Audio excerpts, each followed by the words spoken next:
It seems to be okay.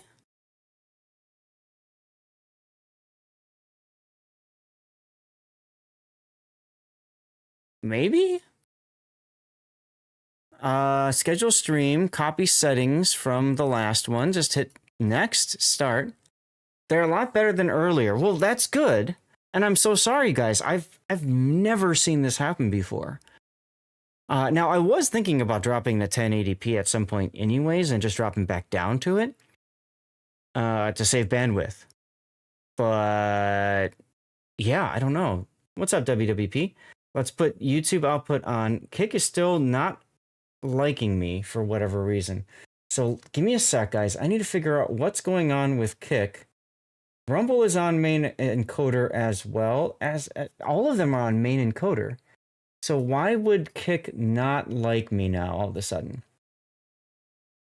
Why would Kick not like me anymore? I gotta check. What am I encoding at right now? My streaming is NVENC H264. Okay, so if I go to Kick output, and if I lose Kick, I lose Kick, whatever, but I want to see H264. Rescale output. Oh, maybe that's why. Maybe Kick doesn't like me because I'm rescaling all this kind of stuff. So let's hit OK on that, and let's try Kick now. No, I didn't get kicked by Kick. Kick has always been very sensitive to changes. So basically, when I'm streaming at 1440p 2K, whatever, if I'm changing to say something else, right? So like I'm multi-streaming to all these other sources that typically only go up to 1080. Kick specifically doesn't like it, and so Kick requires me to be much more specific with the things that I'm doing. So I'm so sorry, guys, but I think I have this figured out now. Let me check on Kick, and let me check on YouTube as well and see if YouTube is back. Looks like it is. It looks like it is. Well, Dutch, I guess it was more than 5-10 minutes. Sorry about that. Still good. Kick is not showing up. Why is Kick not showing up?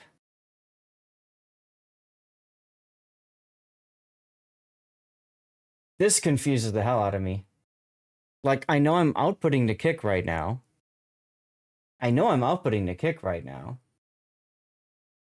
Let's take a look and see Rumble and X. X, I might have to restart the... Let's see if I have to redo the X one or not. Looks like I do.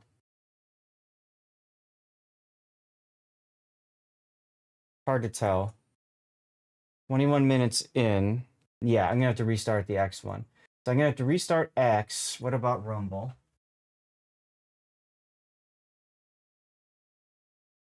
All these different channels are very finicky with what goes up. Hey, Slenderman. How are you doing? So yeah, so I have to restart Kick. So now I need to go to the producer here. These are all the fun things you guys never see happening, or at least you shouldn't. But the Twitch gods or network gods or some gods are crapping on me today. I don't know how else to describe it, really. Okay, let me get my stream title into the Kick thing here. And let's see, esports video games, OBS. And let's just put this one back up here.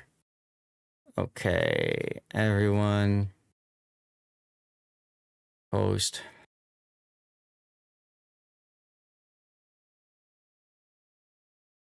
Okay. As long as we don't see the CC Discord, it's all good, right? Yeah, I know, right? I see what you did there. Oh, God. All right, let's check X now. Dude, it happens. You're not the only one. Yeah. No, it just, I often pride myself on not having tech issues and having things set up properly. I mean, I'm doing a sponsored game later today, Shadows of Elysium or Echoes of Elysium. And like, I checked all that kind of stuff. There's the link there. I checked all that kind of stuff to make sure it works. And, it did. At least I thought it did. I don't know. Okay, so YouTube is going. Let's see if I'm hooked into YouTube. I don't think I am. And I need to pop out my chats again for these other ones. And how are we doing on drop frames? We're at 2.4%. I think it's something with Twitch broadcasting, enhanced broadcasting. I think Twitch enhanced broadcasting was just pulling way too hard. And I have never seen that happen before. Now, I could have done Twitch enhanced broadcasting off and kept it at 1440p. I can try that if you guys want, or we can just keep it at 1080. You tell me what you want me to do.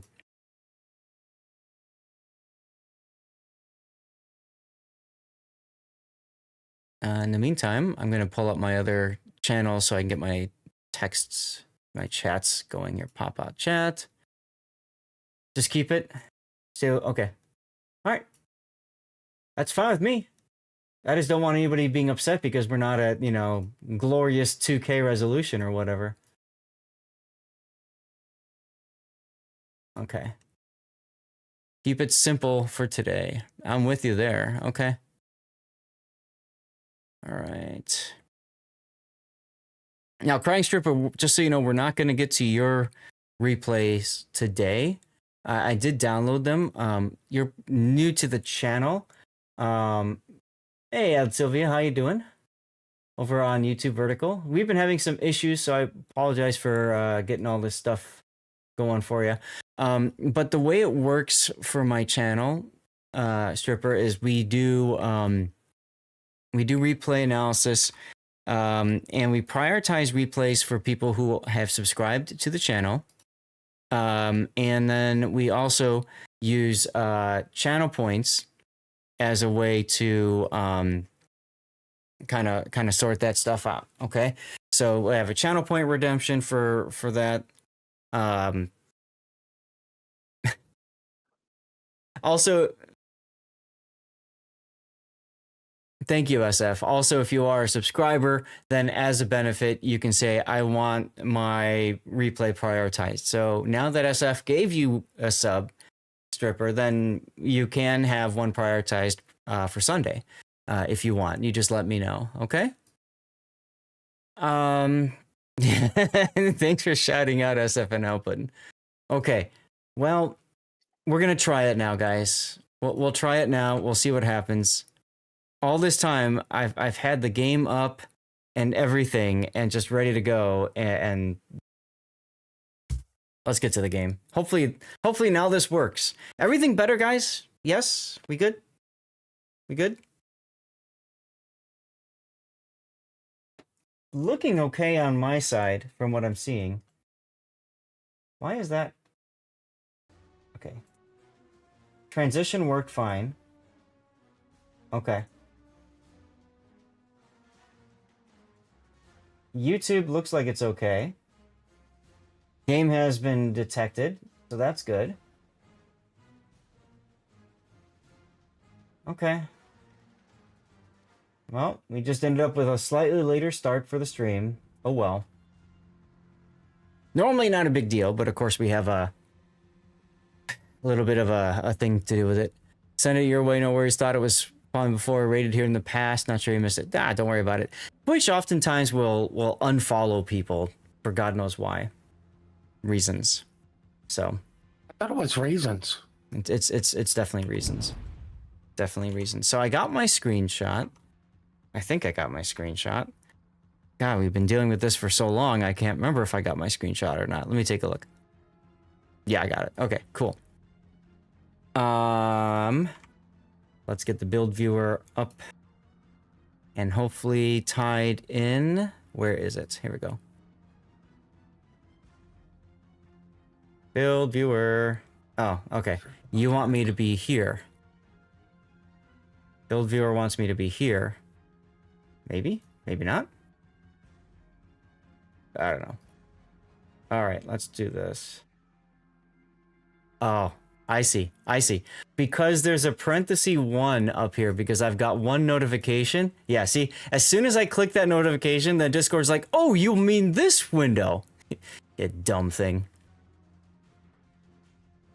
WoW's and Civ 6 music is messing with your mind. Oh, that's okay. I'm okay with that. I might need some dirty water earlier today. After all this craziness. Dutch, are you ready to go? Yeah, fine. Awesome. Okay. So let's go ahead and jump on into our first replay. This is going to be Dutch in the Brindisi, the Tier 9 Italian heavy cruiser. These things I hated grinding up, except I had moments of epicness. As a matter of fact, you're on not Sea of Fortune, Sleeping Giant. And I had a moment of epicness on this particular map. I was playing ranked battles. I was on the North spawn. You're on South. I was in Brindisi, and I full health deleted a Yugumo with one glorious sap salvo. And it was all downhill from there. But these cruisers, for those who don't know, can fire either sap shells, which do ridiculous thing to lightly armored ships, especially subs and destroyers, or they can fire AP. So they don't have the ability to start fires. They do also have torpedoes that have pretty good range at 13.5 kilometer, long enough range to where oftentimes both you and the person you hit completely forgot that torpedoes were fired however long ago when they do hit. So that's fun. She's got the ability to make inky, I like to call it deep water smoke instead of exhaust smoke, but you get the idea. How are we going for spaces on Sunday? So far, 0 claimed, maybe 1 if Crying Stripper wants to use one of them. Right, we call those sea mines, David, exactly, the torpedoes. So the exhaust smoke is nice because it allows you to get out of trouble if you are in trouble, or get into trouble if you use it offensively. The big problem is that a lot of players don't understand that you get a penalty from firing your main guns in smoke. And because of the way it did, because of that, if you look under, where is it? Concealment, after firing in smoke, 9.7 kilometer range. So if you're smoked up and you fire your guns, you're detected at 9.7 out, which is ouch. So you gotta be careful of that. The other big trap for a lot of players now is Wargaming added submarine surveillance. So because they added submarine surveillance, now you get this feeling that you need to go and hunt subs. At least you got the smoke to do it with, but still a bit of a challenge. So yeah, there's a lot about these ships to go. Dutch, what's your experience been with these ships so far? Well, I struggled a bit up until Zara, but it had also had to do with basically those I'm running up when I barely had played the game. Okay. Didn't like them at that point. Then somewhere last year set the challenge to just get every tier 10. So went on from Zara and there, and at least damage-wise, I'm doing pretty okay. If I look at WoW's numbers, everything is either purple or blue. Okay, good. Thing is, yes, you can get into trouble. I think it helped that at some point I realized, hey, you are quite fragile. Use your smoke more to escape. Yes. So a brown alert moment than anything else. Yeah, and practice dodging, juking. Mm-hmm. Speed juking seems to be working quite well, better than rudder shift. Good. At least in my experience. Good. So yeah, man, I think that's part of what's also going on in this game. Okay. As well. Awesome. Crying Stripper, yep, good point too. Because your sap doesn't pen the it'll shatter against like heavy armor plating. Superstructure higher for battleships is helpful too. Sure. Well, let's look at your build. You have main armaments modification 1, engine room protection, aiming systems mod 1, propulsion mod 1, concealment mod 1, and then finally main battery mod 3, which I think is everything you'd want to have set up.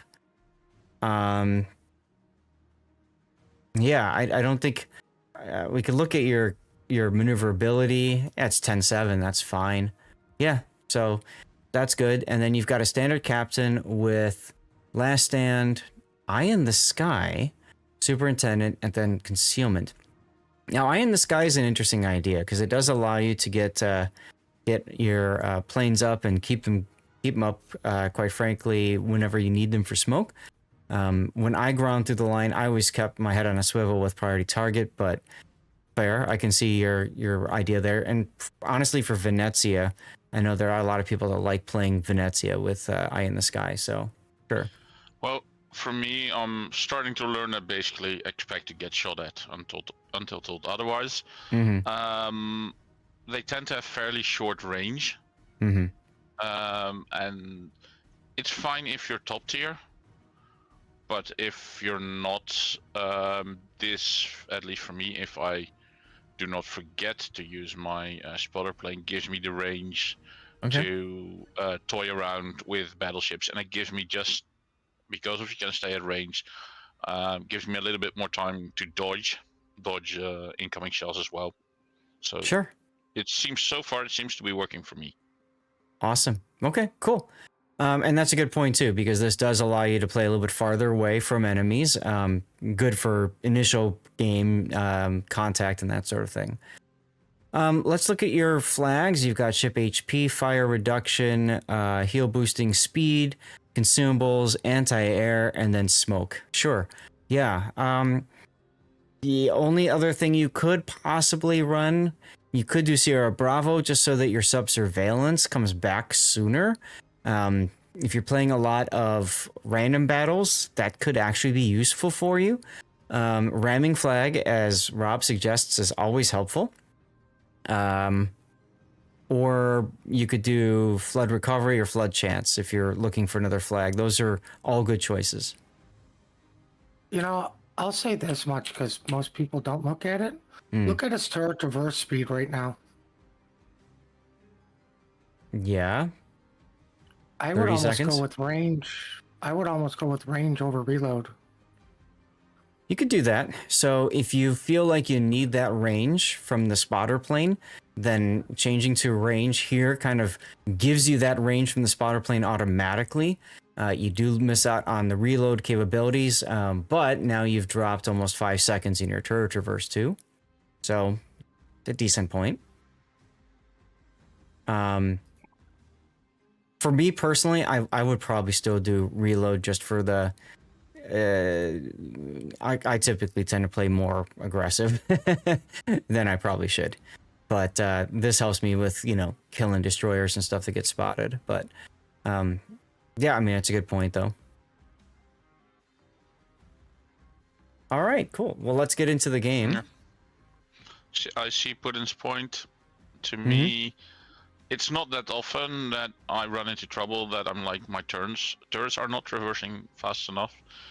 It's more, trying to get either that final salvo off before either you or the target disappears behind an island or in the smoke. I mean, I bring it up for people that don't have a high situational awareness. Because the other thing it does is you're able to actually go dark a little bit faster because you're waiting on that reload to give you some time to think. Agreed.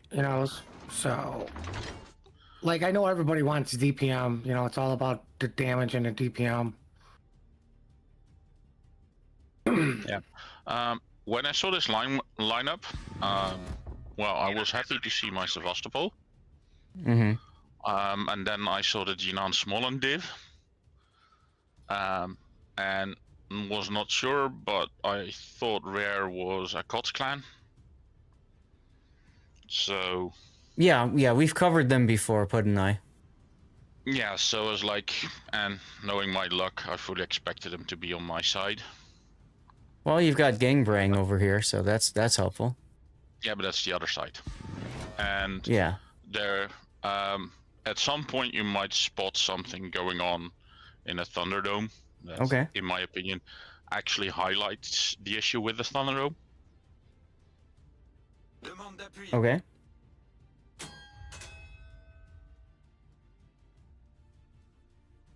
Is the gun bloom extra detection range same for all ships? No, it's based off of your caliber, your gun caliber. And in some cases, even there's some tweaks within that, Oliveman. And yes, it lasts for 20 seconds. So, yeah, that's the part that really hurts.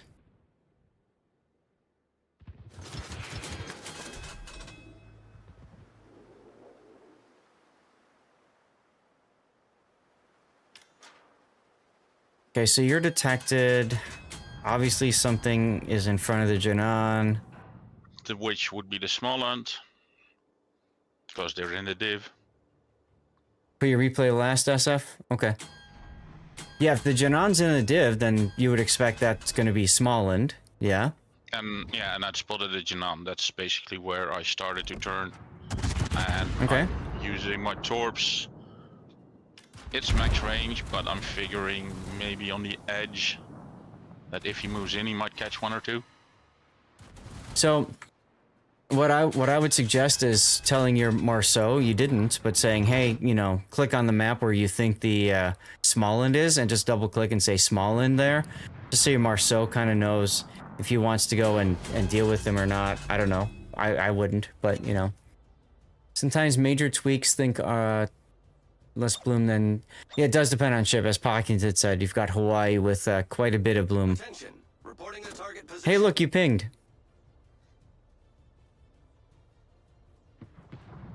And hello, Aldeus. Or, sorry, Axum. Good afternoon to you. We had some issues with output earlier, but now it seems to be working better after turning off our whatchamacallit, Twitch Enhanced Broadcasting.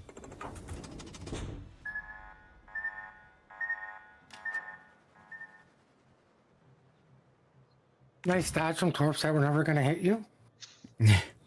Well, you did turn back in towards him, so there's that. Which is usually the correct call, too. Mm-hmm. Yeah, I recognize the Janan player. I've called his name before in tournaments. Does a second smoke screen block the vision again? No. So if you're behind two smoke screens, but you're still, in the case of Janan, 9.7 kilometer away, Nusperkex, you will still be spotted.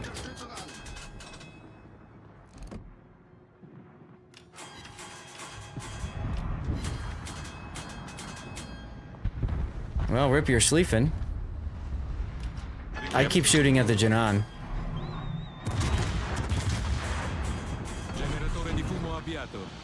There's your... Okay. I don't like this play here. One, you're allowing yourself to be broadside to the Petro for way too long. And two, smoking up here, you just lost a lot of vision. What I would have done instead was focused on the Janan since he's quite low and get him down. Because one of my favorite things to do when I play random battles, if I see opponents with in a division, is I try to kill one of their div mates as early as possible, because then they have to sit there and wait for the whole game for their friend to finish. Yeah. Thing was if Janan, but that would have been only rear turrets. Maybe I got a bit greedy there. But I figured it was about time to turn out. Because when shooting at a Janan, I did have the Petro. Mm-hmm. I did not expect the Vermont to come in that aggressively, but I did expect him to turn around. So I was like, this is probably my best time to turn around. Now, right here, right here, I would have not shot my guns first. I would have fired my torpedoes at the Vermont, then fired my guns. Right? Because now you want to torp the Vermont because he's in torpedo range, but you can't because you keep shooting him. So if you want to torp him, now you're going to have to turn a lot in order to make that happen. And while you're doing this, you're also broadside to the Petro. So go dark, fire the torps, then start shooting. Yeah. Okay, see your point. Fortunately for you, the Vermont seems to be ignoring you. Probably because the St. Vincent is pushing so hard right now. Yep. Exactly, Hujam. You fire your torpedoes as often as you can, because rarely are you holding them for a specific target or something. It's more just get those out on the water, because then they can possibly do something.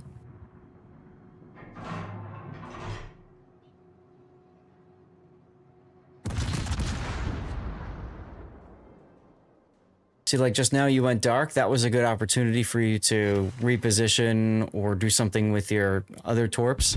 But instead you shot at him. So now he sees you. He says, oh, there's a Brindisi here. You know, a good Vermont player will immediately respond by saying, let me just blast you out of the water.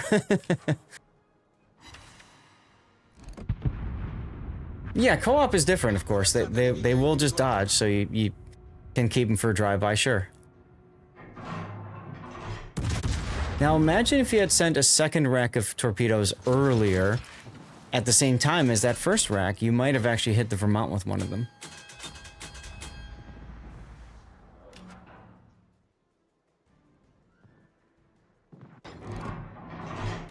And that's also true, Stripper. Yes, if he is turning to dodge torpedoes, he's going to slow down a bit, and it's going to put more room between you guys. Sure.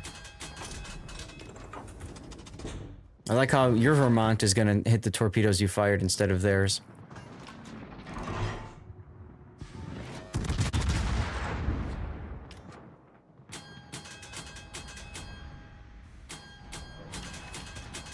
Now, I'm also not seeing a lot of spectating his guns.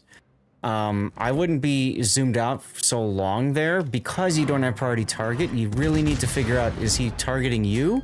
Or is he targeting, you know, your teammate in front of you, which is the Vermont? Looks like he's looking at the Vermont. But that kind of information you really need to figure out as early as possible so you can start dodging.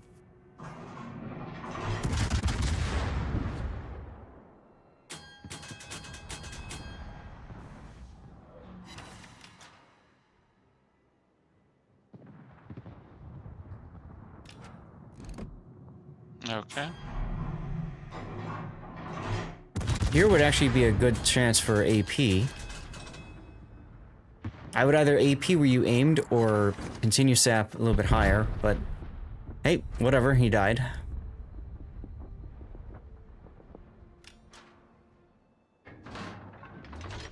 Well, you guys have no caps. Not exciting. Yep. But yeah, well, we got left flank, Thunderdome. Mm-hmm. And now, with the way the enemy team was positioned, like everybody is stuck. My thought was basically go up to 9-10 line. Mm-hmm. And see if we can catch them while they're paying attention to whatever is coming out of the Thunderdome. The big question is, what's the Janan doing? There he is. I was gonna say, because if you ran into him straight, like headlong, then that's a decent fight for you to take at this point. But unfortunately, it looks like he's going back with the group, so you can take some pot shots. 8-inch AP into the upper casement battleships can do nasty damage. Absolutely, yes.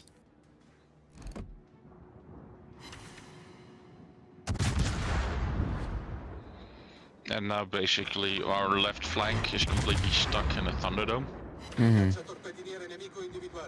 They can't get out. The enemy can't get in. That's right.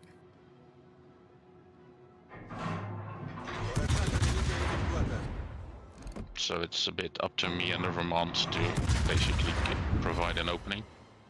Or create an opening for them at taking out the enemy. The Petro's in a really bad spot because the Vermont's got a good broadside on him.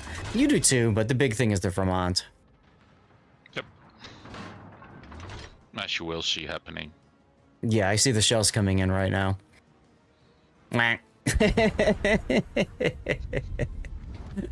Oh no, Lepanto. Yeah, this was a bit of an I had not expected him to move up there at that point. Well, you know, the thing is, you had your plane up and it didn't spot him either. You both spotted each other. You both said, "Oh crap," and you both made Inky, which is pretty funny.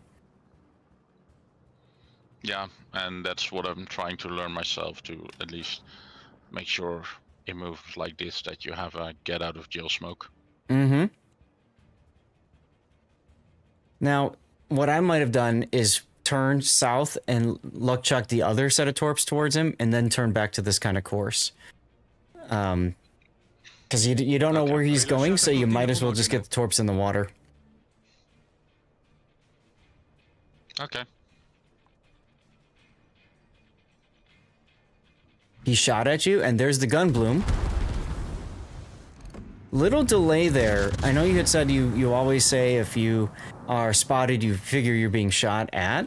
But you didn't start turning until you saw Lepanto's shells. I would be more instinctively saying, "Up, I'm spotted. I gotta turn out from where Lepanto probably is." You know what I mean? Time to heal. There you go. Oh yeah, the friendly Vermont is getting some good hits in now, which is nice. Yep. Okay. I gave the Vermont a compliment. Of course, at the end. Because, Yep. Him coming over the way he did saved our flank with both the Vincent and Schlieffen pretty much suiciding. Absolutely. And well, he took out the other Vermont and made use of good use of cross shots. I like how you keep spectating the turrets to make sure that, you know, when it's safe to turn and when it's not safe to turn. That's very helpful. I still feel if you would have luck chucked earlier, who knows, if you got that hit on Lepanto earlier, right? That's sooner that you guys can start trying to close in on the enemy. Yep. And now with Vermont and enemy Petro down, they can slowly try and get out of the Thunderdome. What? Are you on drugs? Me? Get out of the Thunderdome? You don't No.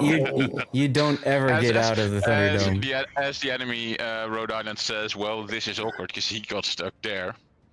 And this has been pretty much the situation for the past 4 minutes on that side. Yeah, he's stuck there. Don't like the lack of trolling your team by always popping your sub surveillance when it's on cooldown with the sub being dead. Okay. Anyway. I got yelled at. Yeah, the Rhode Island said it was awkward because he just kept getting torped in the face by the sub and the Aki bombers, so sucks to be him. Yep. Right, like the Aki's never gonna come out of there. It's Carrier's home base, baby. Now you just got spotted, so you got to start thinking about dodgy, and I would also be thinking about torpy. I don't know. Torpy means you're going broadside to something you can't see. Yeah, that was my fear as well. I mean, and I was assuming that the Smollett was not on the 9-10 line. So no. This position would mean I was more or less nosing both Spalland is there. It is right there, as well as Smollett. Yeah. But what I mean is, of course, I get the full into the nose torp. That's right. And so that's what I'm talking about with the dodgy torpy. If you go side to fire off your torps as soon as you're spotted, Smallland torps are going to be thrown off because he doesn't know what the hell you're doing. You know, are you going into C? Are you doing whatever? No, you're just trying to get your torps out. But even so, that makes it much more difficult for him to line up his torps. Going in the straight line makes it easier. He just says, okay, he's probably going to go here, or he might go here, right? So now he torped both possibilities, and yeah, unlucky torp on the bow. But I mean, in that situation, particularly, why are you looking at the sun? In that particular situation, you don't have to worry about showing your broad to like a battleship or a heavy cruiser or anything like that. They're all dead. So.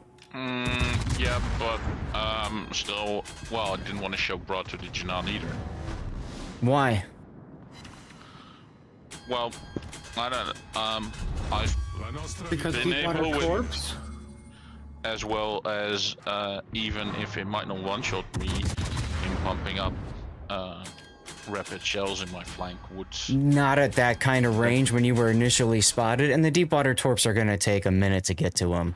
So that's what I'm saying, like, when you see you're detected, you're coming up on the smoke, that's when you just go the dodgy, torpy thing, and then if you want to, you know, say, okay, here's the line I want to use to approach, go back to that afterwards. And by the time you fired off your torps one side, and you fired off the torps on the other, and now you go into a straight line, any deep water torps fired at you, probably are maybe halfway to you at that point, and then I would say the small ends torps are maybe starting to approach, but at that point you're going back, you know, directly towards them again, so you're reducing that threat.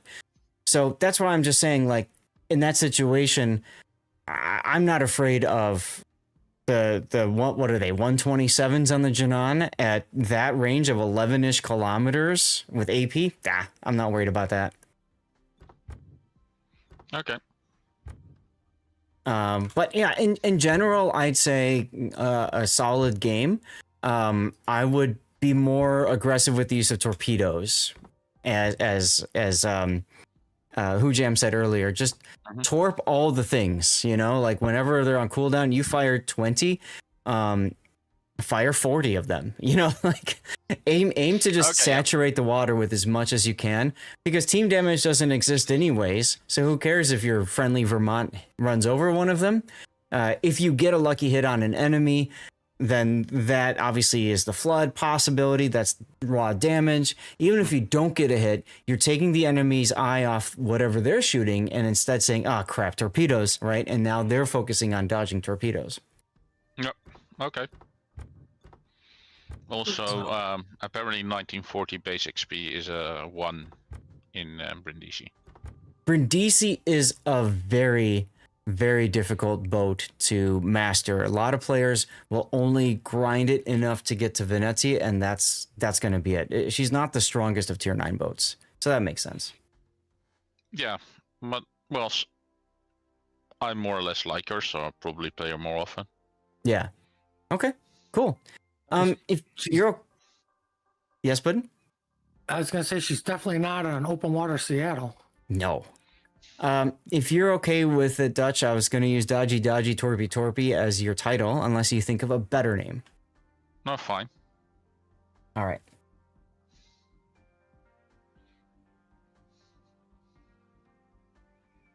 I can't write today. Oh well. If this goes to YouTube. All right. And thank you very much for the support and for sending in the replay. This was actually a really good replay, because I don't think I have that many Brindisi games. So it's good stuff. Yeah. Well, thank you, and keep it up. Oh, yeah, absolutely. Chat, because we're behind, I'm going to launch into the next replay. I know Armac said he's going to get a quick coffee, so we can do that. Is there somebody else who's here and ready to go? We've got Rob, SF, Armact, and Big O. So, all right. Said do his last, I thought. And he did say to do his last. I'm just asking in case. So let's do Rob's then, because I just don't know how long it's going to take for Armact to get back, and then from there we'll get into Armax, I suppose, after. So let's get Rob's loaded. Probably one of those games where Rob doesn't die. It'd be correct. Although the enemy does try. Well, that's no fun. Cthulhu, while we're loading up the game, Cthulhu, I did see your comment about Twitch recharging you for your tier 3 sub. So if that's the case, no worries. I'll refund your channel points. I was totally not expecting you to sub again at tier 3, man. But I do appreciate that if that was your plan all along. We're going to be starting that push again in February, so hopefully by the end of February we're good there. I've got a couple tournaments, so a couple more streams on Saturdays. We'll see where we end up, but I'm hopeful we can get that done. So, you know, it's up to you how you want to handle, you know, your tier 3 sub. Yeah. And you could also refund it if you want to, since I know you were doing that to help us with the Plus program. don't feel like you just because it's charged you have to keep it. If you want to refund it and wait for February and just do it that way, that's fine too. Okay. I don't know if you're hearing me with all this. Hi, Ocean Vanguard. And I always forget to shout out Cthulhu, so this time I'm gonna remember to do it. Damn it! All right, build viewers up and running. So far, it looks like drop frames have dropped. We're now at only 1% drop frames from network. So I do think things are working for the better. I just hate that I'm using so much. I think I'm using more video encoder than I was before, right? Because now I'm taking a 1440p screen and shrinking that to 1080. So we'll see what happens with all of that.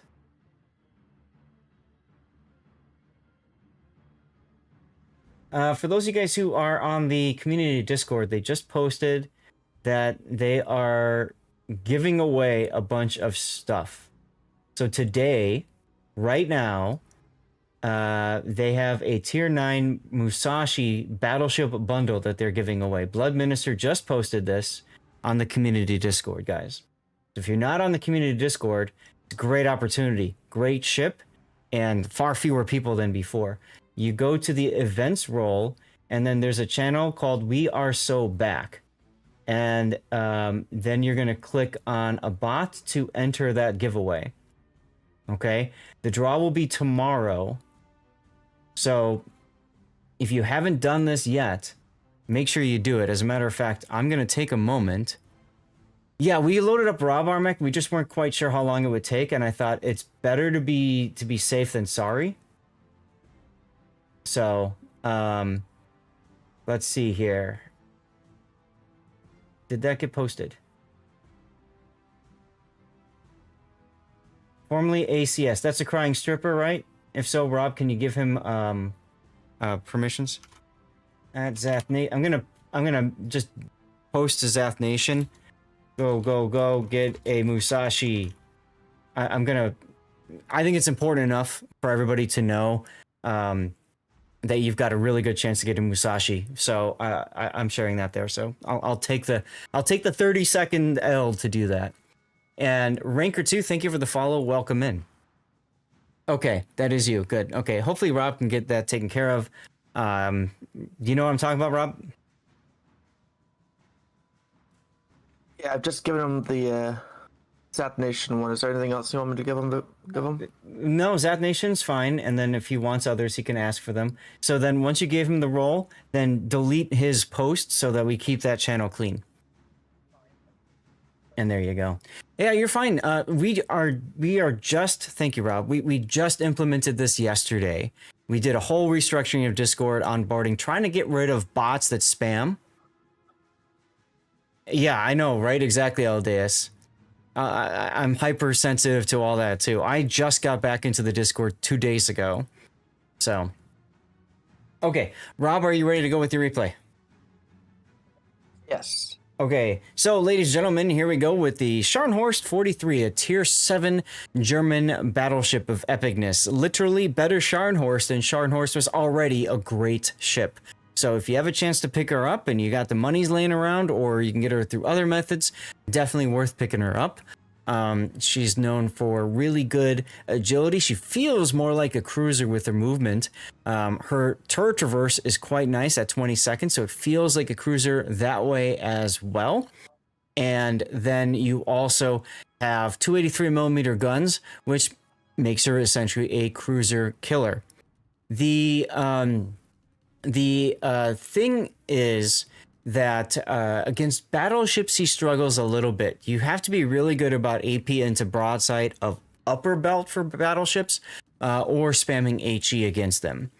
The other thing that she does have, of course, is German 6-kilometer torpedoes, which is great for charging stuff.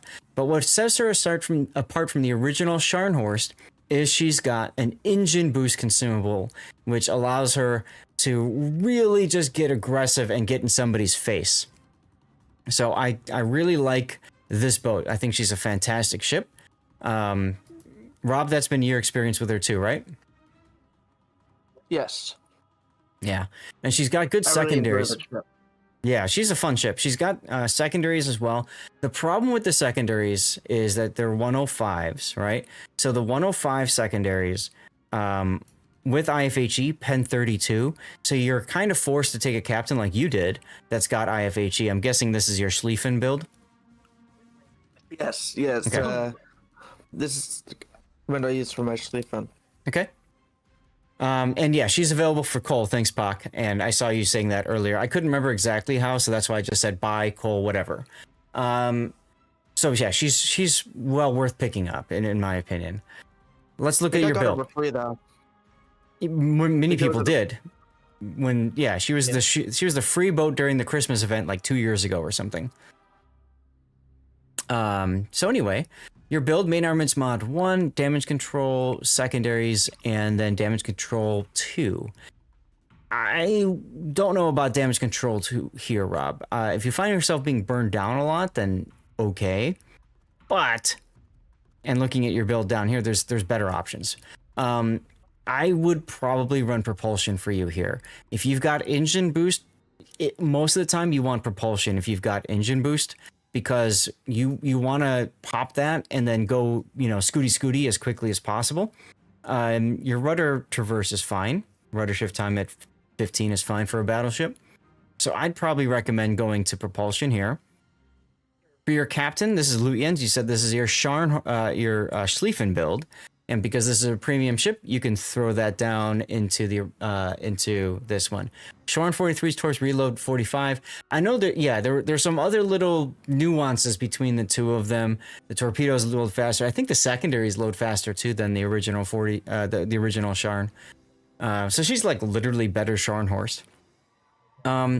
So you've got Lutyens. This is a Schlieffen build, mind you, brought down to tier 7, which is not a bad idea. You've gone with buff preventative maintenance, consumable specialist, demo expert, IFHE, grease the gears, secondary range, manual secondaries, of course, adrenaline rush, and then finally concealment. Has faster reload on secondaries, 3 seconds longer on main battery, and less range. And then you can't take spotter. Got it. Okay, yeah. So she's more built for brawling than Scharnhorst was, which is even funnier. So you're taking advantage of both Lutyens' buffed skills here. And then, of course, there are some talents too, right? Like if you spot 3 enemy ships, you get a heal. It's helpful in the Sharn. You're probably not going to do it that much. You don't need to worry about aircraft stuff. Secondary battery reload and main battery reload are possibilities in this boat, most likely secondary battery than anything else. Newbie 609, thanks for the follow. Welcome in. Okay, let's talk about your build, dude. The problem with Lutyens and Schlieffen build is you probably want IFHE to pen 32 millimeters or armor, but if you do that, you can't take another 2-point skill. So you took IFHE and turret traverse because this is a buff skill, right? Yeah, and I'm constantly rotating my turrets around as well. Sure. Now, the result of that is because you did that, you can't take a third 4-point skill, which is absolutely crucial on these boats. Absolutely crucial on these boats. You're playing in ranked battles. Is your build for Schlieffen for randoms? Yeah. Okay. I've gotten some pretty good results with Schlieffen. Okay. So the thing about Schlieffen build, and I've shared this before and I'll share it again, is for Schlieffen build, you really want these 3 skills, right? But you can only realistically afford to take 2 of them. So you took concealment and then you gave up the other one. Schlieffen really likes emergency repair because you get the extra charge of the DCP, you get the extra charge of heal, you get the extra heal time. That's handy. And then you also have the fire prevention expert that comes in handy too. And hello, Awkward Victoria. Thank you for the raid. I need to drop this down a bit. There we go. Now you guys get to see Stevie and Prue. All hail Lord Zath. Airman America, how you doing?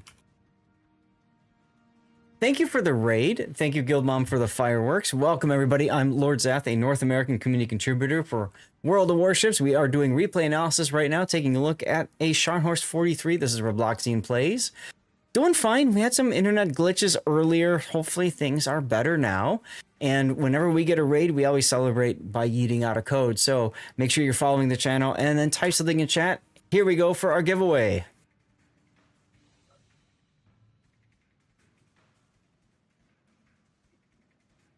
Okay. So we were just talking about how Emergency Repair Expert is really good for a Schlieffen. Fire Prevention is also really good because then you don't burn as long, as often, right? You have 3 fire spots instead of 4, and there's also kind of a built-in fire reduction. What most players don't think about is that oftentimes when you are angling toward or away from somebody, you are probably going to be set on fire midships and whichever part of the ship is angled towards the enemy, right? So if you're facing the enemy, that's your bow and your midships. Now, with fire prevention, so that's 3 fires. With fire prevention, right, you can only be set on 1 fire midships. So you go from essentially a realistic 3 fires to 2. So you cut your burn in a third. Okay, so I'm just mentioning that because fire prevention is really helpful too. Now, you're playing this in ranked, not randoms. And in my opinion, in a ranked environment, Concealment Expert has less value. It's still valuable, but it has less value because most of the time you're getting up into somebody's face, and it's much more important that you win that competition in a 1v1, 2v1, whatever you kind of put yourself into.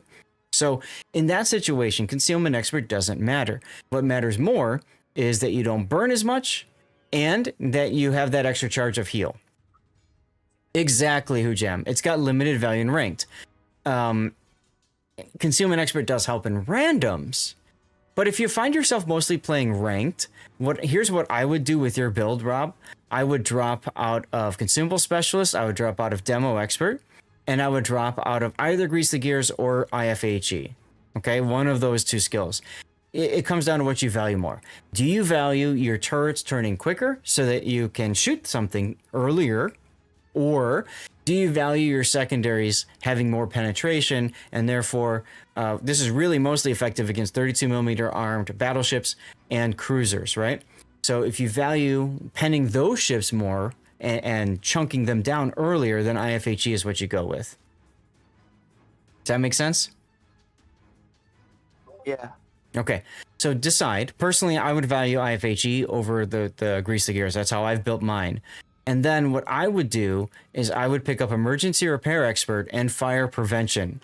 This is a ranked specific build, but these are going to be more useful for you. Fire Prevention, we talked about why it's so helpful with that fire reduction. And then the Emergency Repair Expert is really more helpful for Schlieffen, but it also helps you here too. And Hujam, that's true.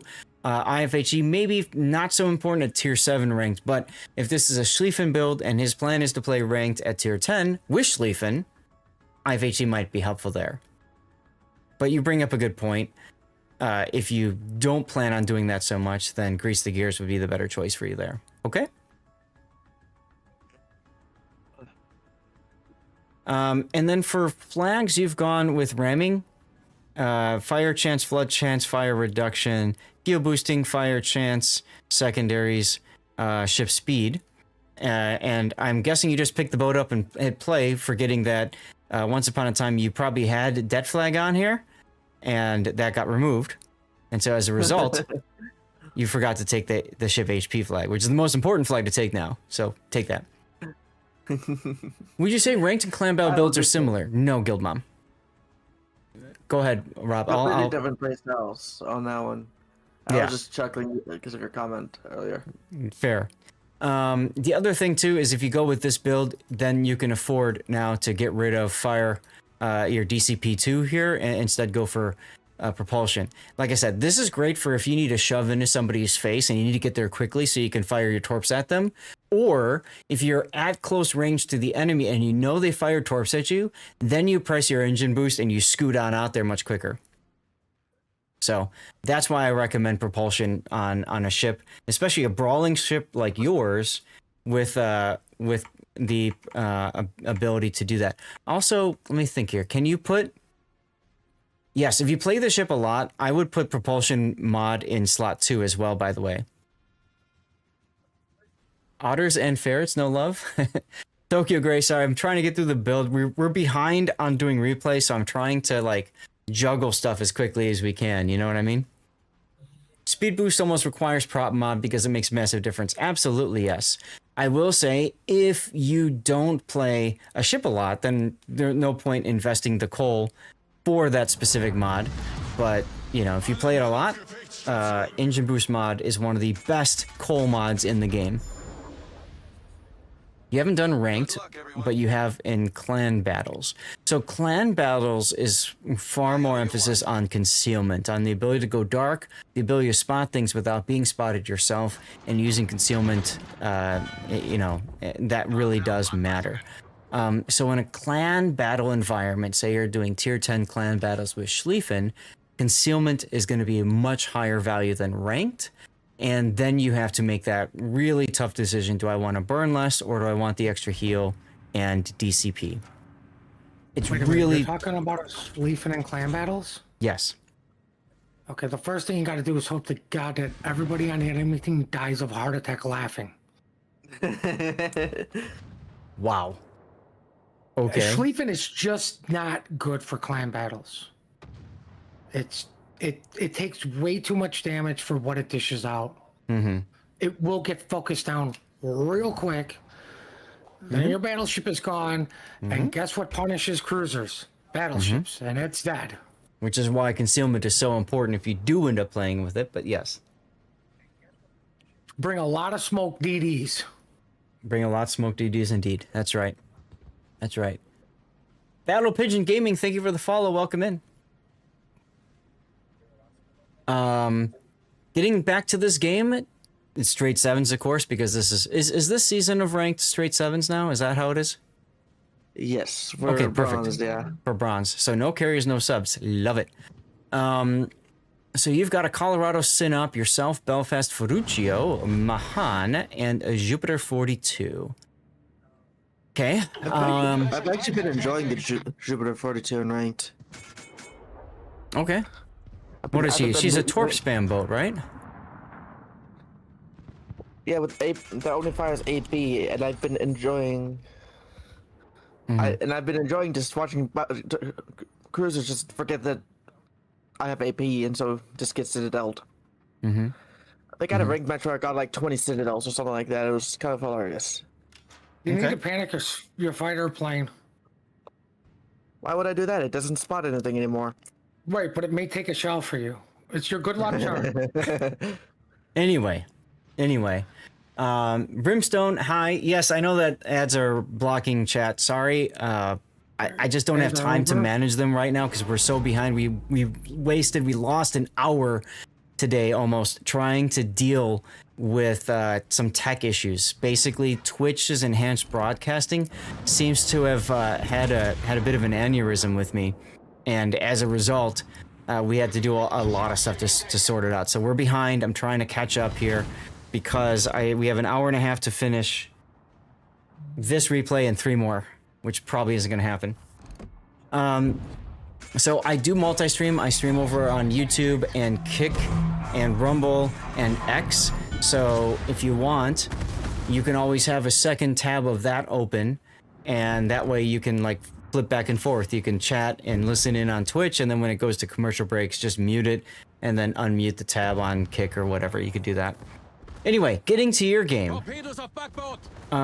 Stored 43 went through the middle of the map. Belfast spotted there. I was gonna mention this. You are being very passive. I would say more passive than I'd like to see. Your early track was way behind the cap, where I would have liked to see you going more aggressively towards the cap early on.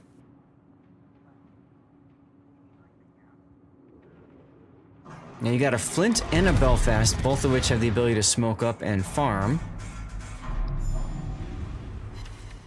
You got 3 overpens. This was a bad shot, Rob. Well, it's also a blind shot. Yeah, but you got spotted for it, you're slowing down, which gives the Flint some time to farm you. And then here's where the propulsion module comes in handy, because then you speed up quicker when you go to full. Now, I mean, you're going to be smart and eat this one fire, but if you would have just kept Wing, you wouldn't be even on fire. So this is unnecessary damage, which means you're going to waste the heal to get your HP back. I would have actually recommended DCP and then just sit and wait for the Gneisenau to show up. I wouldn't, just because get on fire again and then you're on double fire. Well, yes, but what I mean is you've got the smoke right here. So what I would have done, Rob, is not fired my main guns at the Gneisenau, just left the secondaries on him and waited until my DCP was down or was back up. Like, you don't have to shoot at something. Like, here you go, you're not detected, you're hitting him for free with secondaries, you're taking the shot because he's broadside. I get it, but you also had the ability to just sit there and farm for free. And now, because you're engine boosting straight at them, now you're putting yourself into the Flint again to be set on fire again. Little too aggressive there. Okay, the Sharn dies. On the other side of the island too. Yeah. I would have guaranteed. Well, I mean, like, nice dodge. You probably knew the torps were coming, but if you take the other side, you're only worried about the Gneisenauer torps more than Flint's. Crying Stripper won the giveaway. Good job there. Nice citadel on the Belfast. I like that. Alright, I'm reporting Rob for shooting at a pay fast. This is where your engine boost comes in handy. Your ability to just charge in, and this is where the Flint guy doesn't understand smoke fire penalty because he's continuing to shoot at you while broadside. So, oops. You know, I wonder if you can HE Citadel him. Maybe don't torpedo him there. That's one more salvo when he's dead. Also, he might get torpedoes up again, so you got to keep your guns on target. Hey, look, you got the torpedoes back. Good turn. I mean, you're also telegraphing what you're doing.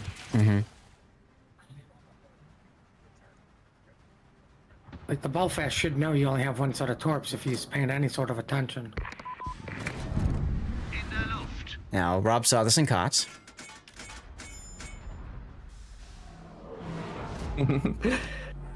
It does give some information, even if it doesn't actually spot. Especially if they have their anti-air on. You got a torpedo on the Belfast. You're shooting the explosion. Smart. Smart. Very smart. And you got the kill because of that. I love it. And the cap, because the Belfast was afraid to shoot at you. Smoke fire penalty for concealment. You'll note that just a moment ago, Ballistic, the Belfast player was not shooting. And the reason he wasn't shooting was because he would be spotted through his own smoke if he shot his guns. Earlier, the Flint kept shooting while in smoke. And at a certain point, I think it's like 3.5, 3.3, that's the smoke fire penalty for the Flint. So he then was detected because he was too close.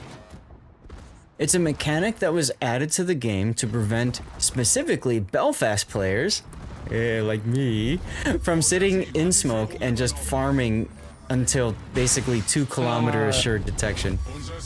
Those were the good old days. Those were the good old days, weren't they, Puddin'? It was preventing the battleships from sitting in smoke? And that as well. That as well. Like, Belfast is, not that I know this off the top of my head, is 5'9". Right? Like, that's your times. HE on battleships. Look at that. The Nagato's using that rock like a tree. Anyway, yes. Supremacy League. I used to play Supremacy League, which is the precursor to King of the Sea, in many cases. And you could have a tier 8 Amagi or North Carolina sitting in Benson smoke, not detected. for the duration of Benson smoke, basically, unless radar or hydro detected them. That was it. And so Supremacy League was very difficult because you have to say, oh, we've got a, you know, battleship over here, you know, watch out, don't show broadside, blah, blah, blah, blah, blah. What's fun is managing that 0.5 kilometer window between height is hydro and 3 kilometer. Yeah, that is, and that you're crawling too, right? Oh crap! Rob's living a dream. Yep, secondaries all over the place. Exactly, You should have darling. torqued the Nagato, Rob. Just to insert your dominance of torps that will never hit.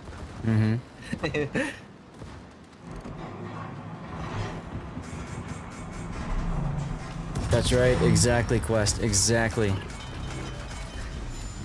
Now, Supremacy League was, as I said, battleships that were sitting in smoke all the time, and then you had Bensons that were full anti-air build, just swatting planes out of the sky. And most of the time, people played Shokaku because you had more. Those are the RTS days. You had more planes at your disposal. Unfortunately, those planes were made of paper folded 1,000 times, and so you'd spot something for a moment, and then they'd disappear because your planes died. I'm amazed you're alive, Rob.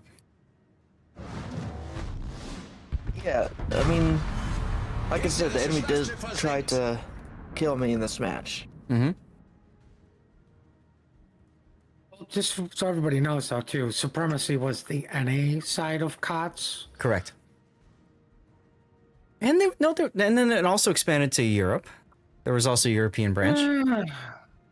Yeah, but I mean, COTS had already been cemented over there.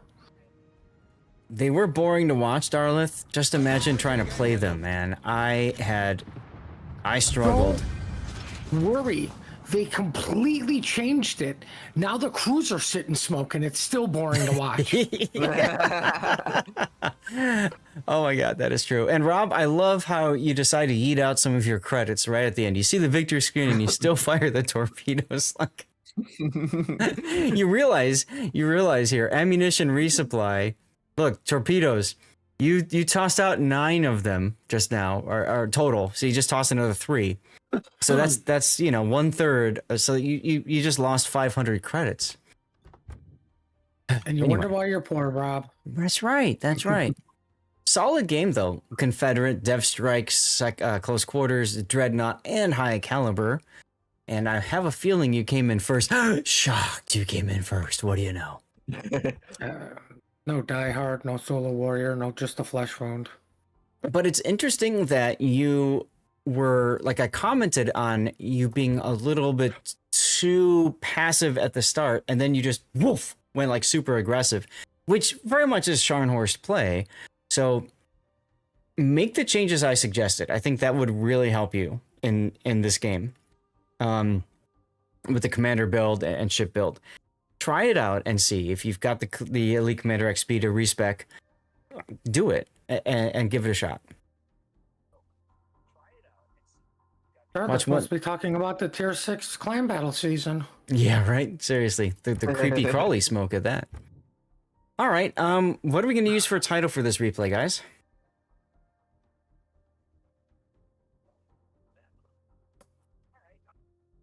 I'm thinking like over-aggressive.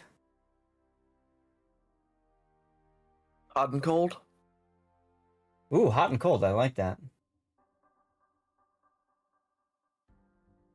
Never underestimate the power of the Schwartz. $500 worth of torps wasted. Rob doesn't die. Good title. Money ain't a thing. I think hot and I cold like money will ain't a work. thing. Just, Hey, Steve. man. Well, Rob, thank you for sending that in. Being a mod and subbing for the channel, man. Appreciate you. All right, I'm back to making new friends. Gonna lurk? You got work to do? No problem. Armac, do you here? Ready to go next? We are trying to rapid fire these replays out, catch up on timing, guys. So just keep that in mind. And Steve, no worries. Lurk away. Thank you very much for doing so. Armac is ready. Excellent. That was an Akizuki. Ooh, Akizuki. Akizuki, I know quite well. Oh my god, they killed Rob. Oh my god, they didn't kill Rob. More like. Oh my god! They killed Kitty! All right, so Akizuki, we've got an Henri. Okay. All right. When is Kotzigan? Geez, next fall? Ballistic, I'd say next fall? Something like that.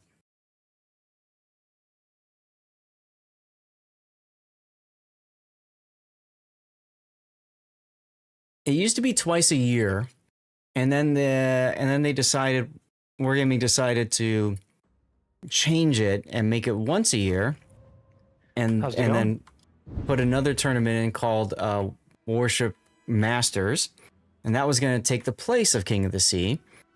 And then they decided, nah, we're gonna just not run any tournaments in the spring and April, and instead we're gonna move Warship Masters to the summer. And then last year was just a cluster with all that. We'll see if they do that again. I should assemble a squad and enter next. No, I gotta cast it. I can't play in it. I can't play and cast at the same time. That would be You frown upon that? They do. There are a couple tournaments where I actually could play and stream from it.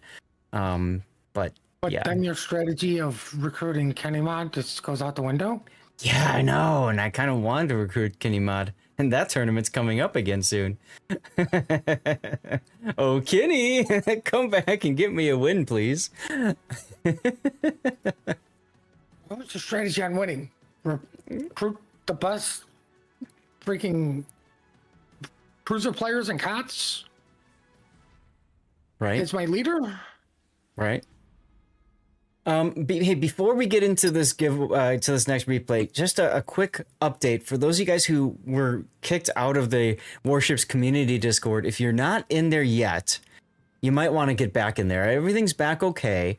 If you are back in there, there's a new channel. You have to enable it through the events, but they are now giving away today into tomorrow a Musashi. You heard that right, a tier 9 Musashi, guys, to celebrate the Discord being back and fixed.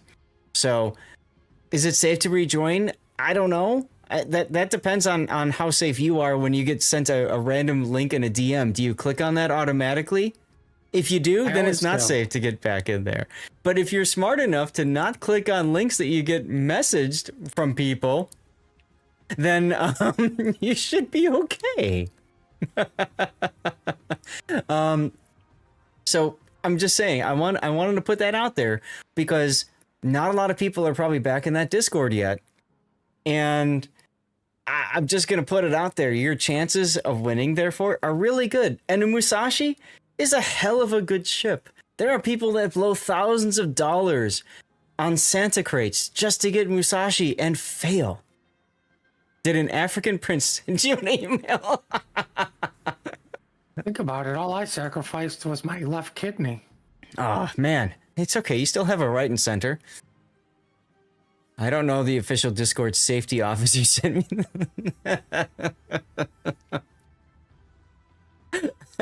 Right? Anyway, in all seriousness, though, I would be remiss in not letting you guys know of that opportunity because that's really important for any of you that don't have Musashi. You join a Discord, it's free. You have to have your phone verified on their Discord to be able to post and stuff.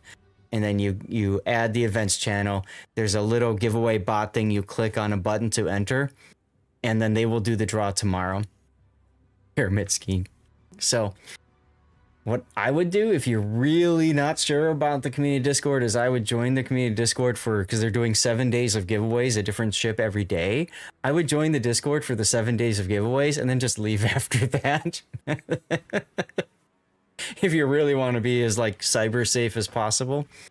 But yeah, guys, it should go without saying, if you get messaged a link from anybody, what I tell people is I always respond with "what's this" before I click on the link. And that's so important. That's so important anytime you get something. And even if it says, if it is a link that looks like it's really good, it's probably best to still double check. Is this legit or something like that? This coming from a guy who got a virus, my first ever virus, and what launched me down a career of learning computers and how to fix computers was AOL. I was in an AOL chat room with my high school friends and my old Gateway P75 processor, original Pentium 1 processor, 75 megahertz. And we were in a chat room, and one of my friends sent me a DM with a link to download AOL chat in color. And I said, ooh, this would be nice. So I clicked it, and then a whole bunch of windows popped up. I was forced to restart my computer. My computer never really booted and just sat there crunching away like crazy. And then about 20-30 minutes later, my 1 gigabyte hard drive, I see a message, all files successfully deleted. Like literally. Nice. I downloaded a script that upon restart essentially deleted all my files. So I learned the hard way. You don't just click random links from people, even friends, unless you verify with them first. Is this legit or not? Is this legit or not? Commercial break's about to start. Don't forget, I've got YouTube and Kick, Rumble, and X. So you can hear all that stuff if you want. You already have Musashi, so wait and see. There you go. The guy deleted your hard drive, and you still call him a friend. Yeah, nah, long stories about him. He was one of those like super rich kids in the neighborhood that had everything he ever wanted and more. He had a massive projector with a huge sound system in his basement, and we would go over there, play Mario Kart 64, and just like sound like everything. And I actually got him to rage quit once before rage quitting was even a thing. We played Big Donut Mario Kart Battle. I think I was Bowser. I usually like playing Bowser because I always like slid my fat ass around. Hey, Gambit. So I played Bowser, and I picked up a shell. It was a red shell. I fired it. It hit my friend. His name was John. I hit John. So he lost a balloon, tumbled, right? While he's tumbling, I've picked up another item and smashed into him at full speed. So he lost another balloon. That other item I picked up was another red shell. And so I hit him with the third red shell. He turned into a bomb. At that moment, I had picked up a Starman. So I ran over him as Starman. So he couldn't even run around as a bomb and blow anybody up. He just said no and hit the reset button. And I'm like, what? He's like, no. I didn't have a lot of friends as a kid because I was too damn good at video games. Can you imagine that? But anyway, time does ticketh on, Cthulhu. But the commercial break was going on, so I thought I would just tell that story during the commercial. If you were here for it, great. If you missed it, you did not miss on too much, except me being an ass in Mario Kart 64, I guess. All right, Armac, you ready? Like, who wasn't an ass in Mario Kart? I know, right? Seriously, like the big block fort level, you just sit up on the top and just rain shells down for like the whole time. Yeah, the reset button, the ultimate towel throw, right? I am ready.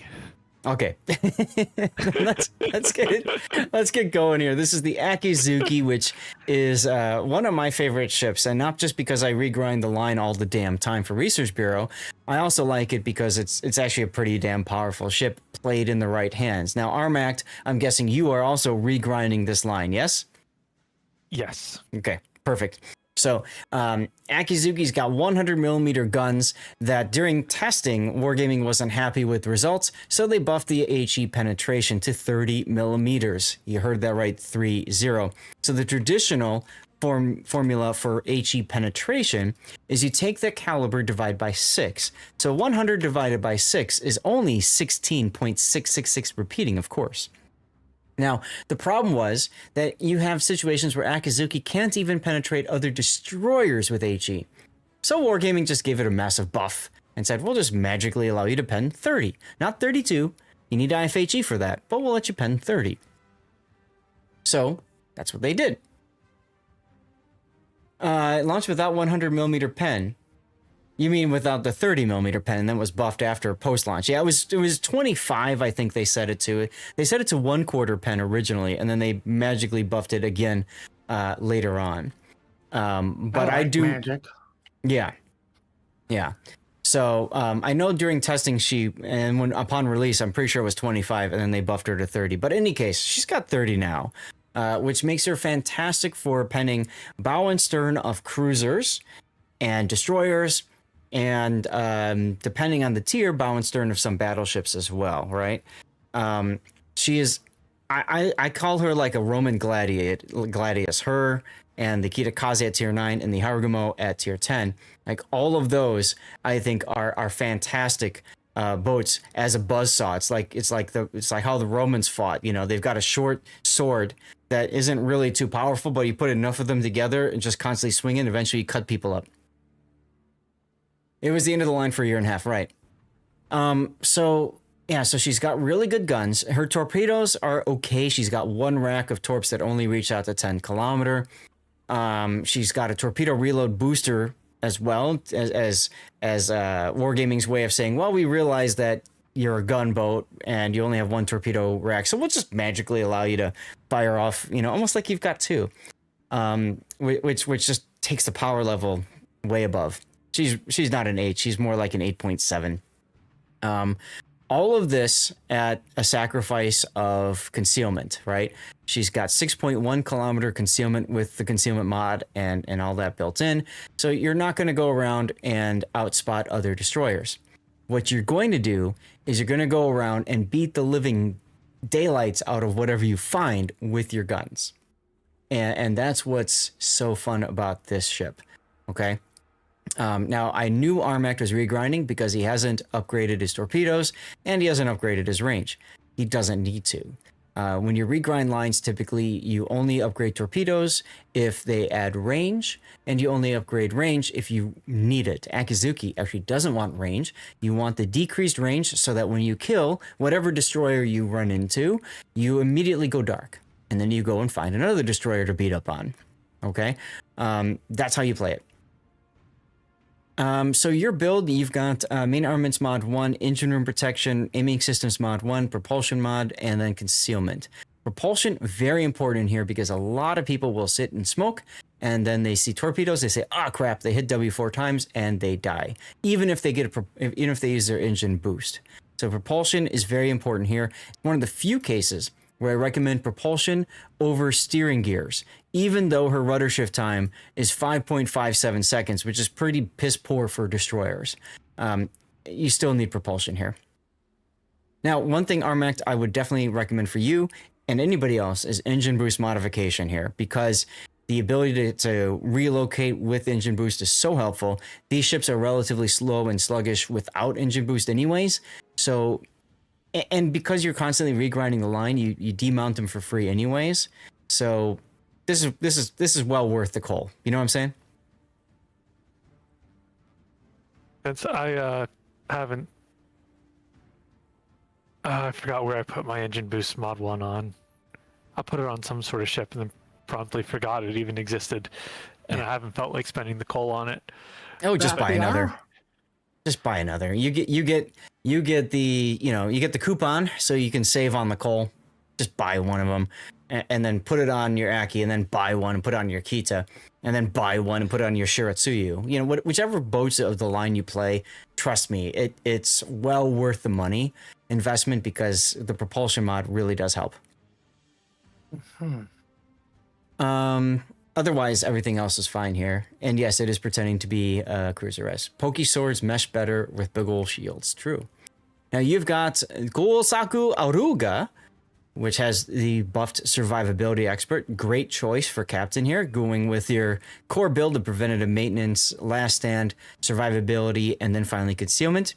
And then you've picked up Adrenaline Rush and Mabas. I disagree with this here. You've got 16 points. So you're far better off prioritizing radio location. You need to know where the enemy destroyer is. Why? You, one, pre-turn your turrets, so as soon as you spot the enemy destroyer, you're gunning him down immediately. And two, what I said earlier about concealment not being as strong as, say, the Kagero at tier 8, right? You need radio location so that if you are being spotted, you know which way to point your bow or stern to, depending on the situation, right? If you're being spotted and you're worried that they've got a lot of friends, then you point the stern towards radio location, and with engine boost, yeet yourself out of there towards hopefully your teammates that will just beat up on things that overextend chasing you. Alternately, especially towards the end game, if you are spotted and you've got radio location, you point the bow at them, engine boost into them, they're probably going to just be seeing you, turning, saying, oh crap, and turning sideways. Most of the time you catch them in a turn and you gun them down and obliterate them. So, yes. Is that the captain with Yamato Kai? I don't remember who jam. All I know is he's got the buff skill, so why not use him? So what I would be doing for you, Armect, in your situation, for 16-point captain, is I'd have radio location first, and then I'd go adrenaline rush, and then I'd go Mabas. Make sense? Yeah. No, I think that's... If I hadn't just used all my captain XP, reassigning and reconfiguring captains, because I had saved some up. Sure. And I finally was just like, all right, you know, all of these captains that needed to be fixed, they're getting, you know, reset and redone the way I like them. Absolutely. And, unfortunately, now I don't have the XP. This might not be a popular opinion, but reset them for free and go play ops. You could do that, and then, you know, get all that stuff. But either way, I'm just trying to highlight for everybody here, you know, when you're building up your captain, you really need to think about what's most important for you. And the 4-point skills, if you decide they're very important for you, you have to prioritize them, because now at 16 points, it's going to take you forever to get to 20 to be able to put radio location on. Does it matter? If you're playing in randoms, probably not. If you're playing in ranked, hell yes, it matters. If you're playing in operations, no. Asymmetrics, nah. So it really depends on the game mode that you're playing. What game mode is this? Well, I mean, I dare say if you're playing a lot of randoms, of course it matters in randoms. This is ranked. This is ranked. Anyway. Well, and the other thing, admittedly, is this is kind of just my core build on basically every destroyer I have is I take the preventative maintenance, last stand, survivability expert, concealment, adrenaline rush, basic firing training, or MBA specialists. Like, I even take it on my Japanese torpedo boats, because eventually someone's going to ask me to shoot a DD, and I better be able to shoot that DD. Well, yes, but the nice thing about those boats is you have, you know, really good concealment. So a lot of times you can get away with not having radio location, right? Oh yeah, I was just saying I didn't even really think about putting radio location on. I just like, that's such a reflexive thing I do. Oh, I got 16 points on the captain. Click, click, click, click, click, click, click, click. There's my captain, into the game. Yep. Now, your final point, I would recommend consumable specialist, so that you can get your torpedo reload booster and your smoke and engine boost back quicker. And that's how I would build my Akizuki Kitakaze. I have a build for Harugumo someplace, but I barely ever play Harugumo because that poor sucker is always being reset. So, yeah. It is what it is. As far as signals, this is a ranked battle, and you've got ship HP, fire flood chance, fire chance, speed boost, and that's it. So you're trying to hold... you're trying to hold your flags a bit, huh? A little bit. Also, I was kind of just regrinding Akizuki. So I was jumping into... This was at the end of the last sprint of ranked, so I wasn't actually going to be able to rank up through silver. Like, I had just gotten into silver. Sure. So I wasn't going to rank out of it at all. Like, just wasn't happening. So I just jumping in with Akizuki and grinding it a little bit more in relatively somewhat faster games. Okay. Kind of. That was Civ 6. You're right, Crescento. And seeing that located indicator in a destroyer feels really bad. Yeah, because you know the enemy destroyer that's close by knows where you are, right? So you immediately have to play a little bit more defensively. So, oh my god, look at this. Triple key. 3 keys in this game, but somebody tell they're back. Yeah, are they on the enemy team? Ooh, no. No, 2 of they're them on are my on team. your Well, team. Then And this you guy. win. You have more keys. And you got this guy, M-Note, in the Atlantico. Oh, you're screwed. And then you got Bridgeport and Aki. I mean, this is and then you and the Aki and the Cossack. This is a very strong lineup. Opposing you is a Key, North Carolina Turpitz, Hipper, Le Fantasque, and Silly Wangy. LOL, Silly Wangy. Okay, decent shots. I gotta ask, why are you just sailing mid? Okay, now you're turning. Yeah, I was kind of seeing like, I don't know what the Cossack's gonna do. Thinking, you know, like, all right, I'll just take B. I will take B. I will go. I will dumpster, presumably, hopefully, whatever DD I show up bothers to show up over there. If it's still a fun task, it'll be interesting. Maybe I won't dumpster him. It's gonna be fantastic. Look at how quickly A is being capped. Exactly. Now that brings up another point, was you could engine boost to the B cap just so that you get the points started sooner. If you had the engine mod, that's useful. If you don't, maybe not so useful. I'm not making a joke. One of your battleships is AF key. Oh, I didn't Do even you notice run that. mods at all? I basically just run Zath's mod pack, or Zath's selection for Aslane. The reason I say this because it has affected a couple of my games. Because I believe Zath's running tutorials mini-map. So if you have RPF, you hit your B key. Anyone else running that mod can see your RPF. Yeah. And I've actually used it with somebody else in a random battle to coordinate where the DD was to yank his ass. That's right. And the thing is, a lot of times if you do that, if you've got somebody else on the team using that mod and they recognize it, they'll be like, aha, a fellow Titaro enjoyer. And then he'll do his key, and automatically that's going to make things feel better. Now, you fired your torps, immediately use your reload booster.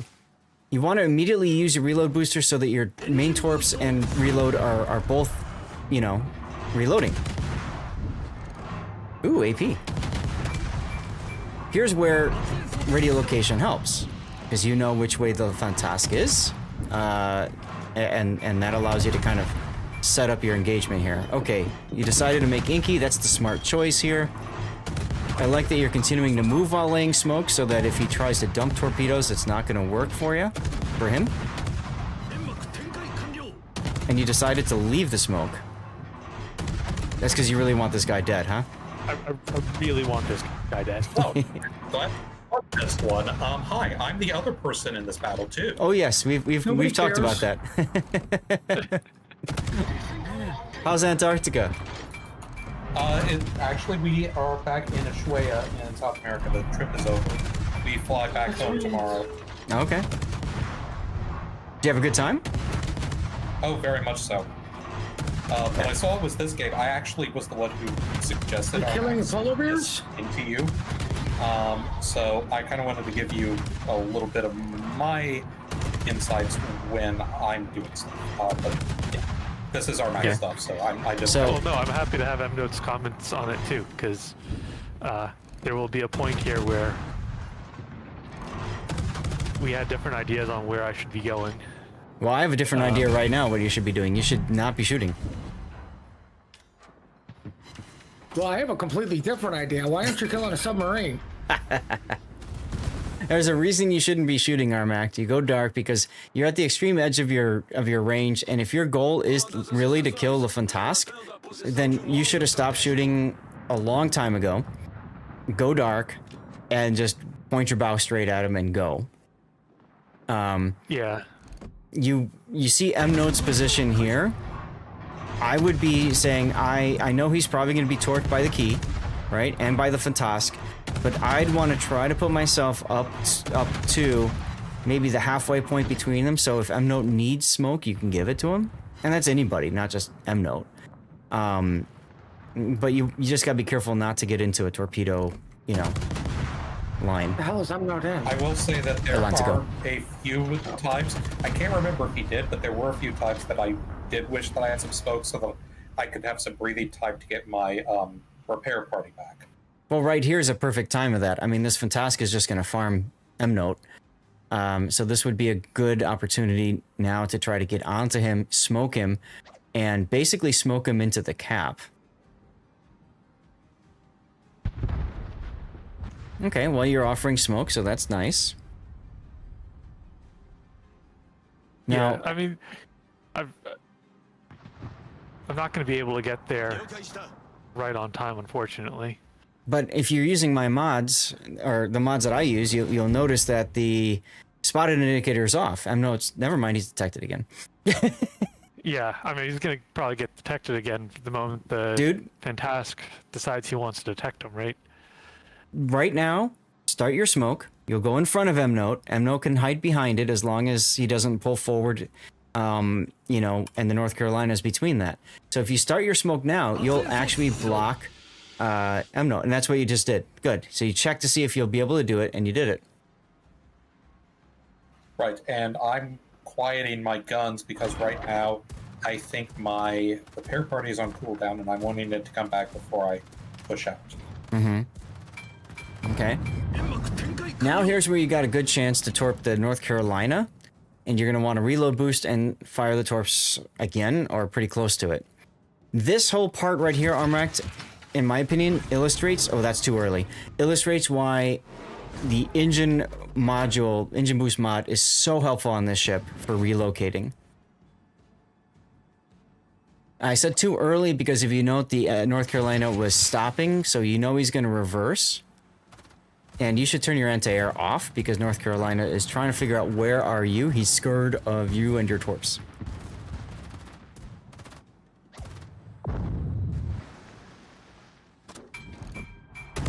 Yes, he is. Sorry? I said I definitely should have had the AA off. I didn't even notice that. You also shouldn't have shot here, because now the Fantask is going to farm you for decaps. You get the cap first, then you open up and shoot if you wanted to. Hey, Zeka, thanks for the sub. This is where not having radio location really hurt. I kind of wanted to know where the Fantask was. So, okay, farm me for decaps, sure. But now I know where you are. Yes, and what's his torpedo range? 8 kilometer, and you're almost within 8. If he fired torps this way, you're in trouble. Yeah. Now, what I think I should have done here is I should have just said, forget the cap for the time being. No, get the cap. Get the cap. He's painting himself into a corner. You should have He went absolutely check paces me. and told your battleships are being useless. Haven't played for WoWS for longer than 20 minutes in like 3 months. Fair enough, Zeka. Thank you for the sub. 2 years of subbage. Really appreciate you, man. You still doing your Honkai Star Rail stuff? No, but you go up here. I mean, here's the problem too. If you chase after the Fantask and he goes this way, and now you're and then that kind of screws you too. That's where radiolocation comes in handy. Since you don't exactly know where he is, I would say screw him and then just go deal with the North Carolina. Fantask, now that you got the A cap, can't really do much unless he somehow gets behind the key and gets like over here. But it's gonna take you forever to get there. Meanwhile, you could be torping the North Carolina here, allowing M-Note to move out and the key to move out. And if they both do that, that's when you come back here and you swing the trap shut, because the Fantask is going to be chasing after the Atlantico and key. Does that make sense? That makes sense. And I agree, Jam, if you are open watering a lot, then Fearless Brawler is a really good 10-point skill. I use that on my specific build, my PvE specific build or, you know, regrinding ships. Even Hatsuharu has Fearless Brawler. Anyway, you lost the opportunity now. The North Carolina is turning and running. So you're doing the right thing here by trying to figure, okay, Fantastic is going to try to get on the side. Your chances are pretty high you're going to bump him right around here. My hope is that he just blunders back into me. Right. Right. I think at this point I realized about where the Fantastic was, and I think I pinged on the map. Mm-hmm. Yeah, I think you said somewhere in like D2. I would be looking to see if M Node is detected right now. Is he spotted? Yeah, and that's what I'm He looking is. over at him for. Yep, he is spotted. So I would put him exactly where I drew earlier. How many more replays before live play? Well, we've got 2 more scheduled, but we want to do live play by 3 o'clock. That's 45 minutes from now. I don't think we're going to get to the 5th. So that means it'll either be SFNL's replay on Re 4, or it'll be Big O's replay in the Carl Johan.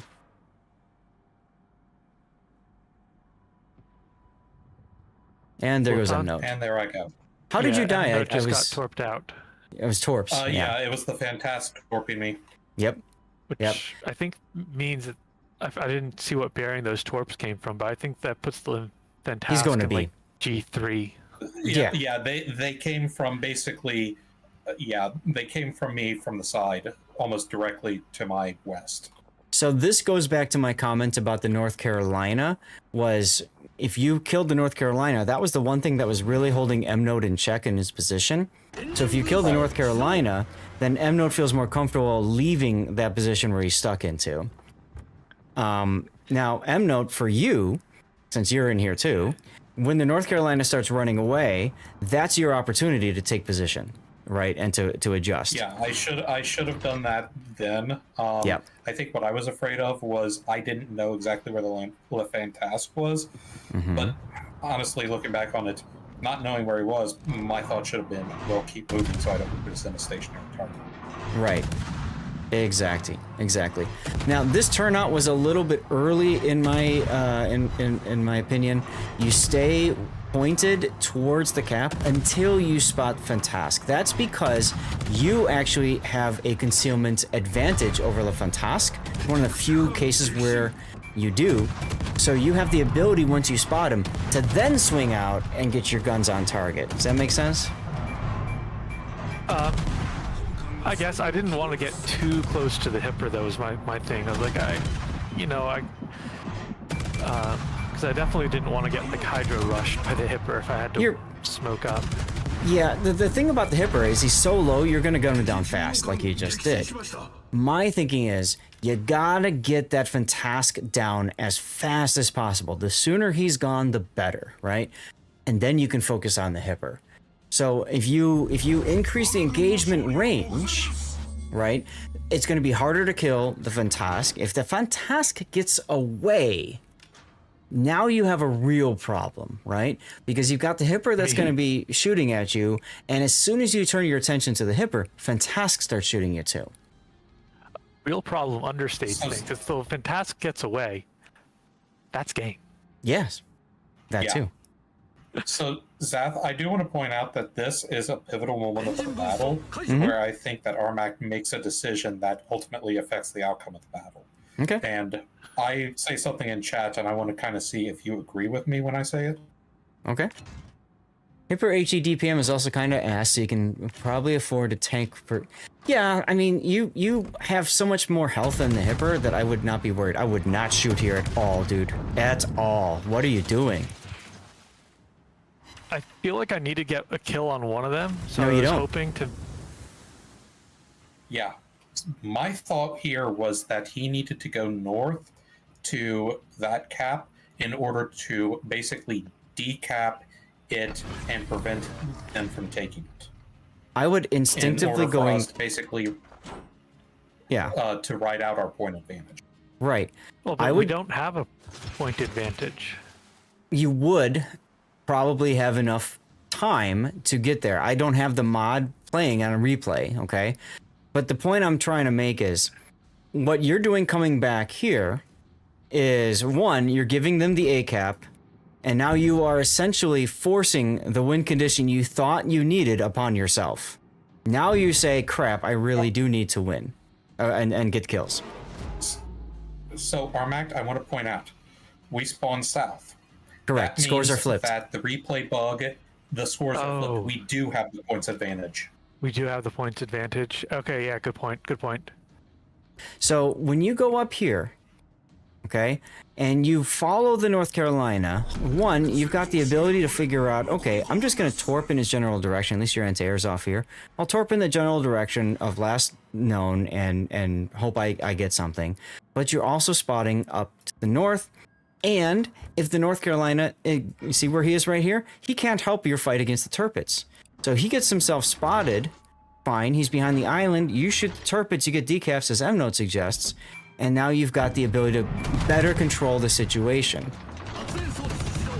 Now what you're doing is you're hoping to bait him into shooting you, which you did. Yeah, the scores are flipped. It's a fun bug, Zeka. If you spawn to the south, then you have the red team score. If you spawn to the north, then it's the right score. Why is that the case? I don't know. So my thinking was that at that point that I said he made that decision, that's when I think he needed to go north right then in order to decap the Turpits. Yeah. Long enough for basically us to get the point lead we needed in order to win. Right. But by taking the shots, you told the North Carolina exactly where you are. Now this is I want to throw the game. Take the hands. Yeah, there you go. Yeah. So what you do there is if you're gonna. I should have gone out behind the smoke. Yes, you should have. Yes, you should have. Yeah. And not only that, but actually could have won us the game. Oh, it would have been a win. It would have been a win because keep playing the replay a little. I don't know if it shows, but look over at the North Carolina. You're gonna get the kill on the North Carolina with the You're torps. gonna get a double death pick, Zach. I know. So that's true. I can. Well, he might not even show up though. Oh, he does. All right, there we go. Winning is overrated. Impatience kills. That's a good title. That's a very good title.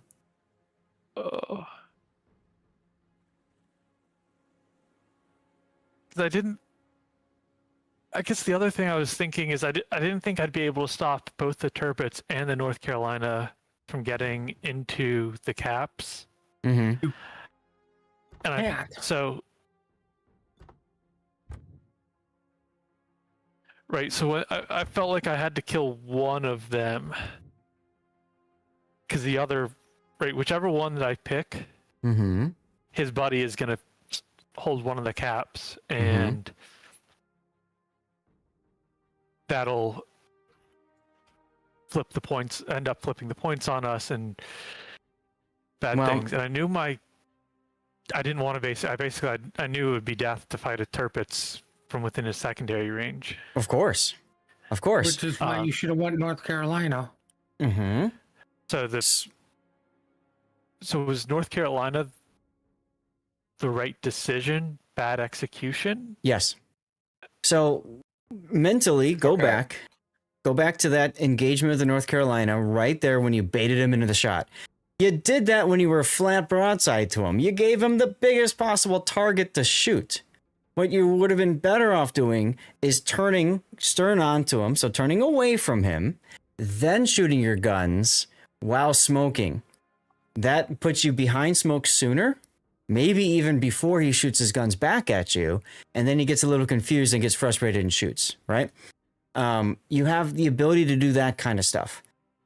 You control that engagement better. You would have taken a lot less damage in that salvo, and might have given you the ability, okay, so then he shoots you, and you can duck back out of the smoke, spot him, shoot him a bit longer, duck back in, because the North Carolina doesn't have instant reload, right? You've got about 20 seconds to play with.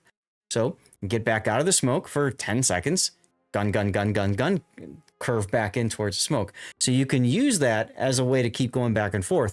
All the while, you are decapping him, right? Because you're hitting him, so you can't get the cap. So So you're doing two things at once. You're toying with him to the point where he's pissed off with you and taking random shots into you and spotting himself. Or if he's smart enough to wait until you are spotted, he shoots at you, but from an angle where you can turn away, like that last shot where you only take a couple hits. But the difference is you've got much more hit points for that second part of it. Does that make sense? Yeah. And the other things are correct with Hujam. You spent way too much time worrying about the Fantask when you can't really do much about him anyways. And you really, with this ship especially, against other destroyers, you need the engagement rate to be close. You need to be 10 kilometers, actually 8 kilometers, I'd say, and under. 10 and higher is like, good luck, I'm just going to shoot the air and hope something hits, right? But for a destroyer, you want to be as close as possible to them. So as soon as they get beyond 10, just stop shooting, go dark, reposition. If you dark, they don't know where you are. You could be anywhere. But as long as you keep shooting, they know where you're at, and they know the farther away from you they are, the less worried about your shells they are, and the easier they can have, when it comes to shooting back at you. I mean, you came in first, you saved your star, and you said, hey, I did good things, but you also lost the battle. Oh yeah, no, I didn't. I wasn't. Yeah, I definitely wasn't like, oh, I saved my star. I was like, okay, yeah, I did a thing or two that was good. Yeah. But obviously, I lost the battle. Like I had the battle within reach. Right. And I exactly. lost it. Right. Like exactly. That's one of those things too, where, and also this is kind of where I sent the replay, and I'm like, I know I made some mistakes in here. If you took half the damage from Fantask, right, that's huge. If you took half the damage from North Carolina, that's huge. So don't build an Aki commander for maximum range. My God. That's the word. When I see Aki players, I see bad Aki players and Kitze players. What they're doing, Gambit, is they're max range, sitting in smoke, shooting at things, and they're the thing spotting. So as soon as they sit in smoke, nothing shows up, right? And then they get angry with their team. Or they sit behind their teammates because of that and farm. And they do absolutely nothing for the team. So your key is kill the Fantask, right? With radiolocation and engine mod, you know exactly where he is. You go right to him. You don't let him play his game, therefore. He's always running away from you. He can't get onto M-Note's side. He can't torp M-Note. That's huge, right? This is a great example, and I love that you sent this in, Armac, because as you can see, there's just so much that we can chew on here for all that kind of stuff. You take range on your Aki, you don't need range on your Aki, Pak. That's what I'm saying. Like, okay. You take range I don't on all your DDs? I've never played it, but it doesn't really have the best shell velocity, does it? No.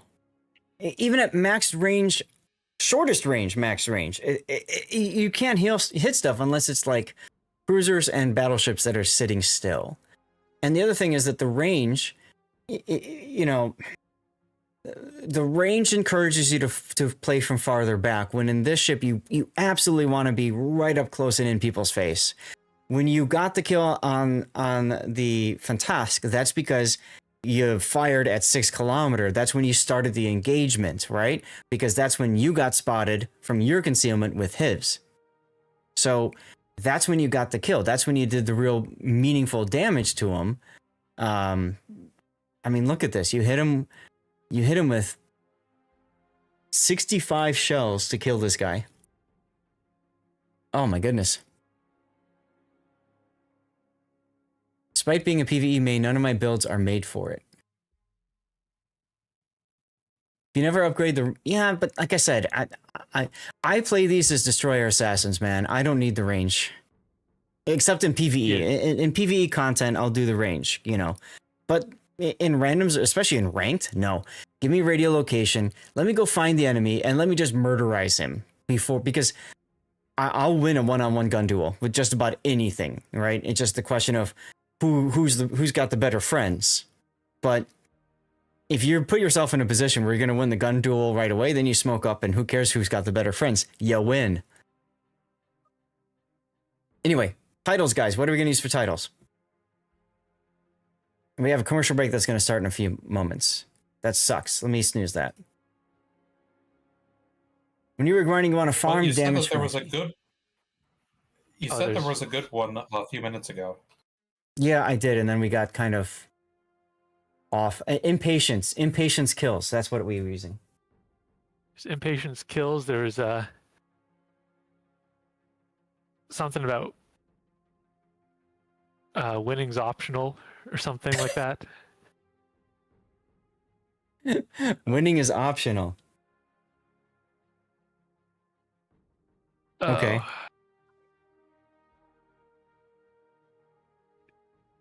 I will admit I was frustrated with this battle, but it wasn't just because of this battle. It was coming in the midst of a very stressful session of not very good games. Well, and as we identified, Emno, you put yourself in that position as well. I think there's anything yes. you could do to win the game. I wasn't exactly like saying, I did nothing wrong there, but it was just general frustration.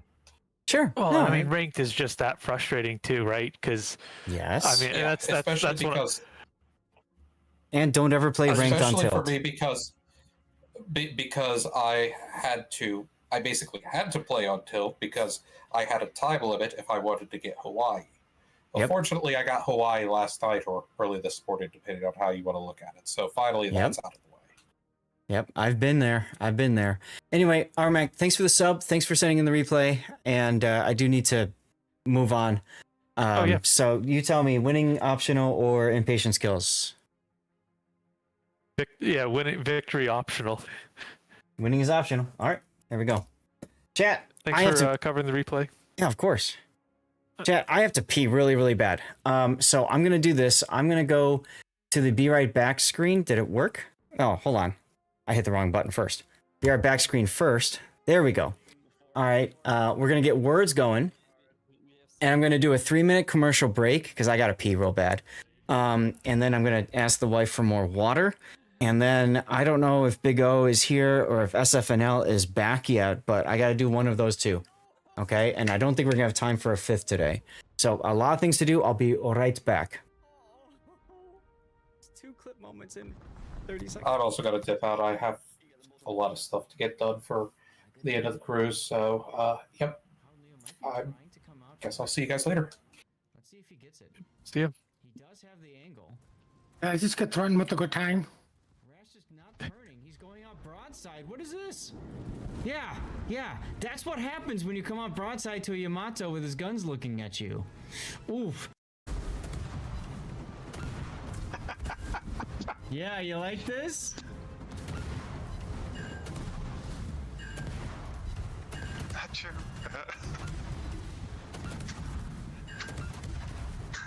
Why are you hacking? You can still see him. Whoops! Oh. Ohio and Kerfers. Ooh. Look at that Kerfers. That's a man-sex Kerfers. Love it. Okay, off to get water, and I'm gonna get some dirty water because of how crazy today went. So I'll do that. Nice job with words. On Flibby's Lenin, he takes 3 of them, despite having that torpedo warning system. Ouch. And there goes the engineer. In the middle of the map with that ship. Showing broadside. Ouch. Warspite does go. But the bow turrets can't quite keep up. Fava's dead. Wow, and he kept the other torpedo salvo for Peyton. Yes, he didn't need both salvos. Hanging by the torpedo these days. Peyton is absolutely 100% a dead man here. There it is. Wow. And the 2 Delnies survive the experience. That is a clip moment, if you ask me. This shot to do it either. That being said, Patton is turning back in, which is essentially saying, go right ahead and torp me. Yeah, it really confusion. Is. I don't think he dodges this. Big confusion here, guys. Big confusion. Yeah. And I mean, he might trade it back out. It looks like he's gonna trade it back out. Let's see, is it enough? Yeah, it is enough to trade it back out. So at the end of the day, Patton goes down. You have to question, did he need to give that? He is dark, but Matsuri's going down, and that's the problem. That leaves Pikachu all by himself. Source Tug on 800 HP. He escapes. But the combat has been all NaCl all the time up at this point. Well done getting pushed out of the B cap. His little gambit there not working out. Correct. And you can see Pikachu now might take a torpedo as well. 2 torpedoes and he's gone. Oh my goodness. And he's gone. Hearing torpedoes from downtown. Look at Yeah, doing some World Spoon replays would be fun. Absolutely, yes. Okay, how are we doing? Commercial break is just about to finish. Is SF here? Pulled off a victory. We're gonna do SF because I know he was here earlier and said he'd come back. So even if he's not here right now, that's okay. And let's go to WTFS as chosen to win harder. Looks like Quest has joined the Discord as well. Quest, if you haven't yet, if you're hearing me right now, Quest, if you just joined my Discord, there is a channel that we just created called Welcome Get Rolls Here. So just post there and say something like, hey, I'm looking to do whatever. If there's any roles special you want, you could do that and all that good stuff. Yeah, but I mean, here's the thing, like, this is what Okay. you've got 33 seconds. So this is gonna be SFNL's game. I'm gonna get this set up here, and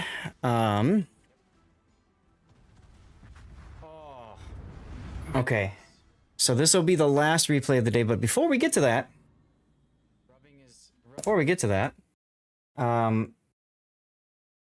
because I've got the sponsored portion of the stream later and all that good stuff, we're gonna start with some cheers. For our last replay, we're gonna start the dirty water now, because I need to do 2 of these before I do my sponsored portion of the stream at 4.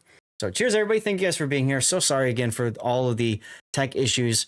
Talking to my wife about it. What I think I'm going to end up doing is I'm going to turn off enhanced broadcasting in the future, and I'm just going to set it to stream output at 1440p. I think that'll be the best of both worlds. And the nice thing is it will also reduce workload on my graphics card because it's not uploading at so many different streams and all that. So I think that'll help. That might mean that some of you guys may have fewer options when it comes to choosing how you watch the stream. So sorry about that, but I don't know what else I can do. And I don't trust Twitch enhanced broadcasting for Sunday. Antifreeze for the chilly Chicago winters. Cheers. Hell yeah. Feel free to share what you guys are consuming. And if you want to spam some emotes, exclamation point cheers goes all over the place like crazy. Baryag, thank you very much. I appreciate you. Cheers. This is Maker's Mark with my Wargaming issued whiskey cubes. So that's yummy stuff. Espresso, neat. There you go. There you go. Send you some Aussie summertime. That'd be handy. That would be really handy. Let me just say that. Raspberry vodka. Ooh, yummy. Well, there you go. Cheers, everybody. We're gonna get some stuff going, flying around, and let's go to SFNL's game. As soon as the Discord figures it out. Normally, it wouldn't be that big of a deal if we get a little behind on things, but with us doing a sponsorship today later, I just can't afford to really go long like I normally would. So, them's the breaks, y'all. So this is going to be a random battle. Let's see, where is my build viewer? Build viewer, there you are. Pop that, and pop that. Aussie summertime would mean Chicago burns down again. I'm willing to take that risk, Dutch. All right. So, side note, there are many people out there that would rather be too cold than too hot. I am not one of them. I'd rather be too hot than too cold. I get the idea that you can remove clothing so that you can feel cooler if you're too hot, but you can't do that if you're too cold. Or did I flip it? You can add clothing if you're too cold. You can always add. Yeah. You can only trip so far. But for me, I do well in hot environments. When I used to bike all the time, for me, I loved biking in the dead of summer, 80 degrees, 90 degrees, not a problem. So I always consider myself a tropical Asian, because SF get back at the right time. I consider myself a tropical Asian because my mom was Singaporean, and Singapore, of course, is on the equator. So for me, I'm in my element in hot and wet, and I'll let you guys go from there as you will. As someone who's lived in Florida all your life, you'd rather deal with cold weather than hot. And see, for me, like, this whole stretch of, yeah, but Pac, you have to deal with that for like a day or two. I mean, how long have you been dealing with this cold up here? It's about a week and a half, right? Straight? Yeah, I heard it's going to warm up in June. Yeah. Exactly. Oh, all the time, Gambit. We've definitely seen people play ships poorly, but then make it work. Some of my replays on YouTube are like that, and that's fine. I actually like that because it gives me a chance to point out. Forrester, you mentioned the technicality of doing replay reviews and stuff, and all that. I mean, we've had games before where it just, yeah, and what I love about it is being able to make players understand why they had the games that they did. You know what I mean?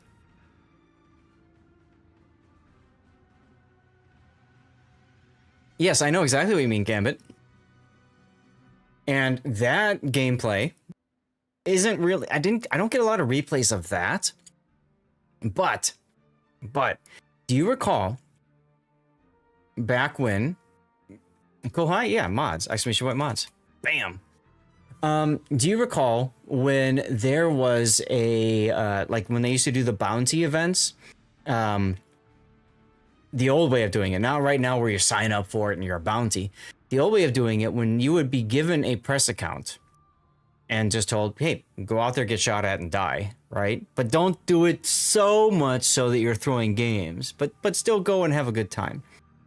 So what I would do for that Gambit is I would do the completely naked challenge of no commander skills, no upgrades, and no flags. And no upgrades if it's a tech tree ship. And I would just go out there, and I had games where I came in first place on my team and carried and won. Coming to mind is a Z52 battle like that. So it can happen. And I've had games where I've purposely been like, shoot me, like the whole game. Actually, that's how I ranked out in Kyiv. You're right, exactly. You play normally, sure, play normally, but I'll just play normally by not putting captain skills or flags or upgrades on my ship, and I'll play normally. Whatever. And it was kind of fun because you could kind of illustrate that you don't need all of these things to do well. It's more a skill in how you make things work. And the other things are a benefit, an added benefit. When I was doing Stack Up, the speed run, a year and a half ago, almost 2 years ago now, we did a speed run for charity for Stack Up. And I remember right, I was forced to run a captain. No. It was a brand new captain in Hatsuharu that I was grinding up. And I remember still making it work to like crazy effect. And that's with stock torpedoes. So it comes down to luck, sure. It comes down to skill. And it was just a lot of fun. You tried hard as a bounty. If you wanted, you made it work for it. You're not a bad person. You're not a bad person at all. If you played carrier as a bounty, well then you're an a-hole. Because that was the ultimate. Against the rules. That was the ultimate. Well, yeah, it became against the rules. At first, though, it wasn't, and then people figured that out. But anyway, yeah, it's just there are times where people do dumb things and win. I had somebody at Anchors Away Anaheim, which was one of the in-person events. He came up to me and he said, I sent you the best game I've ever had. And you found all these things I did wrong in it. And I'm like, waiting for him to be like, you're an asshole, blah, blah, blah. What he said, though, was you made me realize that I still have a lot to learn in this game.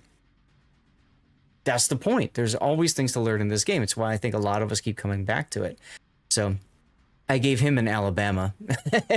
It's my way of saying thanks. That was really cool. Anyway, SFNL is here. And I think we should probably get into this. This will be, unfortunately, our final replay of the day because we do need to get to live play. So let's hit it. This is the Henri IV, Henri IV, which is the French heavy cruiser. Very fun ship. Fantastic boat. I don't know if she's necessarily been power crept or not, but I remember good times playing her in ranked battles, and especially clan battles, getting on broadsides and just smashing people to oblivion. She's got main battery reload booster. She has 240 millimeter guns. Now, what's interesting about the 240s is you could, this is something we used to do a long time ago, you could run IFHE with the 240s to pen 50 millimeter armor. That's like anti-Moskva, anti-Stalingrad. Those days are gone. But once upon a time, that was a thing. But the big thing about her is her 240 millimeter AP.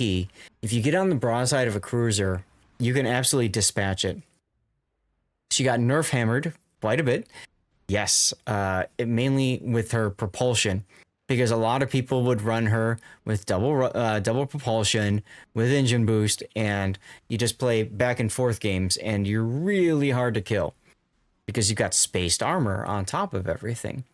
Now, you got the torpedoes as well. These are 9-kilometer torpedoes. They're not the greatest, but if you're being chased, they're handy. It's something. But the big thing about the boat is the spaced armor, main battery reload booster, and good AP if you're on the side of something. So with that, let's go through SF's build. He's got main armaments mod 1, engine module, good, aiming systems, propulsion. I was talking about before, if you got engine boost, you definitely want propulsion. Main battery loading. So this is the unique upgrade. I love how it says 0% rudder shift time, 5% main battery firing range, 10% main battery reload time, 10% ship detectability for submarines when underwater, 10% detectability range. So what does that all mean? You're taking that instead of concealment. So you're basically turning this into a much bigger gunboat. And SF likes to talk about how he greeds for damage. So this is a very greed for damage kind of a play, because you're losing concealment in order to do this. Helps with your reload a little bit, helps with your range. And so when you combine that with mod 3, you get your reload down quite a bit at the cost of concealment. Look at his concealment, 15.9 kilometers, 16 kilometer concealment versus standard, which would be 13. That's a big difference, guys. That's a big difference. If I remember right, wasn't this changed recently? Lighthouse Henri is love. Yeah, I mean, you could do that. Yeah, a lot of people used to do that too. Sure, heavy HE and sap. You don't build for concealment, and instead you build for like, rudder, steering gears here, right? And you just farm at max range. You could do that. But I think what makes this ship fun is when you get on the side of something and just clobber it. That to me makes it fun. Rams House 23, hello. How you doing? Happy Friday, my friend. TGIF. And you've got Hydro here, which makes sense. Captain is Abanyu. Now, Abanyu has a couple of specialties, right? One, you get 2 million HP potential damage, and you get you get a magic 8% to ship speed. This is interesting because for the Henri, typically by the time you get 2 million hit points of potential damage, you're basically dead anyway. Death Strike achievement, you're probably not going to get that in an Henri, but if you do, it helps your main battery and torpedo reloads. And then, of course, if you get a cap, you increase your chance of fire and flood. But you're an Henri, so you're probably not going to get a cap. What I'm trying to make is, Abanyu is kind of an interesting choice, an odd choice in my opinion for Henri. Because he also has a buff survivability expert, which SF didn't take either. I would highly recommend SF. You're better off with Honore. Honore gets buffed to grease the gears and a buff to adrenaline rush. Both are skills that you took. So I think that's going to be better for you than a whole bunch of talents which really don't apply too well to you in the Henri, and the fact that you didn't even take the buff skill anyway. But this is what you have. So you've gone with Grease the Gears, Consumable Enhancements, Adrenaline Rush, Superintendent, Concealment Expert, Outnumbered, and Top Grade Gunner. So you are playing this boat to be on the flank. You get outnumbered, you are magically 8% faster, and your main battery hits better. So that's great. This part of your build is fine, other than in order for this to happen, you can't take Survivability Expert. That's the only negative really to this. But, okay. We'll allow it. We'll see what happens. Oh, thanks for allowing it. Appreciate it. Yeah, normally you want Survivability Expert, Bardiak, but the problem is if you're going to take both Outnumbered and Top Grade, then you typically are giving up one of the 3-point skills to make that happen. So Henry doesn't need SE. SE is probably the one skill. Is probably the least important of these 3-point skills. For signal flags, we got HP boost, fire reduction, fire and flood chance, fire chance, heal boosting, hydro uptime. Interesting choice there. Ship speed, and then consumable reload. I say interesting choice because I looked up. He's of course gone with engine boost instead of hydro. So okay, I get it. When he's pushing into things, he wants the hydro to last longer. I get it. All right, let's get into the game. This is just a standard random battle. One super ship on each team. You've got a Dalarna. They've got a Yamagiri. Interesting kind of a Q dump here because you have an extra destroyer. They have an extra cruiser. Problem with Henri is Condi exists, and Condi is absolutely the power difference. We talked about actually it just came out recently, the Novosibirsk, the tier 11 super ship for the Soviet cruisers, compared to the Petro, is almost like a side grade as opposed to an upgrade. And then you compare that to going from Henri up to up from there, and yeah, I get it. But what I think SF is doing here is he's going for medals. He's going for that golden clasp. So he's got to play 20 battles and then be within the top 95% for the golden clasp, I think it is, right? So he's trying to pick ships that probably aren't played a lot anymore. And I agree with you, Hujem, because Condi is so much better than Henri. I think it makes sense that you're going to be doing Henri instead. What's my Discord? I do have ! Discord command, or if you look in the about section of my stream, you should see my Discord over there. Just make sure you say hello, and if there's any special roles you're looking for when you join, if you are looking to join, because we do have some anti-bot spam measures that have actually proven successful already. I like how you ran into the one person that was upset that you are on the opposite team. Right off the bat. I'm not in this game. No, the Smolensk said a moment ago in all chat to SF, why are you always on the opposite team when we're in games together? And true, Armact, exactly. It's not just about picking ships that aren't played so much. It's about ships that aren't played as well. And I think that's really important because the Henri isn't very popular nowadays, but it's also hard to play really well too. Do you do clan? But the problem with the Henri is so many people have played it so well for so long. Mm-hmm.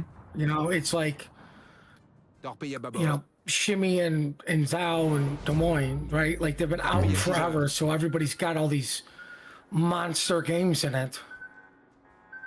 The DD confused you so often. Yeah, I can see that. Rip the whiskey. Well, he was getting down, Mr. President. Mm-hmm. Look at that perfect Henry-sized gap now. Those were probably Shima Torps. No, those What was were the first Yamagiri one? Torps. Now, Ram's House, I used to do clan battles a long time ago. I haven't done clan battles in a long time. The main problem for me is clan battles is too much time commitment in the evenings, which is usually when I spend time with my wife. So, I've had to give up on clan battles. Sad. Oh, look, you found the Forest Sherman.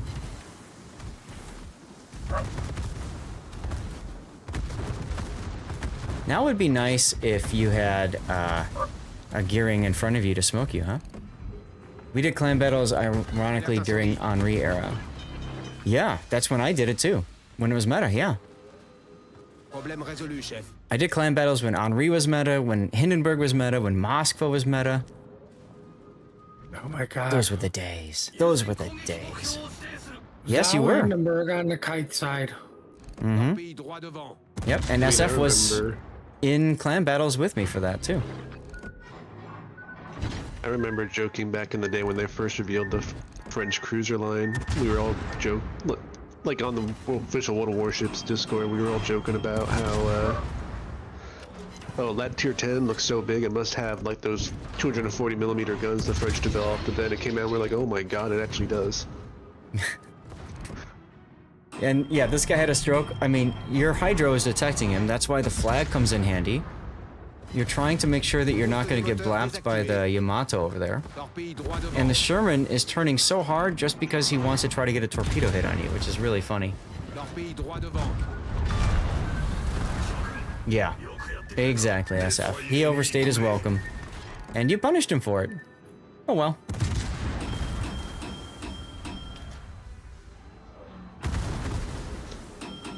Remind me, did they ever reverse the nerf to Henri's slightly ability?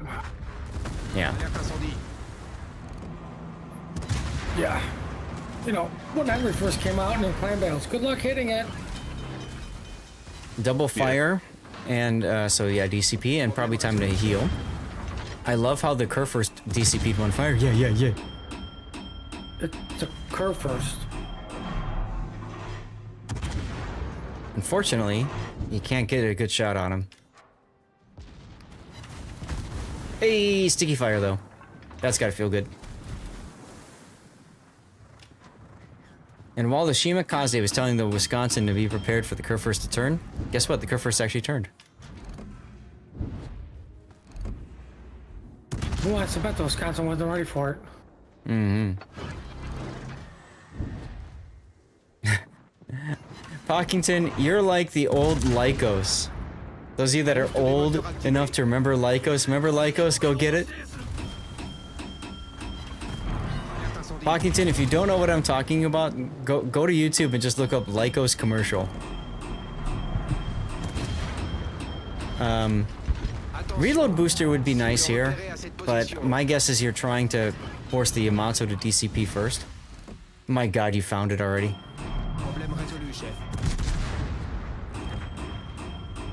This would also be a good chance for a reload booster here. There you go.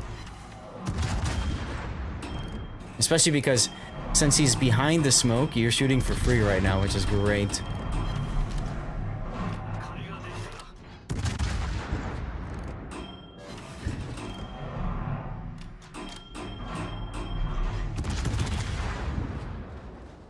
And he goes dark.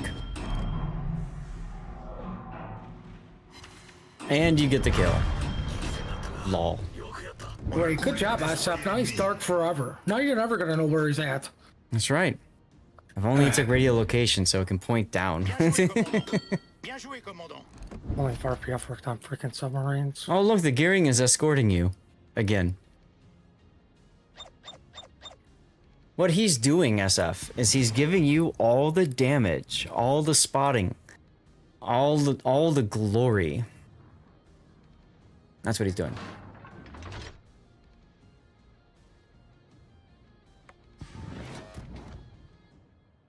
Shimakaze on Shimakaze action at the middle. Nappy turned. You don't have a shot. You found the commercial. This is before your time, but But seriously, you were like Lycos. Lycos, go get it.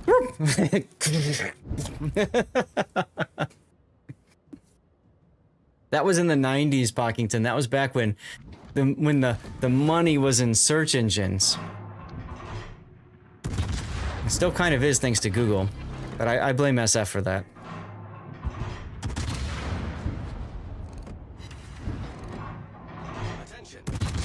This is nice because the Smolensk is forced to sit broadside to you because of the Wisconsin threat. But he's doing a nice job of turning as well. Oh, but you don't care. You citadel them anyways. Pockington only 23. I hate you right now. Get off my lawn. I wouldn't want to do my 20s all over again. I'd love to do my 20s all over again. Why? Is that what you said? Yeah. Because I never really partied in my 20s. I was always like one of those like stickler bookworm guys that had to like focus on school, getting things done right. I was also deathly afraid of women because I was a nerd. You know? Right, so you did it right. I don't remember my 20s. Oh, man. That's the dream right there, folks. Horse Maul gets overmatched with anything bigger than 221, right? And hey, Blue Falcon. See, Duckman agrees with me. Stupid Shimakaze with your smoke, with your hydro push again. No, you did your 20s right. I mean, I barely remember most of my 30s too. Like, I've been told they were a good time. You got the pictures to prove it.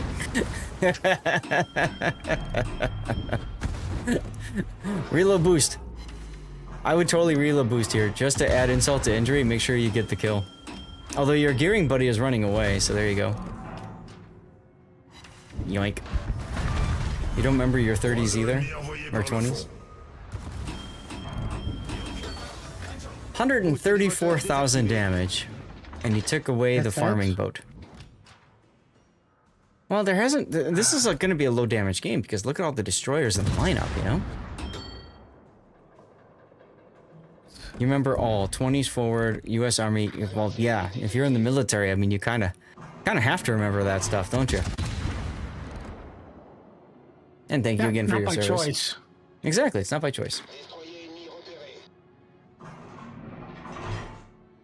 Majoring in weed, wine, and women, or if you're a Babylon 5 fan, wine, women, and song. That's actually a Roman saying.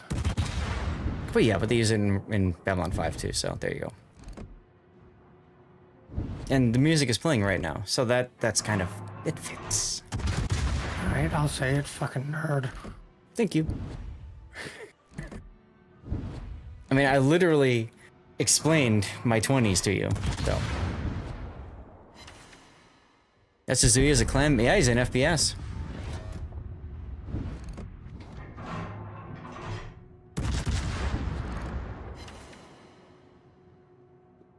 Are you trying to say that you are actively hunting down SFNL?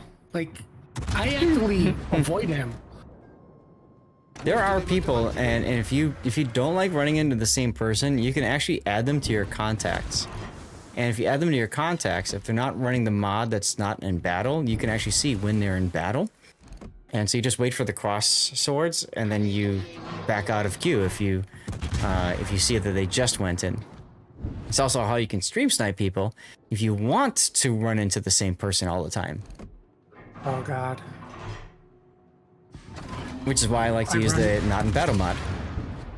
I use it, but like I play with Sound and GP on Tuesdays. Mm-hmm. I've seen it. And one of Sound's viewers was like, "Hey, I'll try to sync drop with you guys." And I'm like, "I don't think that's gonna happen because we're all running the mod." Yeah.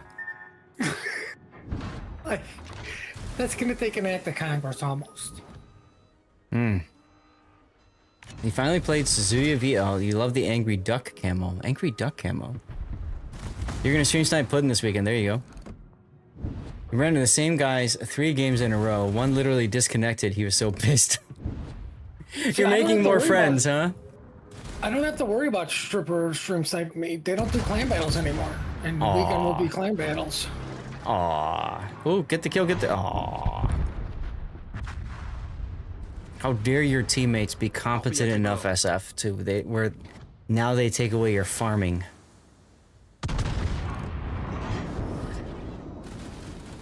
I like this Bremen, though, just sitting behind the island for days. Like, that's not gonna win you the game, buddy. Right, but it's gonna win him the... I lived, and I get to tell the tale of how I didn't do anything. Oh, look, hydroacoustic search, detecting torpedoes and destroyers. This guy was so pissed he ran into John the Ruthless before you and Colbert, and then you in Hawaii. Oh, God. I can understand why he'd be upset. I'd be upset too, man. I would literally just be like, what side are you on? Go to the other side, and then when the battle is over, go do something else. There's your double strike, and you've got a broadside Suzuya in front of you that you can DCP because he just panic trucked all his torps already anyway. Oh well. Well, it sucks. No double cracking, so what a waste of a game. Yeah, 6 kills is pretty good so far. Alright, this guy at least is smart enough to turn into you and set you on 2 fires. I'd shoot the... No, you can't hit the Bremen, never mind. It almost feels like the Shimakaze is shooting the Bremen right now. Yeah, but the bigger threat is in front of him. Of course it is. Of course it is. And Suzuya is looking for a torpedo opportunity, and he's not going to get it. SF with the 7th kill of the game. Only 1 ship left. Yeah, but it's not 8. It can be 8. Just give it time. Give it time. He doesn't have the arc. Of course he does. Because look, the Bremen's backing up. See? I called it. Told you so. Victory screen, but we don't care because... There's 8. See? It should have been 9. It should have been 9. Oh well. Fantastic game. Biggest hater in here, apparently. Oh, No, the expectations for SF are just too high. That's right. Confederate, Double Strike, Dreadnought, and Kraken Unleashed are good achievements, but you didn't have Brothers in Arms, or I don't know, whatever the Die other... Hard, a Flesh Wound, Die Hard, a Double Solo Warrior. That's right, that's right, that's right. So, great battle. I have faith that SF will find some way to get a Double Solo Warrior in one game. I mean, can we take a moment and appreciate the fact that he got 8 kills and everybody else was just left with 1? Like, SF doesn't share. Like, I think this game for USF, that could be the title. Is not true. I don't share. When I am in the other team, he shares all of his shells with me all the time. What do you guys think? What would be a good title for this one, huh? I don't share? Or is there a different one that you'd like to use? With 8 kills, who the hell needs teammates?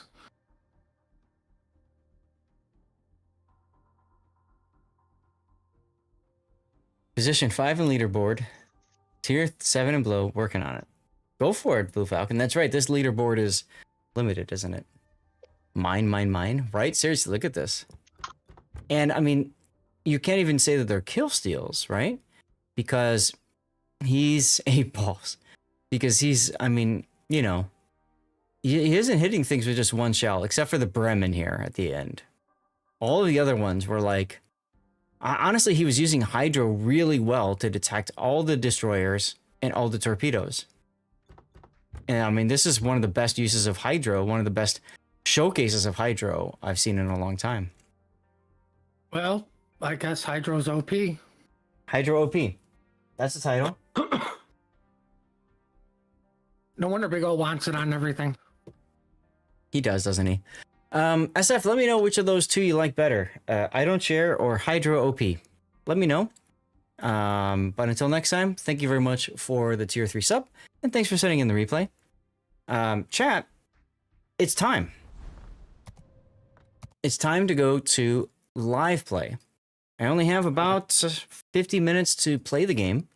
But if you want to join me, we're going to be playing Operations. We're on the NA server. Send me a message in-game, Lord_Zath, and we'll get you in. I'm doing Operations because Teenage Mutant Ninja Turtle missions do not work for asymmetric. And I think that's because when Wargaming originally coded the missions, they originally planned on asymmetric not being extended, and then they decided to extend later.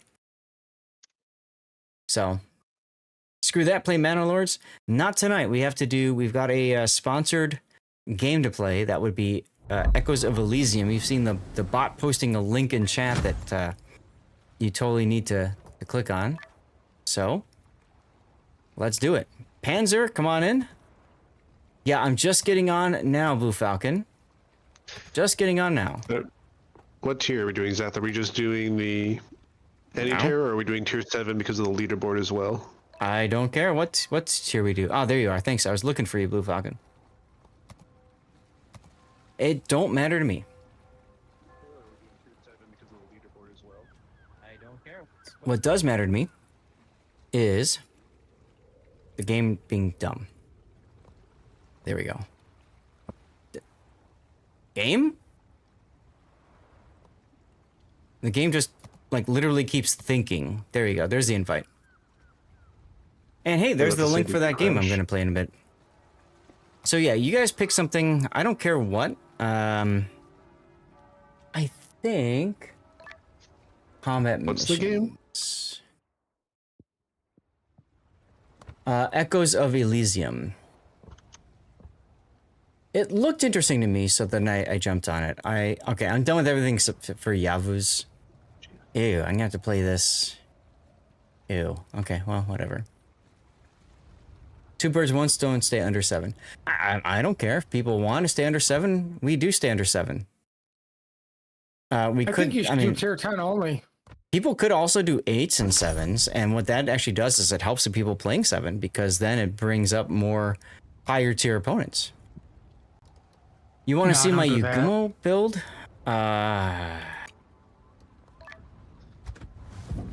Right, it's bonus XP, exactly. So I think that's a good choice. I don't have a Yugumo. Tier 9 game. Yeah. I don't have a Yugumo. Do they allow asymmetric? I'll take a look in a sec. But a Yugumo build would look something like this.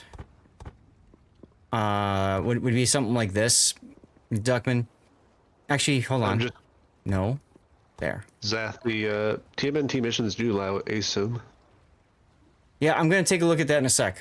But yeah, this is what I would do for asymmetrics, or sorry, for Yugumo, Duckman. I'd probably do something like this. I'd actually trade out consumable special for turret traverse for when you do have to use your guns. Well, this is where radiolocation comes in handy, because you're already looking at your pointed thing, which is why I don't feel like grease the gears is that important. It's not looking, it's when you're doing your turn, your guns will stay on target. This is true. If you don't take it, it won't. This is true. This is true. So it really comes down to what your was FT. It has a TRB. Fill the tubes. Yeah, fill the tubes. You want to spam the torpedoes no matter what. I don't care if it's got torpedo reload booster or not. I want to spam torpedoes. I mean, that's what Yugumo is. It's a stealthy boat that spams torpedoes. So fill the tubes. Anyway, that's my build, but you can also do grease the gears. Up to you. All right, let's take a look at the missions. Combat missions. Common. Teenage Mutant Ninja Turtles. Oh, they updated it. Okay. So we can do asymmetrics. Let's do asymmetrics then. That's better than ops. More games, faster games, better pizza, Papa John's. What that means is we can. Who came in first? Eddie. All right, so we'll bring in Eddie, and then Armact will bring you in when there's room. Okay.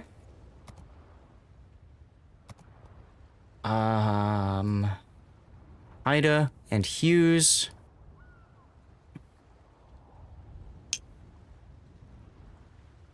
Let's also... Thanks, Armact. If we were doing operations, fine, but if asymmetrics work, then... Because operations, you get half progress, so it's like, ew, you know? Let me get a poll going for which to YouTube. Panzer, Eddie, feel free to pick your ships you want. Brindisi, Dodgy, Torpy, Scharnhorst, 43, Hot and Cold, Akizuki, Winning, Optional, and then Henri, 4. Did we ever get a response from SF about title? I think Hydro OP is good for that one. We gotta change to 1,000 channel points for additional votes. Start the poll. So this poll is over on Twitch only. You want to have a say in what goes to YouTube? Please take a moment and vote for which replay you thought was best. Red Rider! Next patch will be changes to how secondaries. I have no idea. I haven't heard anything about that. Yeah, Maruk will be up for 2-3 more hours, but I will be doing a sponsored portion of the stream in a little bit. Oh, he's talking about the random secondaries that are going to be secondary objectives and operations that are going to be in the next patch. What does that mean? There, like, you know how you had those random secondary objectives that would pop up during the was it the World War II operations they had going on earlier this in 2020? Yeah, some World War II ones. Okay. Basically, they're going to make it now where, you know how right now it's set secondary objectives? Now all the operations are going to have random secondary objectives that'll spawn in as you play the match. Now instead of just like sink the carrier that's down there, you might get rid of these shore installations or clear this minefield or something. Oh, interesting. So each operation will be slightly different, even if it's the same operation. So even if you're playing Hermes, it won't always be the exact same Hermes. Ah, that's actually nice. That's a breath of fresh air. Here we go. So yeah, sinking Adler may not be an objective. Huh, okay. Yeah, I know there's one where it's like you gotta destroy a torpedo boat base and destroy the torpedo boat that's spawning. Okay. Very interesting. There's a decent number of objectives. Plus, they also said certain maps are only going to have objectives that will spawn on them. So, okay. You won't have like the destroy the torpedo base on like Newport News.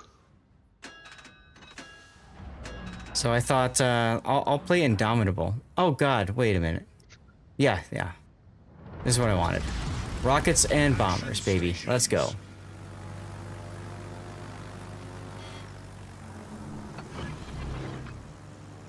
Now, fighter planes don't spot anymore. Kick the baby. Duckman, thanks for checking on Kick. Kick was acting weird earlier, but I think we have it figured out now. Were you here, Duckman, at the start of the stream? I don't think you were.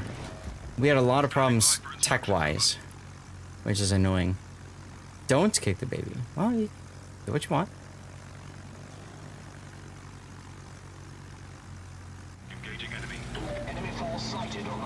Sucky. I'm just looking at South Park. No, don't kick the goddamn baby. Right? Oh, Trento? Let's drop the Trento. Why not? Bring back. Switch up to bombers. Now, this ship is really good for slingshotting. Buze, it's going fine, thanks. How are you doing? So, Trento DCP'd, right? So, I'm at full speed now. Now, you look at my captain build on the bottom there, and you can see I've got last gasp. So, we're gonna, now that we are out of boost, we're gonna drop, and boom, last gasp applies, and we now have full speed again. This is great for getting us to a target. Unfortunately, Trento DC, deep water smoke, whatever, made inky. So we're gonna guess here. And I guessed wrong. That's okay. But this is a great ship for people that want to just burn battleships and just farm them like crazy. You thought Wargaming disabled slingshot from all of the carriers. They've never disabled them.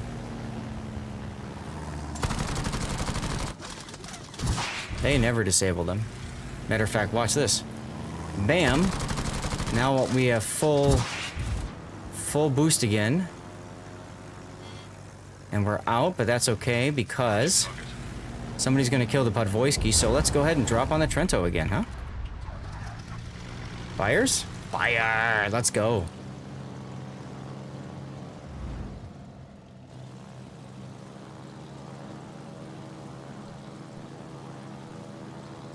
So that's a sticky fire on the Trento. And that's what's really good about this ship, is you just keep on farming stuff. Did I finish the dockyard? No. As a CC, I get the dockyard ship automatically anyways. So it was kind of not worth it for me to do that. No. All carriers have a slingshot mechanic still in it.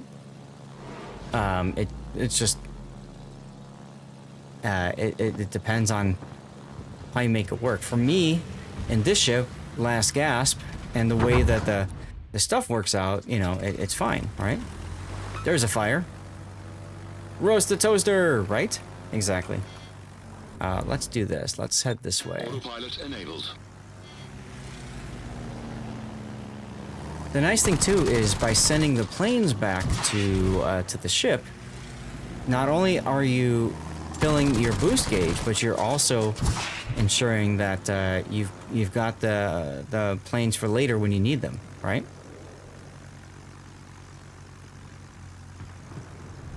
Looks like the New Mexico DCP'd, so I would have gone for the Königsberg, but I'm gonna go for the New Mex instead because I really want to get him on a sticky fire. And this should be about 20-30 seconds from the last drop. So now it's time for the bombers. No fires, go figure.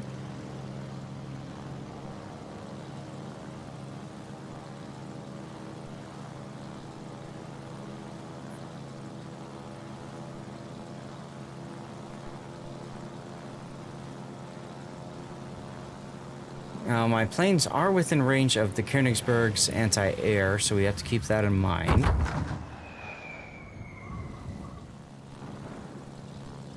Reality check, those bombers would not be landing on that carrier. The Sea Hornets? Why not? Are they too fast for carrier landings? There's the double fire. They made some questionable changes on the planes they put on carriers, let's be real. A lot of twin engine aircraft really shouldn't be operating on these carriers. True.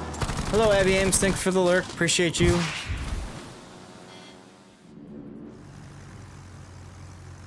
The heck? Oh, weird.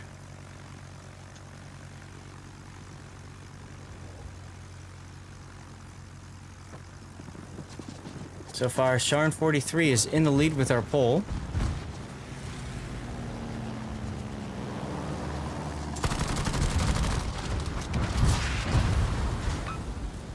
Three hits on New Mex.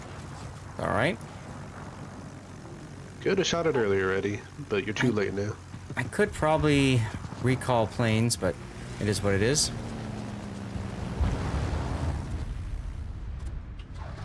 All right, Polaris. Actually, I don't want to turn away from that. Now here's an example of where I don't want to send planes back right away. Instead, I want to bomb the Polaris and then see where things go from there.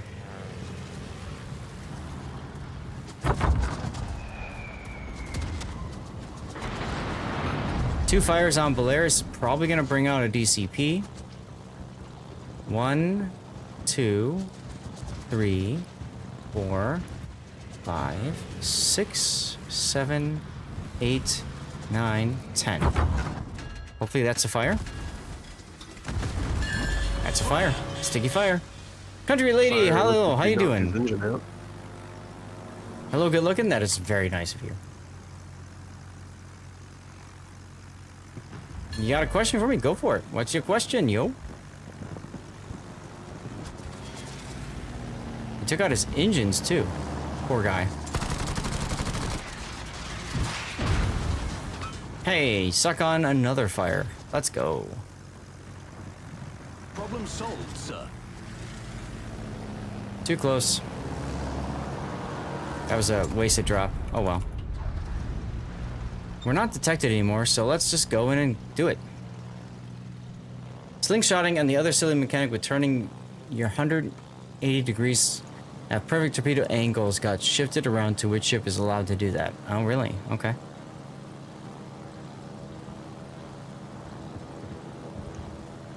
Valeria's DCP'd again.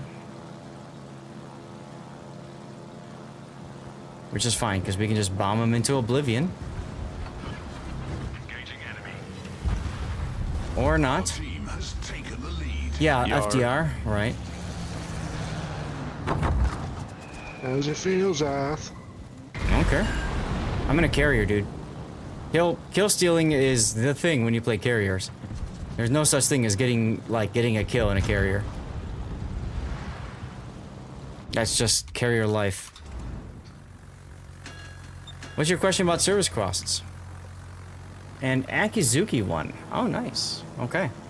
So the Akizuki's going to YouTube, and then I'll see if there's another one that I want to send out or not. 2 ships remain. Let's just send the carrier in. Where is that Mitsuki anyway? Yeah, I finally Peek got out. a lineup of torps that would have hit a bot, and the sign up gets it. Mm-hmm. Welcome to playing the game with 5 people that are capable.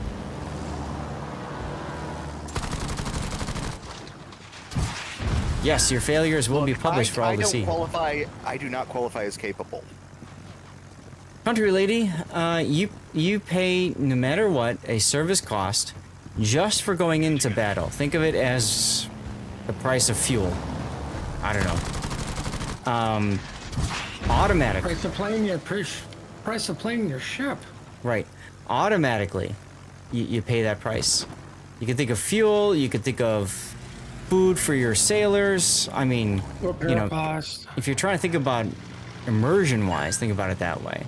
Now, once upon a time, Wargaming charged you for consumable usage. So, you still paid for taking the ship out, but you would be paying less if you used fewer consumables. So people were incentivized to not use consumables, which is why I always call it victory something, because I would use it because I'm winning, and I don't care about the cost. Yar, by the way. Enemy battleship sunk. Remember premium consumables? I do remember premium consumables. Oh god, yeah, going broke trying to run them. Yep. Oh, even better yet, if you took no damage, you didn't pay 0 service cost. Yep. I was about to say, wasn't that used to be a thing where so long as you didn't take damage, you didn't have to pay service costs, and then that eventually changed, but then changed the whole passive playstyle at the time? Wargaming changed it, yeah. I do.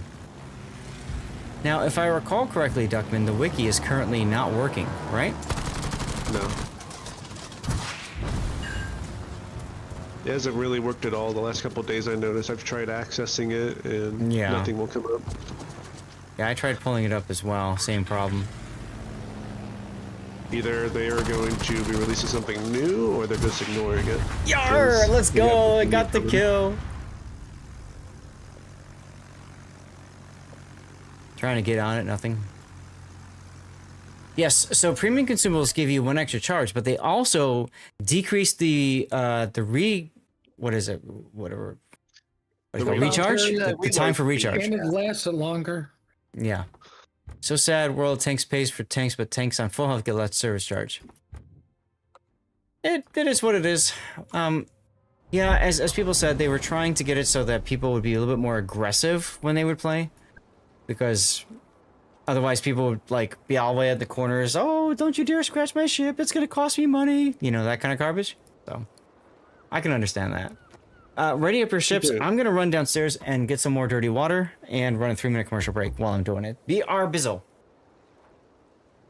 Yeah, I'll just leave it on the screen. Whatever. Nah, I'll give you guys something to do. Here.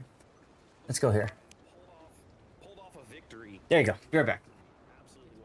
It was a Colombo and a San Martin. If I remember correctly, didn't the premium consumables also give you an extra charge? Yeah. Yeah. too. Here, have Yeah. one of these. WTFS has chosen to win harder.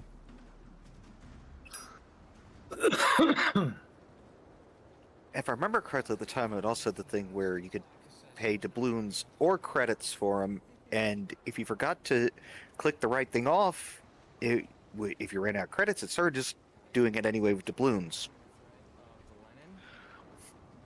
And going bow in. Lennon still does Lennon. Same for consumable camos. You've got 33 seconds. He has to shoot the Jean Bart Mm-hmm. because you desperately need a kill, which means he couldn't have potentially just yeeted a Collinwood. Yep. Oh, Dead Horse getting on the Lennon side, rubbing his nose all. We got me to a second supply crate. We got Raptor halfway to supply crate, but the jerk only put $500 for his goal, so that's where we left him. Papa Fodder, we got to supply crate. Rita Gamer, we got to a supply crate. Chief Injamin, we got to a supply crate. Who are we working on now? Pops? I think it's Pops. Now we're working on Pops. Dude, are you kidding me? What the fuck is this? Alright, okay, I can say Oh, let's go! Let's go! Let's go! Let's fucking go! Oh my god! Oh my god! We just Pops! Actually, hold on, not Poltava. I was gonna say, just sitting there, they know not, like. Uh-oh. They need to do it because they're gonna lose A, and they have this huge fleet coming. Okay, sorry about that. Poc, we won't have a spot within an hour because we're going to be switching to a sponsored game in 30 minutes or so ish. So what I'm going to do is we're going to do another game, and then if anybody's willing to leave so we can bring in Armax and Pockington after, let's do that, okay? I can play. You guys have all brought that up. Don't need to bring about bringing you in? Okay. What I might do is I might play Hatsuharu, because I haven't... I could use to get a win in Hatsu, since I'm just regrinding it. This is going to be your last? Okay. Sorry. I was about to say, yeah, Blue Falcon was saying this could be their last. Okay. I mean, hey, whatever. I don't mind. In the meantime, we just got raided, guys, so you know what that means. We have to get another giveaway up and running in just a moment. Okay, that scared the living bejesus out of me. What? Something shifted in my background and like it just made a whole bunch of noise, and I'm like, what? That was wild. Give others the opportunity. Fair. All right, so I think I've got all of the. No, let's do anti-air because I've got lots of them. Okay, here we go. Everybody, make sure you're out of the armory. Jer, thank you for the bits. Some old man just raided. That's right. That's right. Welcome aboard, everybody. I'm Lord Zath, a North American community contributor for World of Warships. Here, I should make myself bigger. Ah, we're bigger now. Thank you guys for being here. Appreciate you, Old Man Gaming. We're doing some live play action for a little bit longer, so thank you very much for the raid, my friend. Good night. I feel you are a wargaming puppet, but it's. What do you mean by that, country lady? Anyways, guys, we're gonna get a giveaway going as a way to celebrate the raid. Please feel free to make sure you're following the channel and type something in chat if you want. And what do we got? CC container, huh? Oh, right, I'm a puppet because I'm not railing at wargaming for existing. Gotcha. No, but I mean, the whole credit reduction thing, or the credit cost post-battle, was something that wargaming added a long time ago. Because people were literally being extremely passive. You will say camo is worth it. What are you talking about? What camo? These days, camo is not worth it. The only time camo was worth it was for tier 10s when there was a reduction for post-battle repair costs by 50%, which Wargaming kind of just got rid of altogether. And then like the ones that had really good economic bonuses, then it was worth it. I used to stockpile and hoard those things. But yeah, now it's eye candy. Exactly, Gambit. I don't care about camo anymore. I'll gladly go into a battle naked. What's the matter? KJS, how's it going? Happy Friday. Yeah, they can sell camo all they want. If people want to pay money for a visual change in the game, let them. We talked about that before a lot. Cosmetic changes. People do that in all kinds of games. They want their gun to look different. Okay. I love games that sell cosmetics. I'm not going to buy them, but it pays Bingo. the bills. Bingo. And it doesn't give anybody an advantage over me, so why the hell not? Exactly. Now, the post-battle destruction effects, like when you kill somebody, as long as it doesn't have a performance impact on your game, which a couple of them do right now, it's not a big deal. Support the allied target. No. Service cost is based a couple of times. Damage, base cost disappeared before it showed up. Fair enough. Old Man Gaming, how was your stream? I hope it went well. For those of you guys who don't know Old Man Gaming, he's a Norwegian streamer. Very awesome person. Very chill. Good person to be with. Gabriel, what's going on? Long time no see, man. You still doing well? Don't need to pay for camo, you just need a mod pack? Yeah, I mean, there are some mods that you can do that have camos out there, sure. Still Tarkoving. There you go. There you go.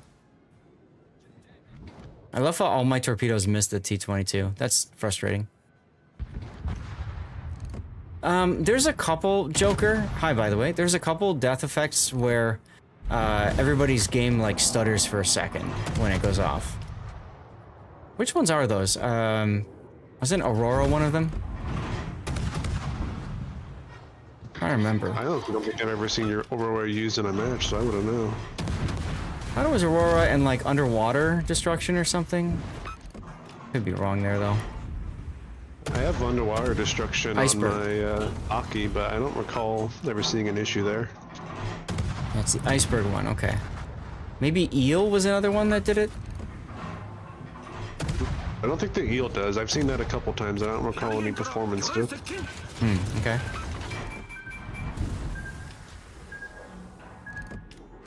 The whole naked Omaha meme. Joker! Hiya, thanks for the follow on. How's your Friday going? It's going fine.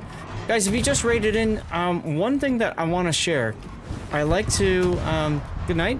No problem. Take care. Thanks for hanging out. Yarr!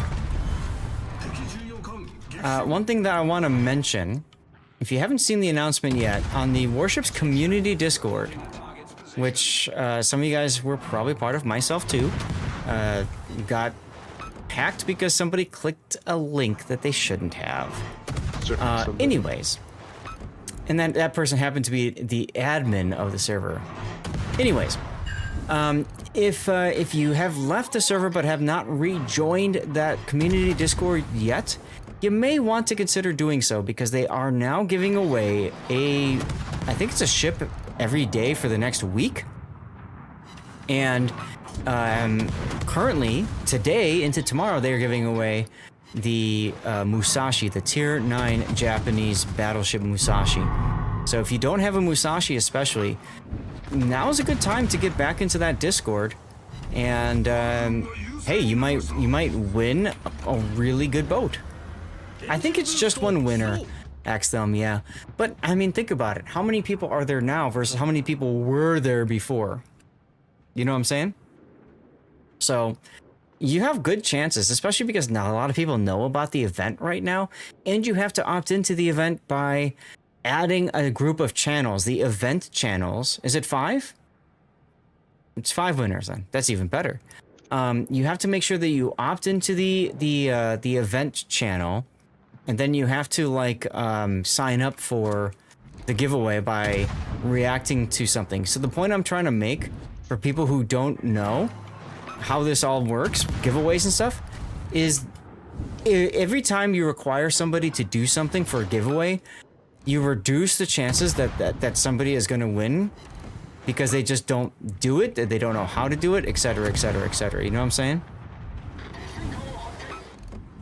You work for a state agency and deal with the bad clicks all the time. Well, there you go. Then you understand. You guys don't need to worry about the New York. I got him. Yoink. I go for the Mulkey or the Wyoming? I guess I'll go for the Mulkey. And then what I can do is start slowing down and smoking. Are you kidding? Oh, no. He's gone. He's gone. There's someone to kill this damn destroyer next to me. Yar! Double yar! Aww. I wanted to screenshot both of the This Is Fines at once.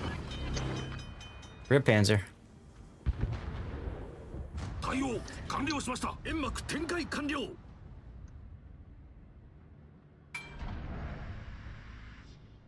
Well, I got a moment to enjoy some dirty water.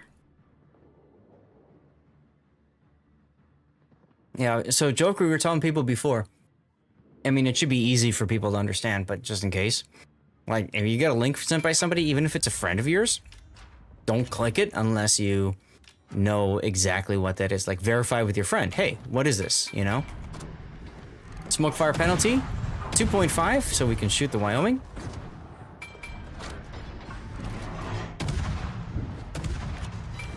I love the slow, relatively slow cooldown of Japanese torpedoes on Hatsuharu. Specifically, at the higher tiers, it's more punishing. And don't worry about Wyoming. He's gonna die. You gonna beat off the bone for you? That's Blue Falcon for you. There we go. 3 torpedo hits. How you doing, Falcon? Good, man. I'm glad to hear. Yeah, when are you coming back stateside, huh? 1 to 3 years, to say that. Oh, wow. If I can get where I want to go back stateside, I'll come back in 1 year. If not, I'll retire in 3. Got it. Okay, so 3 at the latest. Like, you know it's going to happen by 3. Yeah, I'll be 62, so. Okay. But if you do get what you want and you come back a little bit early, you'll still work for another 1.5 years, or is it kind of like a longer thing? I work for the government, so I'll probably do at least 3 years, try to get my high 3. And then, might as well. Then retire after 62. Just tired Gotcha. of moving, Zaf. I've been moving my entire life every 3 to 5 years. Since my dad was in the Marines, I was in the Army for 22 years. And this job, I got to move every 3 to 5 years, so I'm just tired of it. I want my forever home and just call it. Sure. Yeah, that's the military life, isn't it? Rip Darlith being killed by a V-170. Every damn shot was ricocheted off of him there. Shoot I don't HE. know why you didn't switch to HE. I thought I did, and I just realized at the end that it didn't switch over when I tapped the button. First week of February is going to be fun. You get a new chair. Jesus Christ. I'll say something next time. It's more fun watching you fail. I can't see the difference in the colors of the HE. I can't see the difference in the colors of HE and SAP. Me neither. That's why I use a mod. I can't see it either. People do it. So one of my mods So makes I hit HE. 1, and if it doesn't switch over, I may not notice. Sure. One of my mods makes HE red or orange, and then SAP is like purple, and AP is blue. Yeah. Which helps.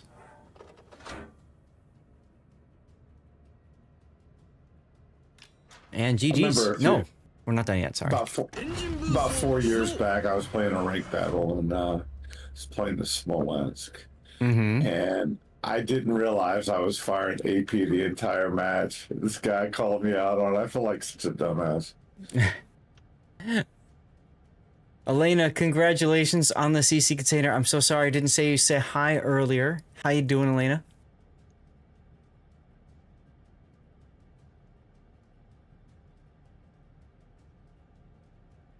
Containers indeed, yes. Gale! Happy Friday to you, Gaelic. I wasn't expecting you to sub right now at tier 3, but thank you for that. And yeah, Stevie. That's right. That's right. Yeah, guys, we're gonna be doing our push for plus points starting Sunday. Yes, you're a day early. It's fine though. If you want, you can always refund it and wait a couple of days because I don't know how February works. If you want to do that, you can. If you don't want to do it or deal with it, no worries either way.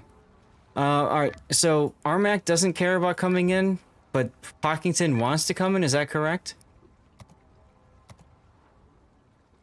There's an invite for Pockington. I do appreciate you wanting to help me out, Gaelic. I really do. So, yeah, if you want to go through the process of doing a refund through Twitch, you can see if it works. I don't know. I've never messed with that much. Armac looks like there's space for you, so get in here anyway. You have to deal with it. We got time for probably one more game, and then we're gonna have to switch over to our Les sponsored content.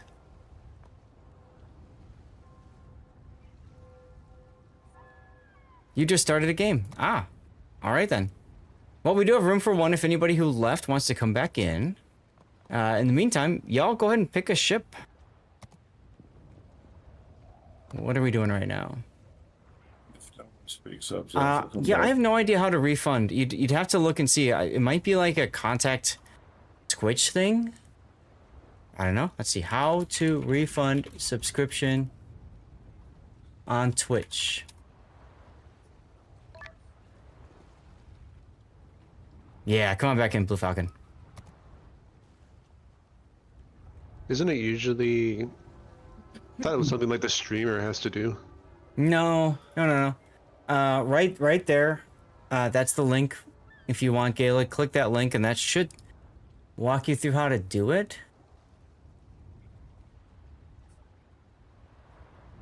You submit a refund request. And if you want, you can always just say, I want to wait until, you know, until the streamer I'm supporting, you know, the next month hits for their plus program or something. You could do something like that so they know it's not heinous or whatever else. Yeah, we're good to go, Fuze, but thank you. Okay. 8s and 7s.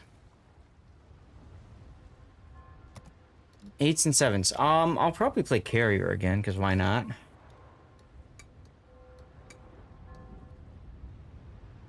Chat, what tier 8 aircraft carrier do you want to see me play? Tier 8 aircraft carrier. Yorktown? I'll play Yorktown. The best tier 8 none. Thanks. You want me to play sub instead? I suppose sub would be more for the enemies. Yorktown. Sorry, Pac. Nebraska. That's not a carrier. Here, let's do this. Let me put my ST flags on. Man could even play Nebraska if he wanted to. I can't because two battleships are already picked. All right, here we go, everybody. Are the armory? This will probably be the last one we have. I saw that, Crescento. So we are doing asymmetrics now because of that. It's a carrier with big guns. True.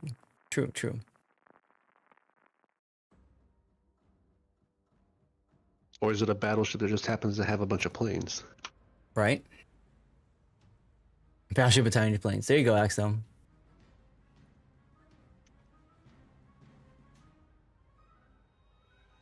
I thought so. Abby Ames is lurking. Let's give her a shout out. She is a Twitch streamer, fellow Twitch streamer. So let's do the thing. Let's do the appropriate thing and shout out somebody that says hello. Plus program, plus points. That deal. Didn't want to play 7 because you're waiting for the last day of this week's leaderboard to try. Aw, I see how you're doing it. You're welcome. I mean, Yeah. I've been able to maintain third place so far relatively easily. When I hear this, I always think of Borderlands, the start of Borderlands.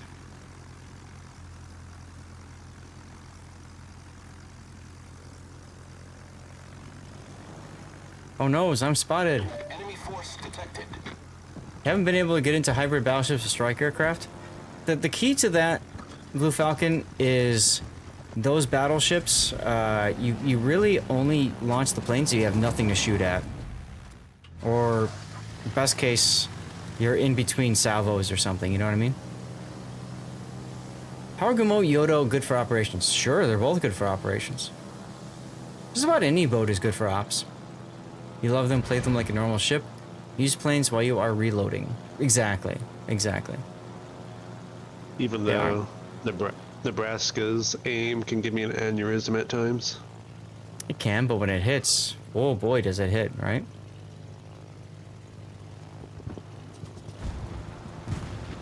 Engaging enemy. Hello, Ted22.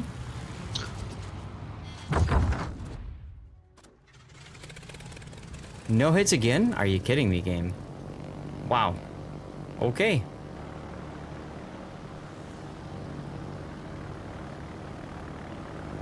I know, tailoring shifts to ops is great. Back when you could be like, oh, it's not right, guys. We're gonna just run Atlanta, Belfast, Flint. All the good stuff, right? Sadly, you can't do that anymore. RIP. Helena, right? Boise.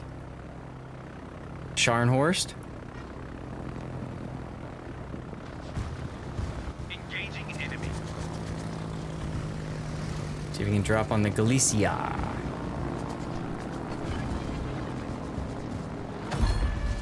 Baltimore, if it's Cherry Blossom, is a good choice, sure.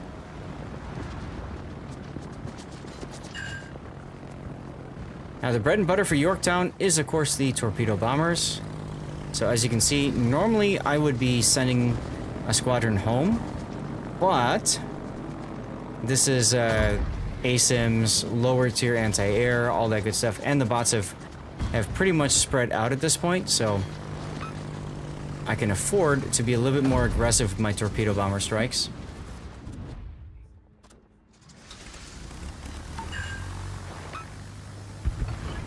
To make sure that these guys can't detect me and shoot me. Sorry, Basil.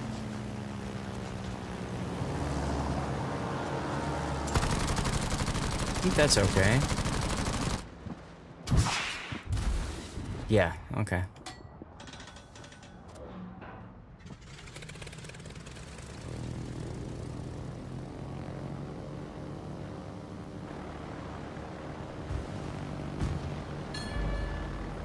Oh no, I'm spotted again. Now, I could have launched another tactical squadron to smoke myself up. I didn't, so that I could kind of rotate through these a little bit better. We'll see. I want to kill this Galicia, and then it's time for the Z-22, the TED-22, sorry.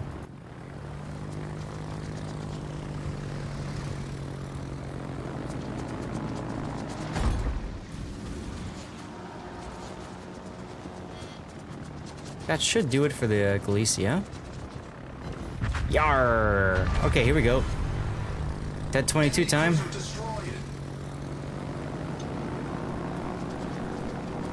Care not for your smoke, my dude.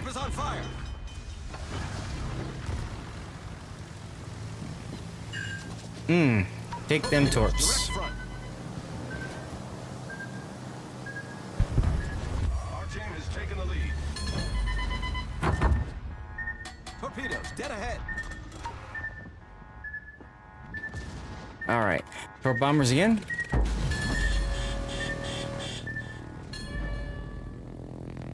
Thank you, Blue Falcon. All right, so Leander. Let's put the autopilot Mode enabled. to there. That should be good. Problem solved, sir. Iron Duke. Iron Duke works, and so does Queen Elizabeth.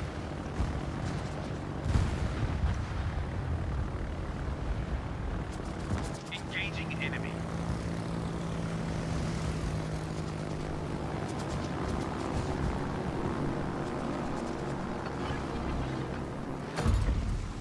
There we go.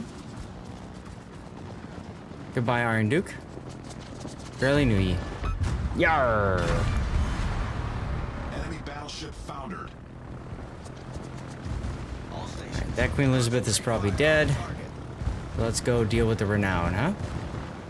Hey, Zeth. Hello, Big O. How are you? Did I miss the replays? No, we only had time for 4 today. So, we're gonna keep yours for Sunday, okay?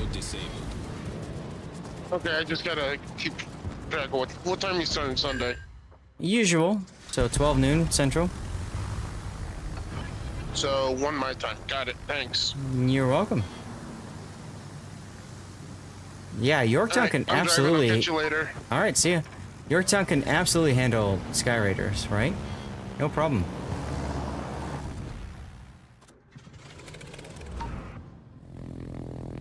Autopilot mode in. Yar.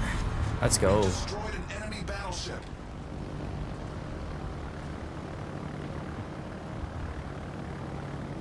Yeah, Yorktown, the original Yorktown probably couldn't handle Sky Raiders that well, huh? Engaging enemy.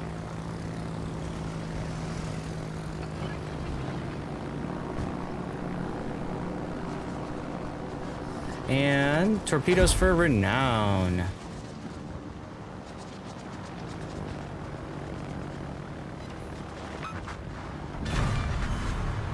Five overpens at the waterline? Jeez. Good job on that, Pock. I feel like overpens have been very prevalent lately. Oh no, Armac, yeah, that's part of the joke, right? The original Yorktown class, Enterprise, Hornet, Yorktown, definitely did not have Sky Raiders. They had TBF Avengers at the most. They started with the Devastators. Devastators and Dauntless dive bombers, and then they upgraded to Helldiver dive bombers, Hellcat. I think they had Hellcats on Enterprise. Trying to remember.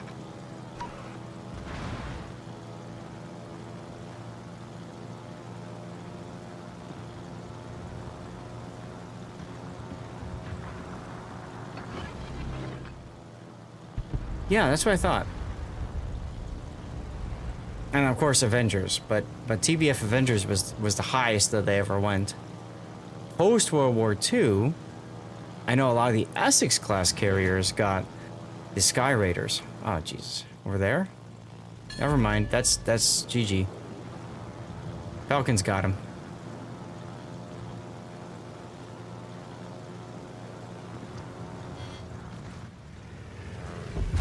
Remembering specifics, dude, I'm a aircraft carrier fanboy, man. I loved all that kind of stuff. So for me, that's right where it's at. You know what I'm saying? How long was this battle? 8 minutes. All right, I got time for one more, and then we will swap from there to the sponsored game because I want to hang out with you. Londo Malari 361, thanks for the follow. Love the name. My God, that's awesome. That is awesome. So yeah, if you guys want to pick one more ship and do one more game, I'm down.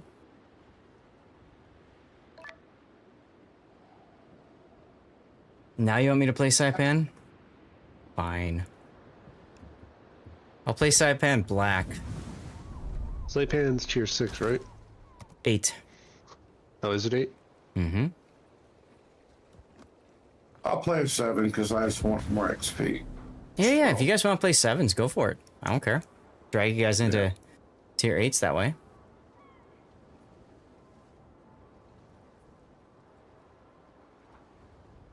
But yeah, World War II. Anything.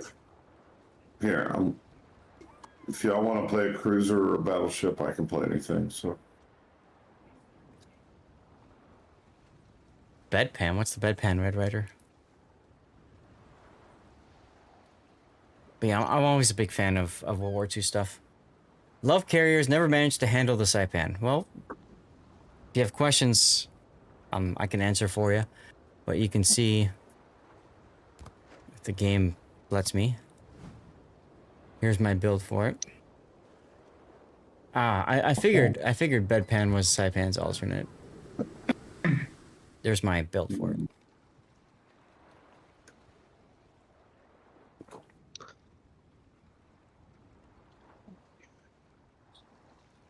All right, here we go. Everybody out of the army. 5, 4, 3, 2, 1. You'll see the build again, Londo, in the bottom right corner by the map. So obviously you're a big fan of Babylon 5. Londo is your favorite character, is that correct?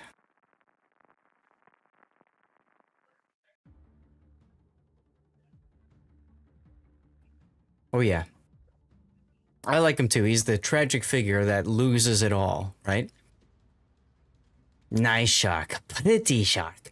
What did you think of Londo's portrayal in the animated movie?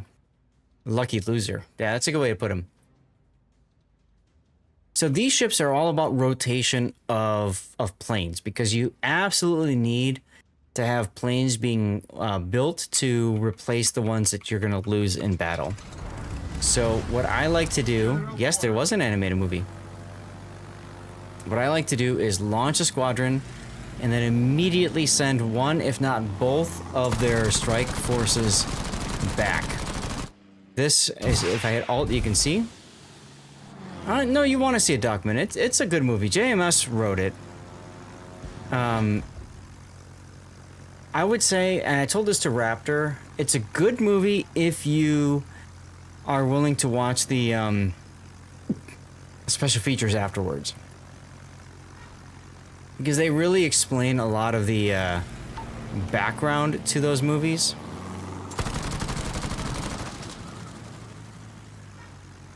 Obviously, some of the actors are gone, so you know, Delenn sounds different, Jakar sounds different.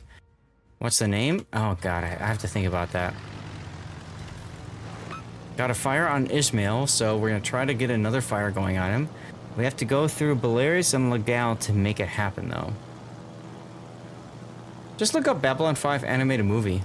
You'll see it. It was released like 3 years ago, 4 years ago, something like that. It was released before it came out on Blu-ray. I'm keeping... Oh no, Ishmael's burning. Okay, cool. So I can drop on Legal.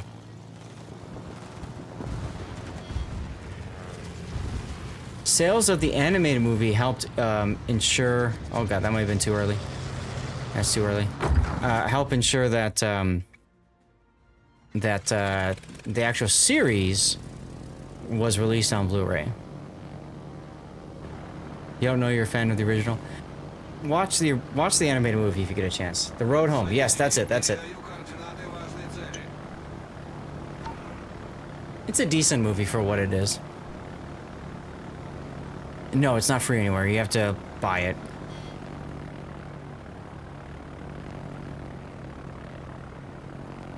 Worth a look. Londo, I actually have you. I have Londo as an action figure in my case. If I get a moment, I can share it with you. Let's see if I get that Torp on the Fubu. Yeah, let's go. Yeah, $4 on YouTube. Well worth it in my opinion. I don't know if Raptor's ever watched it. I think he bought it, but I don't know if he's ever watched it. Is it as good as Battlestar Galactica? No. Okay. No. Just like turned me onto that. I enjoyed that. Oh, Battlestar Galactica, like the remake, the reboot is fantastic. It's a great show. I really struggled to watch the see here's my see, because I'm switching out, I'm always getting a new set of planes built. You can see that there if I hold Alt key. But yeah, I tried to get into the original Battlestar Galactica. I just couldn't. I tried so hard. Couldn't do it.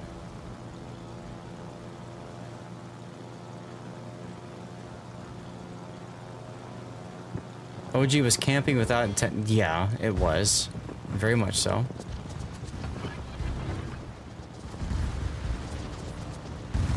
See if I can hit this Polaris. Now I'm going through a lot of anti-air, which is dumb of me, but oh well. Oh, actually, let's drop on Legal. Send them home. Let's put the carrier forward. Think of it as a teaching opportunity. Right? Alright, so that should be a kill there on the Blairs. Bad guys were unambiguous. You mean the Cylons? So Falcon, you're talking about the reboot, right? The reboot, 2003, 2006, whatever, Battlestar Galactica? Come down to that. I watched the whole thing. I loved it. Who was your favorite character? Oh, probably I can't think of her name, but the blonde female that was, she's a hardcore fighter pilot. Alright, yeah, I was gonna say, there's a couple of them, but you're talking about Starbuck. Yeah, she was badass. I liked Starbuck her. was a badass, absolutely. Absolutely, yes. Katie Sackhoff. And she's an awesome person, awesome actress. Adama was your favorite? Adama was good. Adama was pretty awesome. He's a badass too.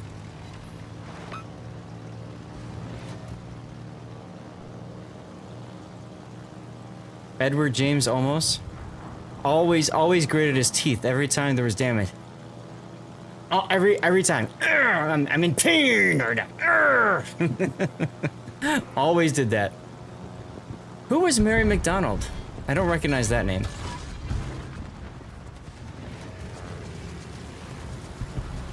Also, I'm in danger.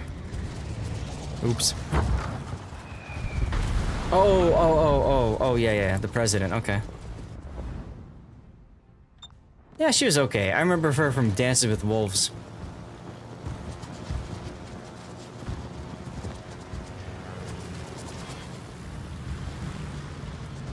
Yeah. That's how I always remembered her. Okay, now you can see, look at my reserves on the bottom. I'm already starting to get low on planes, and I've been pretty conservative with my use, and because we're playing asymmetrics, I'm also top tier. So this is the problem with the Saipan, is that she loses planes relatively easily, forcing you to take drastic measures to try to save them. Like, as you can see right there, I'm using my heal so that I can make sure I can get a second drop on the Koenig. It's probably too early, but whatever. And the Koenig is probably going to die anyways, but let's make sure he does die. Yarr! There's the kill. Enemy battleship foundered. Yeah, do the second attack, right.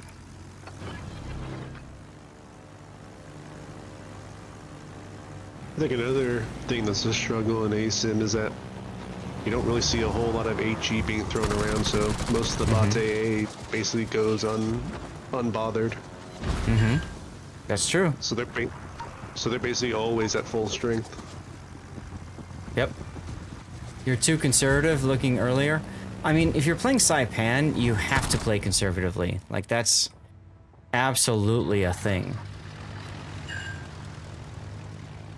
Don't feel bad about that. But Saipan really punishes you if you pick poor targets. If you know how to target properly, it's not terrible.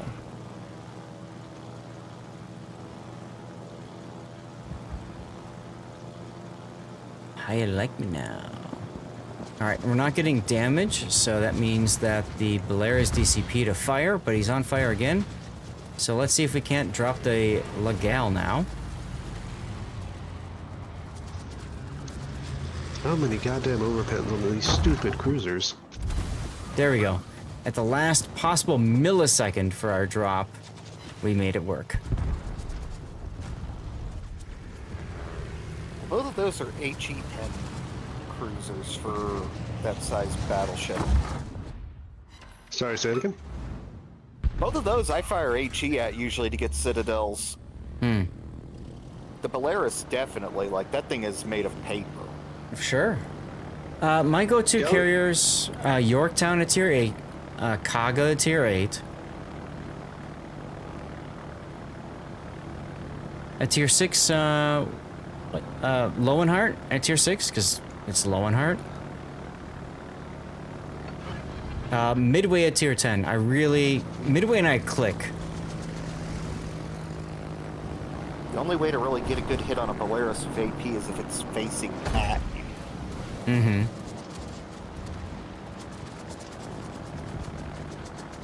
Yar! Got the kill, look at that. And we got a pair of Ishmaels next. Let's just send the carrier that way.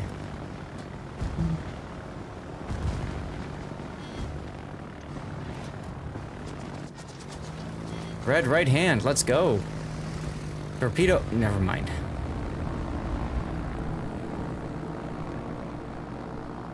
Parkington with the OP Belfast 43.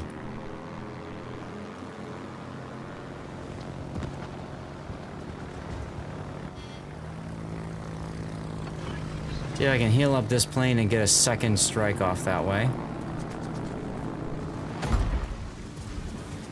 I think I can. Oh, one more torpedo probably would have been enough to get the kill.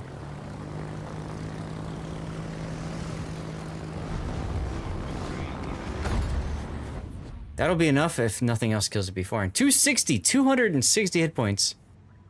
Yar! Got the kill. Sorry, y'all. It's all good. That statement was never said in real war. Oh, you stole my kill. I know, right?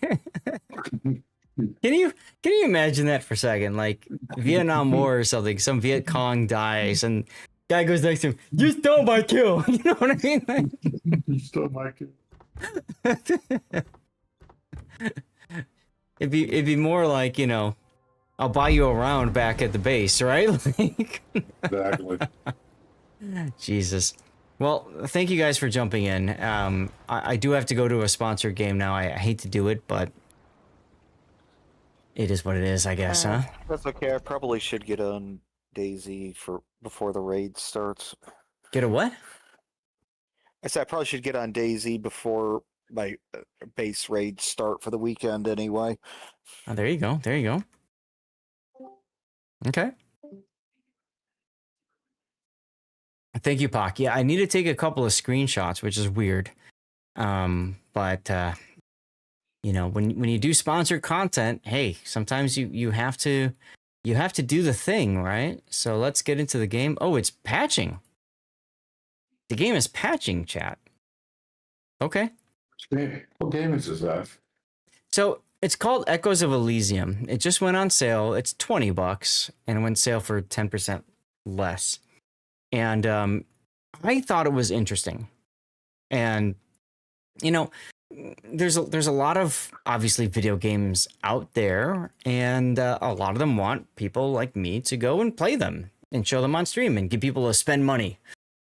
What had me interested in this game was the way that they had it set up. I'm gonna pause the music. It's the way that they had it set up for multiplayer. So you can play this up to 6-player multiplayer, and you can play with friends only, or you can make a server for public like consumption. Everybody can jump in and play. I haven't done the public before, but basically it's one of those games where you've got an airship and you modify that airship by collecting things. A couple of things that I kind of gravitated to. One was the fact that resource extraction was almost like remote. Like you just launched your harpoon down and grabbed what you wanted and brought it up, which I thought was kind of neat, because a lot of other games, like you have to build your mine or harvest area, whatever, and they have to send people to go harvest, and you're spending a lot of time there, whereas this game was like just yoink it and move on, which I thought was cool. And like I said, on top of that, the the 6-player thing was kind of nice. Now, this game is in early access, which means it's not perfect. Everything isn't all, hunky-dory with it. I do have a command, EOE, exclamation point EOE. So if you don't mind, if you're willing to take a moment and maybe click that link, obviously that lets them know that I'm doing the thing, right? That I'm sharing what needs to be shared and that sort of deal. But let me try to screen grab. Oh, wait, nope. I have to add one more thing, which is this. I have to add this fun little thing on top of that. And then there we go. Airships are one of your favorite flicks. Oh God, yeah. I mean, they're a lot of fun. So here we go. I've got the stream title. I've got myself. I've got the game. I've got that. I think hopefully that does it for my screenshot recommended. The video is interesting, and that's what caught my attention, Gaelic, was, like I said, when people ask me like, hey, are you willing to go and do this for whatever price point it is, to be able to look at it later and be like, hey, so stream title, tracking link in chat, panel banner. Okay, well, that's down there. How can I get that to show up? I don't know that I can. Well, I guess I can do it like, okay, I can do it like this. Maybe I do it like this. And then we can see that. There we go. There we go. Good night to you, Londo. Yeah, if you guys need to go, please, I get it. I get it. I know some people, it's like, hey, I'm only there for warships. If you're willing to stick around, though, I'd appreciate it. We can get some giveaways going or something like that as a way to say thanks for doing that. I don't know. But yeah, this is Echoes of Elysium.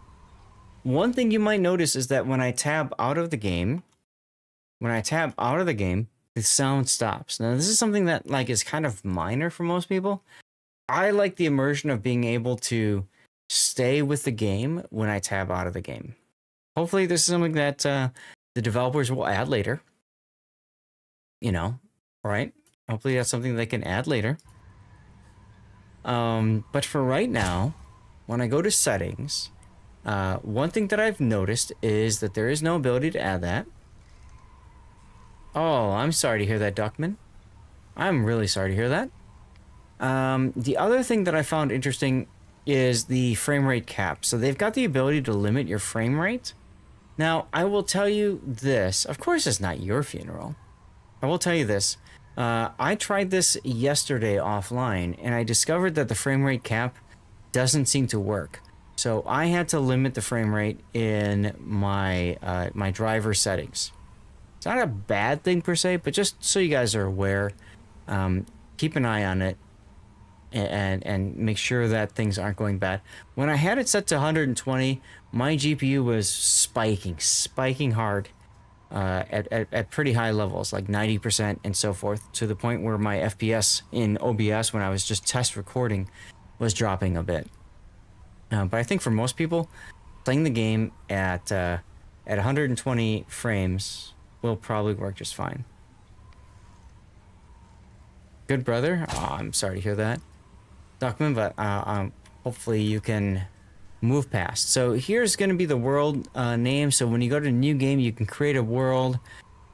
You can just create a seed for it. And then you can add a password if you want. You can set it to be an offline game, friends only, or public. And then you can set a number of players. Obviously, we're just going to do this at 1 right now. Now, there's some story that goes into this. So I'm going to hold off on talking until the story completes. That gives me a chance to drink some water as well. Here we go. Oh, also it takes a little bit to build the server once you select it, so keep that in mind. You can choose your character, and you can choose between male or female for now. I'm sure this will be something that will be added to the game later, but here we are. Your brother passed. That's actually not bad, Gaelic. 49? Wow. That's a good run.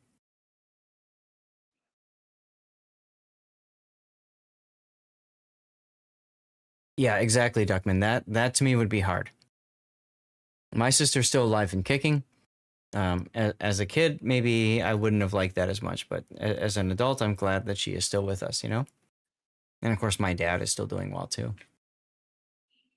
So this is a game where you build an airship, you grab resources, and then they got the open world and stuff like that. They've got nice graphics and stuff like that. Few things I need to talk about during the course of the stream. Of course. Currently it's $20, $19.99 on Steam. It just launched, I think 2 days ago, the 27th. Yes, so that's yesterday actually it launched. So custom built airships, multiplayer. Yeah, so exactly, that's where you keep the room, right, Duckman? Exactly, yeah. Currently, because it just launched, they're offering a 10% discount on the game. And thank you, Blue Falcon. I appreciate you, my friend. I feel bad, guys. Normally I don't have anywhere near as many of you guys tuned in and hanging out. And so, you know, I'm okay with swapping. Also, we're not focusing on the plus points goal. So doing a game like this where maybe some people would not be so interested in tuning in is okay. I don't know, whatever. But still, I'm looking forward to playing the game. I've only been able to just play for a couple minutes. And then, well, I told you guys about my issues with the car dealership and the battery and stuff like that. So, right, here we go. Elysians live as eternal heroes, blessed by the gods in a paradise untouched by death or decay. Then, without warning, everything changed. One by one, people vanished and cracks formed in our perfect world. With the world torn apart, they crafted airships powered by lifting to navigate the shattered skies. Yet, the disappearances continued. Heron, an Elysian inventor, rose to power promising to find the missing with his strange new machines. They began to feel hope, but it didn't last. More disappeared, and Elysium continued to crumble until the truth became clear. The Elysians fought back and war erupted, but it was too late. The gods severed the afterlife from mortal Olympus and the mortal realm. Slowly, inevitably, the Elysians all disappeared. All was thought lost until you arrived. Pursued by the plutocratic fleet, you were found adrift among the waters of the Lethe. So Duckman, all my audio settings are max right now. It is very quiet, isn't it? I think the sound effects are a little bit too loud. The voice is too quiet. I don't know about music yet. I think music might be too loud as well. But I did check on OBS, and we're not quieting down the game at all on OBS, at least. So if I go to settings here, I'll show you my audio settings. Everything's at 100% for right now. Like I said, I think music might be a little bit too loud, and sound effects might be too loud. I think voice needs to be 100% though. All right, so let's get into the game here. This is a little bit of tutorial to learn about Echoes of Elysium. Remember, guys, exclamation EOE. That should be the link right there. You can click that link, help me out, make sure that our developers know that I am doing the thing, making sure that people are checking out the links and stuff like that, right? So as you can see, I am on a boat. Does the game break out the sources? Yes, it does. Drop music to 80 or less. See, that's exactly right. I would agree. I think the music is a little bit too loud. That was what I was testing yesterday. There we go. And let's just jump off the boat. And we've got broken machinery here that we can... I'm left clicking on right now to pick up all of our parts. There you go. And we got our ship back up there at the top. I'm currently just WASDing with spacebar for jumping. So, you know, very comfortable. And now I'm just gonna hit E to pick up. Okay, so I still want to keep left clicking here. There we go. Wait a minute. Oh, that's fun. Check that out. I've got, I'm a rocket man. Rocket man. And then I can glide. Oh, WASD to glide. Look at that. So that's kind of cool. Now this is a different ship, not mine. So you can go and pick things up. Okay, okay. Not bad. Then we got some other things over there, which maybe I should go look at after I land and refill my jump gauge. There's the B key for the looks like map, but I don't see a map, so okay.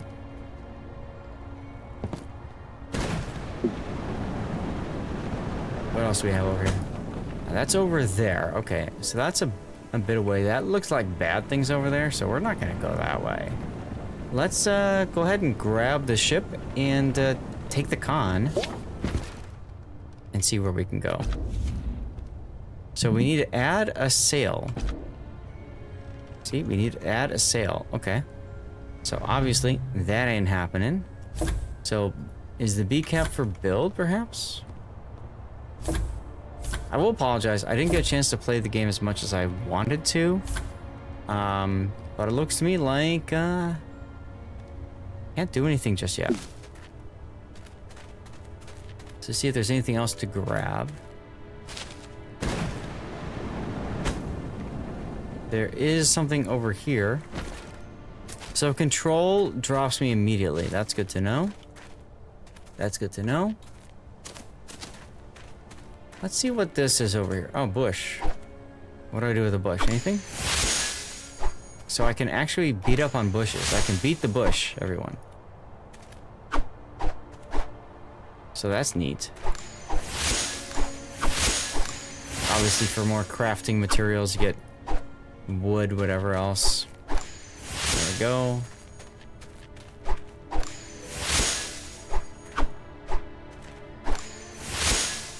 Okay, can I do anything with the tree here? Juniper tree?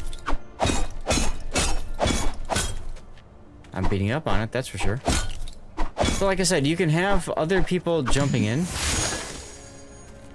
Makeshift deck, makeshift upper sail, invention desk. Okay, so I'm making progress in getting what I need, the resources to do the things I need to do.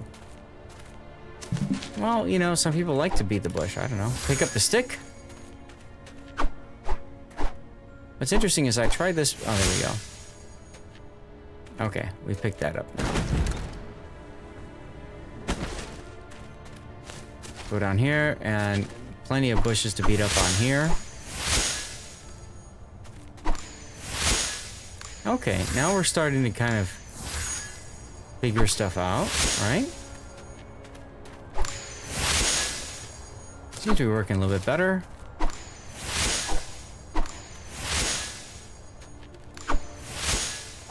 Sailcloth? Yeah, probably. I love how, like, I'm clicking on it, it says bush, but it ain't doing anything about the bush. There we go. I want to try not to, like, die. If I can help it, right? Alright, let's drop onto our boat. Still needs a sail. B for build. Ah, here we go. Makeshift deck and upper hull. Here we go. Makeshift deck. So you can select where to build a deck. That's kind of cool. Okay, here we go. There. I need raw lithium to build it. Okay. And then here, this is makeshift upper hull. So we have hull and then crafting. What is this? Invention desk. So I can build an invention desk right here. Okay. I've done that. Needs to be protected from elements. I need a roof. Well. Okay. Let's see what we have over here. A lot of things right next to our boat we can probably pick up on. There we go. Guidebook entry. And we got some lithium as well. Okay, good. Alright, so we picked up the stuff near the ship. Obviously, the game put that there to make it easier for us to grab stuff, right? Okay. I wonder if this... Oh. I was gonna show you... Oh, that makes it nice. I was gonna show you guys. I think this is maybe fuel on the right side there. But if I hit control and then I hit space, I pick it up right away. So that's kind of nice. Okay. So now we can build a makeshift deck. Okay. Is there something? Ah, okay. So we can do that to cover our invention place, right? Oh, whoa. Now we got more choices. You want to see what happens if I fall? Let's find out. Yeet!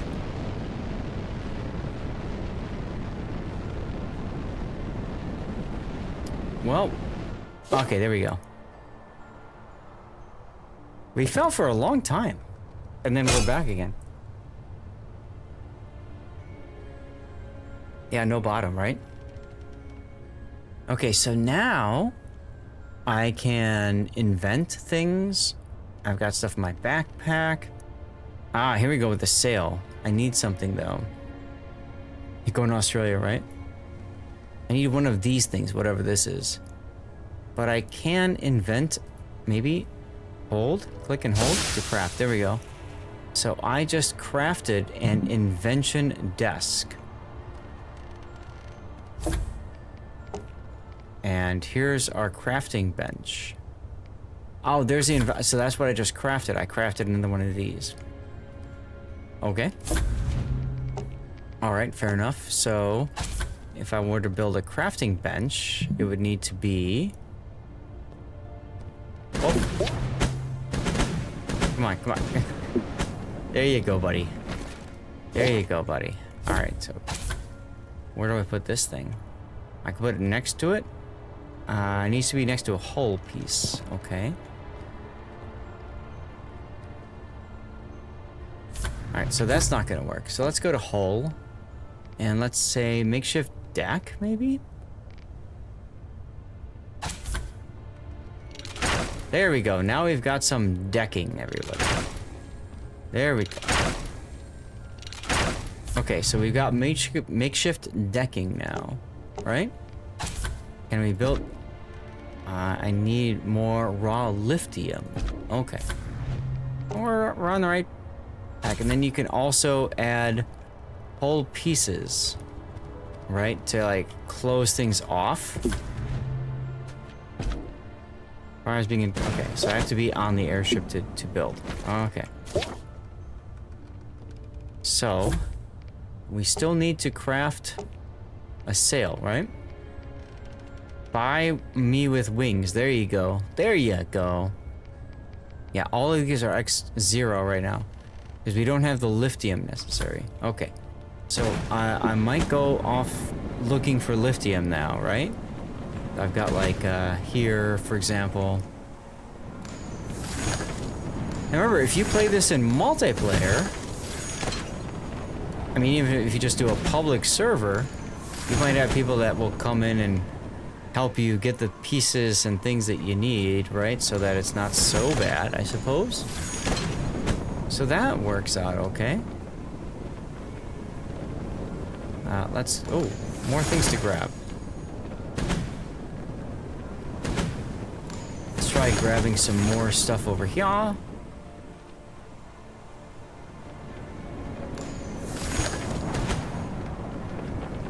And we made it to this little island in the air so we can chop up some more bushes. Now this is interesting. Some kind of extra things over here. But what is this over here? Ooh. That's cool. See that? I hold the shift button. Dilapidated mine. Let's see if I crash into it. Probably bad things happen if I hit it.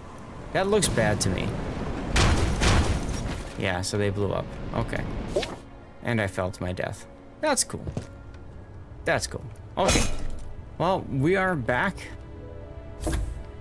We have things we can build. Crafting bench. There we go. Crafting bench.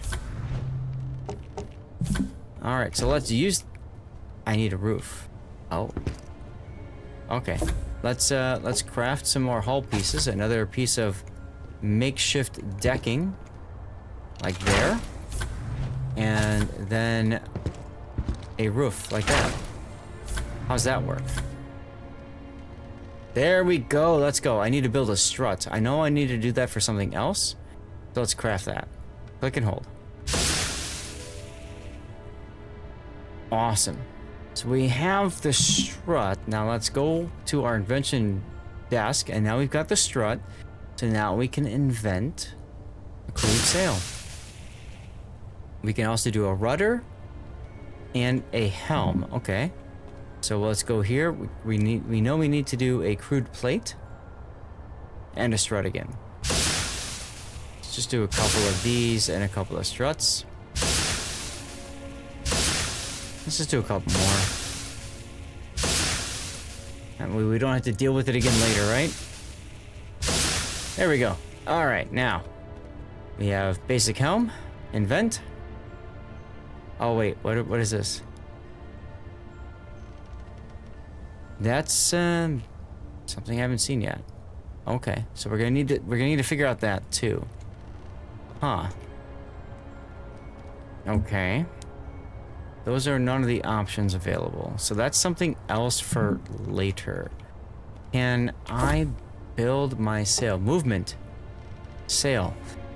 Okay, I need a couple of rope and I need a couple of whatever else that is. So let's go to, looks like basic tools. Or crafting bench. Burlap cloth. Here we go. Craft the cloth, baby.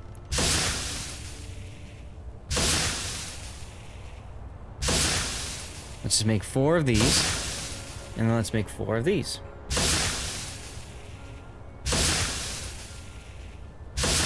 I have a feeling we're gonna need it, right? Okay. So let's build now movement. Aha! We can build a sail. Where do we want the sail to go? Well, we can put a sail there, I guess. And a sail there. I need more wood. Wood, please. Okay. Oh, whatever. Can I move now? Hey, we're moving.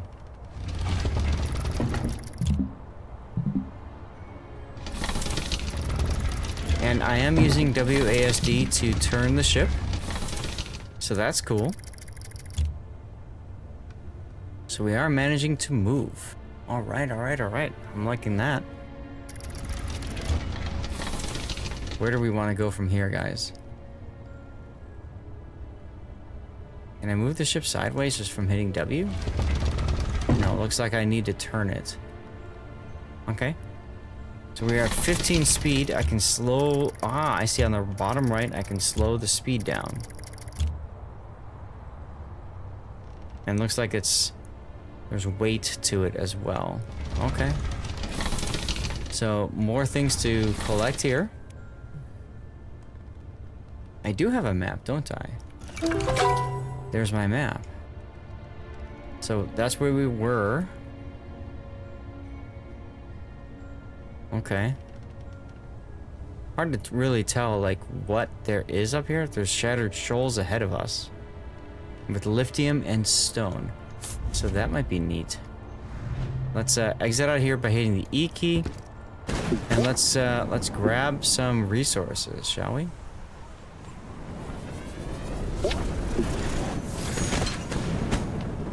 I can see how this, if this game, you know, if you've got a few friends to play with, I can see how this game would be a lot of fun. Because together, you know, a bunch of people are building a ship and stuff, right? That's not so bad.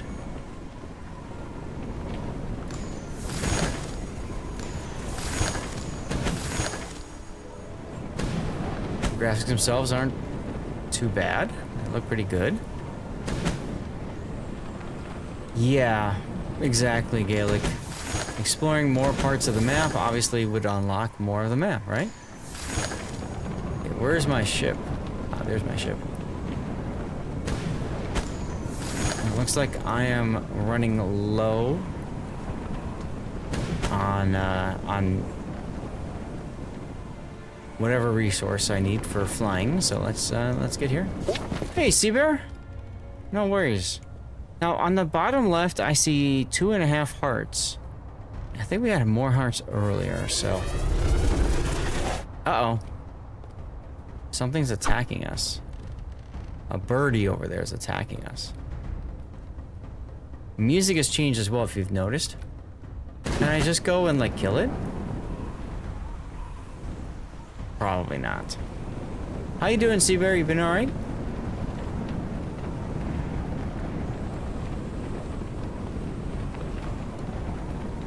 And he just disappeared. Of course he did.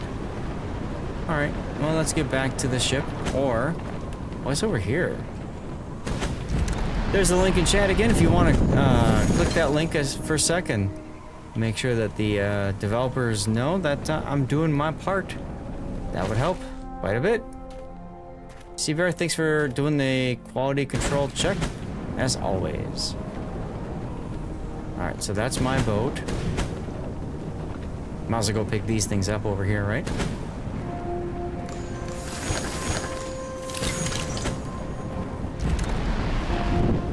So moving around isn't too bad.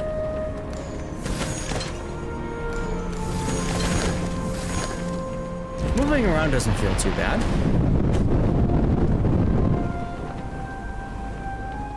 Let's get over our boat and drop. There we go. What is G? Guidebook. Okay.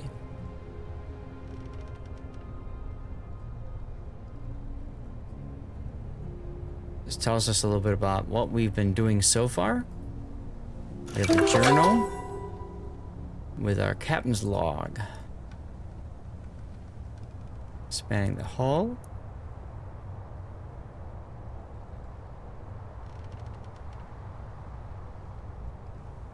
Okay. All right.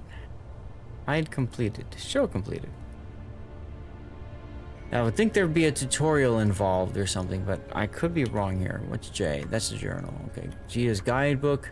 M is map. T, tab, holds up our backpack. Aha. Okay. So, there you go.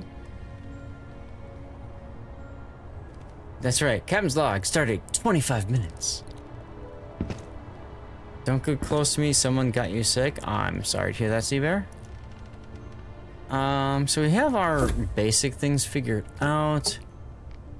I'd love to portside sail, huh? Let's see. So portside sail.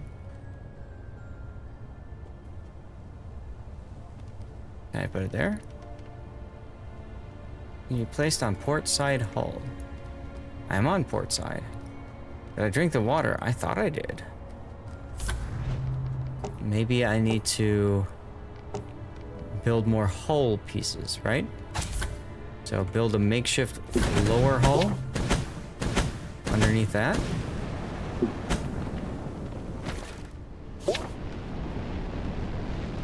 Well, that's neat. Okay, build. That's upper hull. Right, so that's what we were looking at before. Now we can rotate it with the mouse button. Oh, okay. Okay.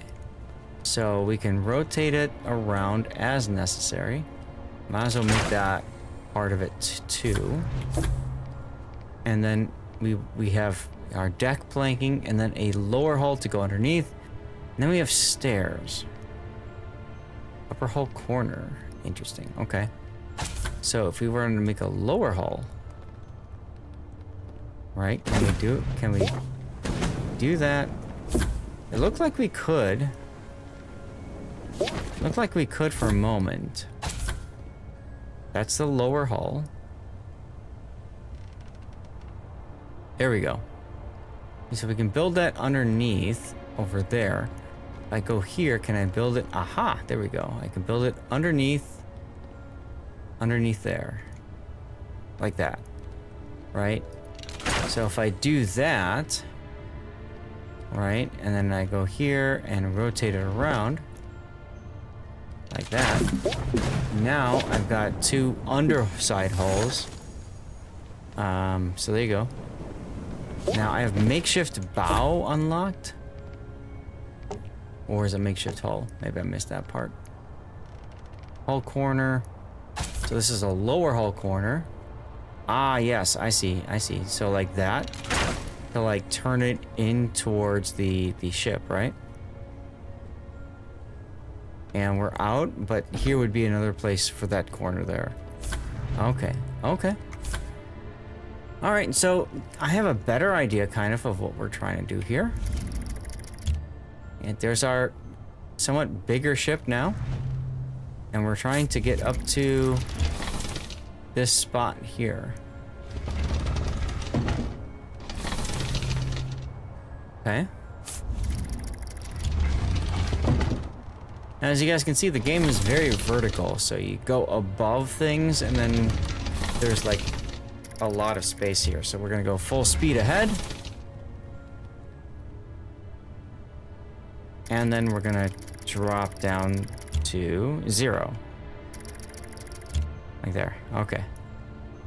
So, now, let's go searching. What's over here? Got a bush, another bush.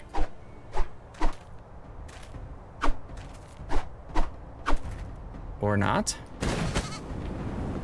I'm trying to click on the bush, but it don't want me to click. What is this? Well, that was neat. Place the middle front piece next to you when you put your ladders down.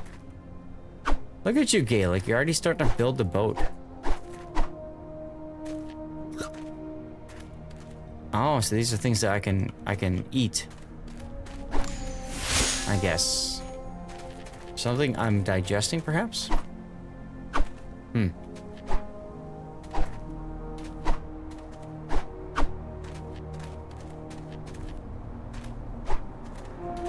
Now it's giving me a hint in your head, right? It's giving me a hint, but when I played this before, yeah, see how it's off the stream? Something to expand. So I'm not quite sure what's going on with that. Harvesting the rock would be nice, I agree, but it does not look like I can.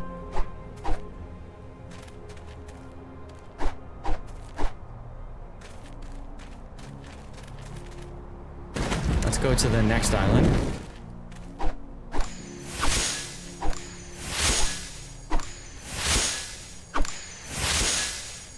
Hey, there we go. Lots of stuff and things for us. Yeah, I feel like the hitboxes are a little bit off. Right, I might need to pick, exactly. You know what I'm saying? Like, I would think that just clicking this is enough to do it, but does not seem to be. So, okay. Moving around in this game definitely feels pretty fluid, though. So there's that, at least, right?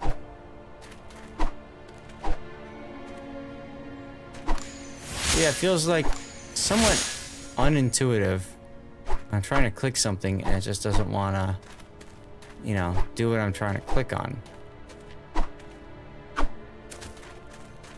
Okay. I want to see what's on this little island down here, because this thing's pretty low. Also, on the bottom left, I don't have any health anymore. Do not know what that's all about.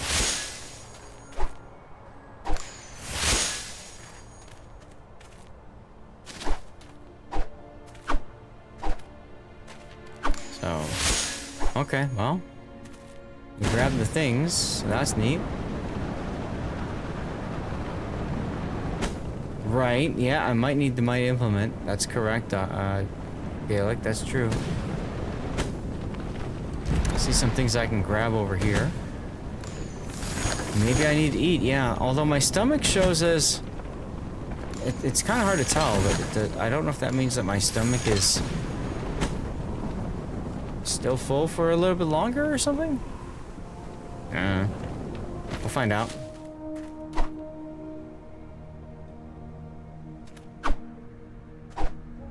So just now it wasn't letting me click, which is interesting.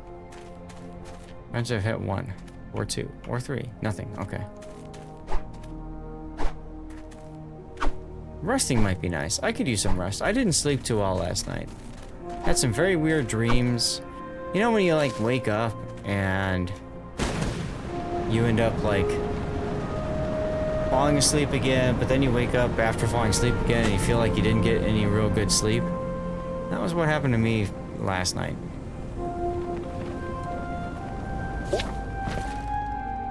But I did get some really yummy deep dish pizza, so there's that yesterday. So I have a basic repair kit, or plates, crude, a weapon. Well, let's craft a weapon, shall we?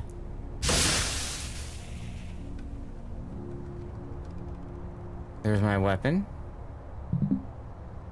How you doing, Joey? So I crafted a weapon, I think. I just don't know how to use it. Backpack?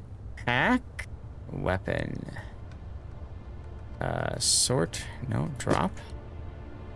Alright, I dropped the weapon. Pick it up. I mean, I'm still using a hammer. Oh, I'm sorry to hit. Damn, 2 fractured ribs? That sucks, man. That is rough, Gaelic. That is rough. All right, let's do a lower corner hole. Problem with ribs is they don't heal very easily, right? You just have to like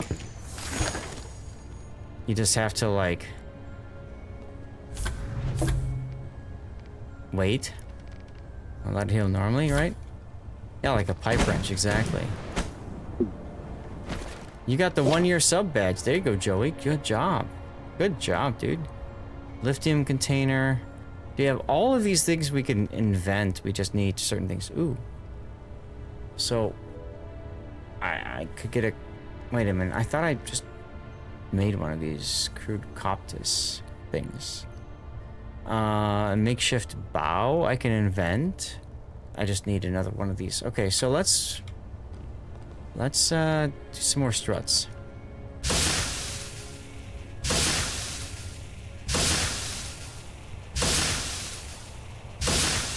While we're at it, well, let's make a plate or two. Yeah, they'll heal faster if you stop breathing. Oh, wait a minute, right? What game are we playing? This is called Echoes of Elysium! Exclamation point. Yeah, wait.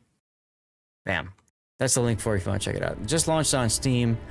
$20, but it's 10% off, so it's 19 something. Anchor the ship. Oh, you can winch it. Okay. Now I was looking at. You have crates for storage, so you can store stuff.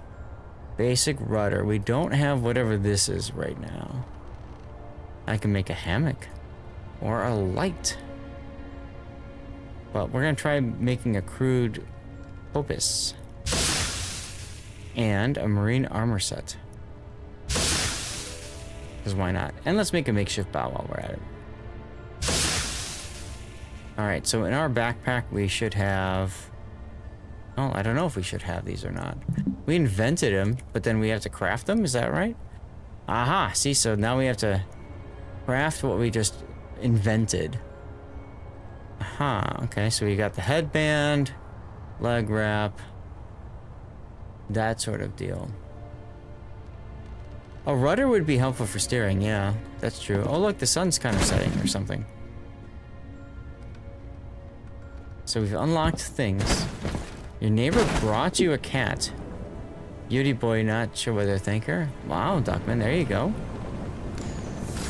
I mean, that could be dangerous depending, right? Let's grab some resources here by the ship. Why not?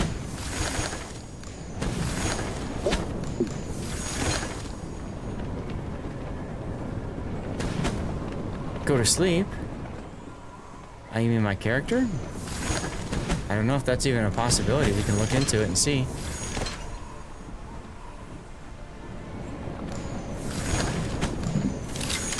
But I notice that I don't have any health on the bottom left. So that's interesting. It's very interesting. Yeah, I know, right? Exactly. Oh well. He and Pickle don't seem anxious to get along. Well, that's important. Oh, I fell. Oof.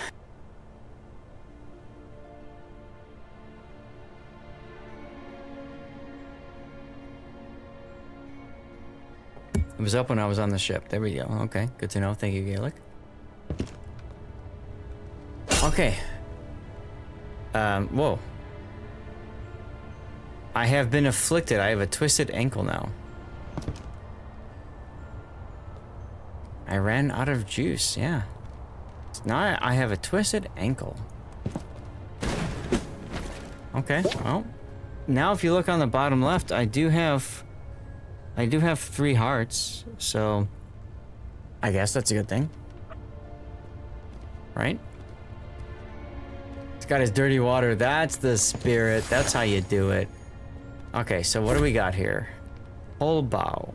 I need 4 and 4, 6 and 8. That's a lot. Okay.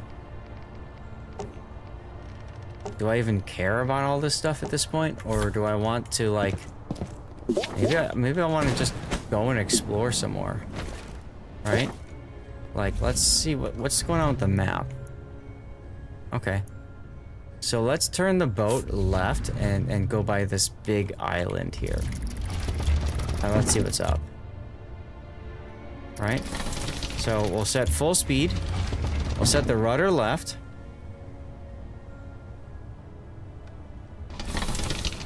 And let's head this direction. Let's see what's up over here. I need to go farther left. Okay. I'm not sure if you can get an outboard motor. We have our very initial ship. Am I sailing a lobster trap? Yeah, I know, right? Seriously. This thing's pretty funny to look at. And I will apologize at the beginning because I'm not the greatest for design aesthetics.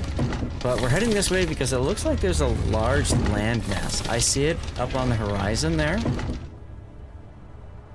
So I think that's it. So let's head that way and see what's going on. Matter of fact, I might just let this thing auto sail me in this direction so I can hit the bathroom.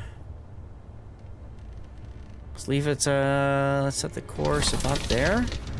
Yeah. Okay, cool. We're heading in the right direction. I will be right back.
Okay, I'm back. Did I overshoot the island? No.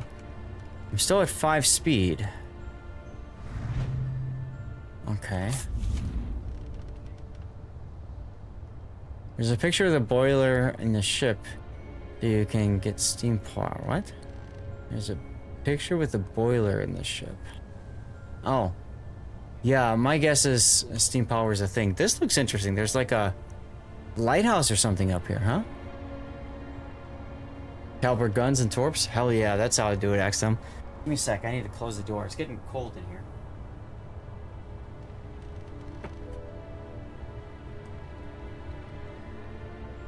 Ever since I, oh, YouTube is really behind.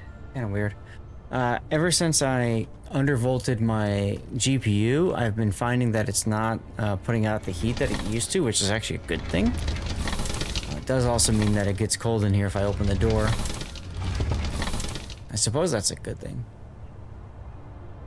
So let's see what's up with this land here. What is that thing on the right of me? I don't know, I can't click it.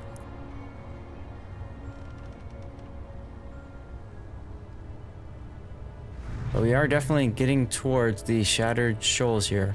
So there's a dry dock, and there's lithium and lithium and stone. Okay. Will they bring Habakkuk to warships? I don't know, hopefully. I think it might be fun for like a just a funny mode. You know, let's go grab these resources. I think it might be fun for just a silly funny mode like an April Fool's Day thing. Otherwise, I don't know how serious to put that, you know what I mean? Okay, might as well grab all the resources around the ship because you just never know when you're gonna need them, right? Looks like my broken ankle is halfway through, and then it's gonna be magically repaired. At least that's my hope. We'll find out.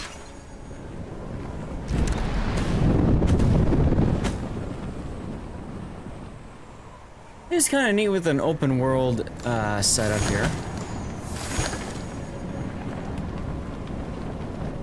Yeah, that's right, Electric. I am farming loot. Absolutely, yes.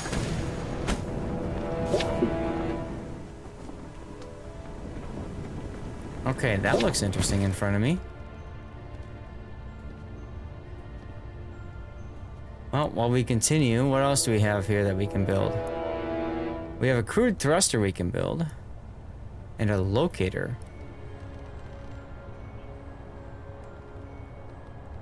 Crude thruster might be fun.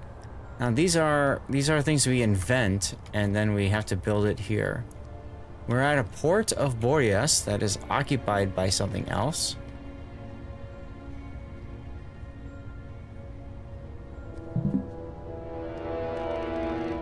So maybe well, okay. I was gonna say, maybe we need to set ourselves to reverse. And then a mine just blew up in front of us. So, we might want some repair kits, huh? Whoa. Okay, we just fell. We don't want to fall. Can we rebuild? We can rebuild that. We can pick up some things. Okay. Interesting. All right, so we have to be a little bit more careful about where we go. Sure. All right, crafting bench. Repair kit. We probably need a repair kit at this point, guys. Let's make a second. Okay, so what can we do? Where's the basic repair kit?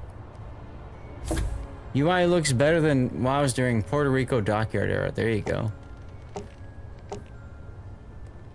I don't see repair kit things. But it feels like it needs, so it wants me to rebuild everything. Right? Lower hull rebuild. Okay. Rebuild the deck. Okay. Well, fortunately for us, we have a lot of resources, so that's fine. Just rebuild what we need. Come on. I think I'm out of resources now, actually. Yeah, okay. So I'm out of resources, so let's see what's going on over here. What is going on here?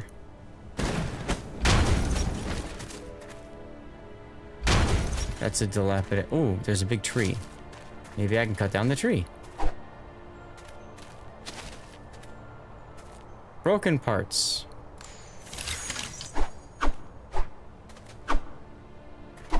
I'm all about broken parts, right? Ruined spear. Sure, why not? I like how you pick it up and there's still another one here.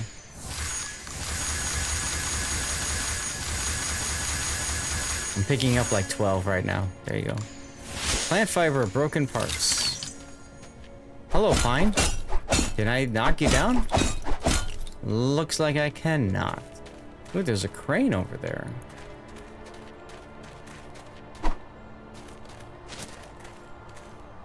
Let's let the mine blow up.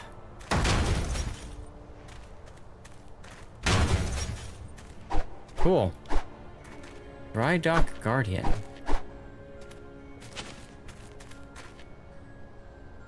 Oh, alright, so there's an Aether Loom so that I can craft things. So if I've got recipes, which I don't right now, but hey, that's cool. Arrow can. Container used for aeronautic cargo. Hey, Guardian, leave me alone. He just killed me. I have been afflicted. I'm now malnourished, everybody. So I have a bad ankle, and now I'm hungry. I'm hungry. No, I did not mute Puddin on purpose. Is he muted? No, he's not muted.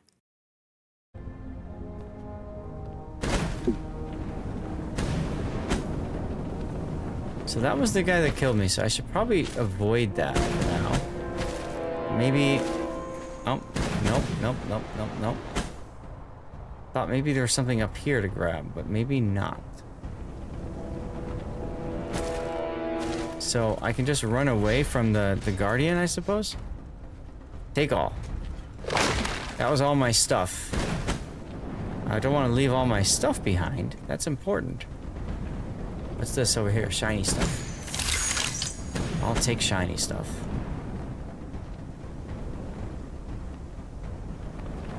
So the ship is over there.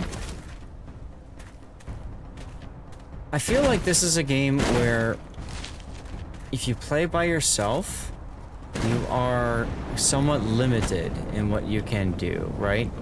It almost feels like you really need at least one other person to be playing the game with you so that you can explore, collect, build the things that you need to.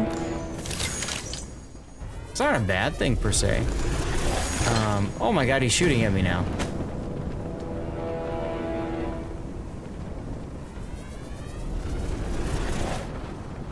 But, yeah. Alright. Repairs? Anything else to repair?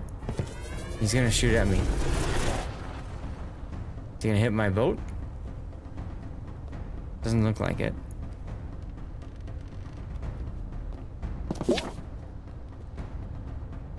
Alright. Missed me. Crafting bench. I suppose we can craft a couple more struts.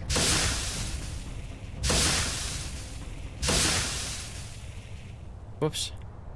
I accidentally shrank the menu.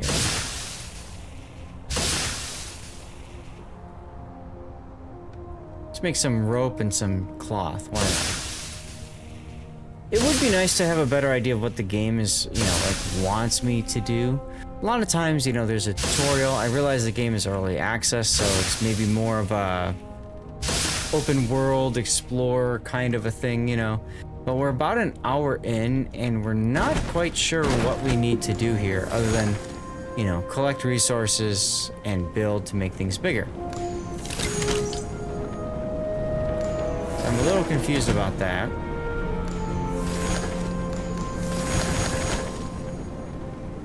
Here we go. Let's see what's over here. on land.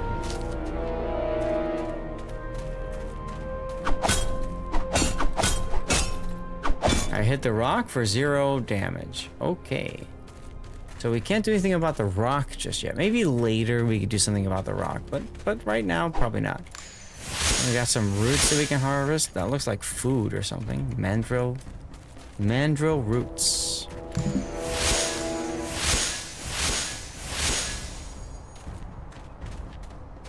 Okie. What's over here? Morning glory. Who doesn't like harvesting their morning glory, right? Kinky. It said pick up a second ago. There we go. I have now picked up a stone. We have broken machinery.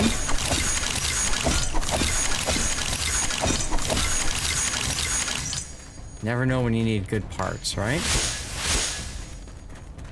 So it feels like, okay, so we got to the land. There's a lot of things that we've been able to pick up, which is helpful.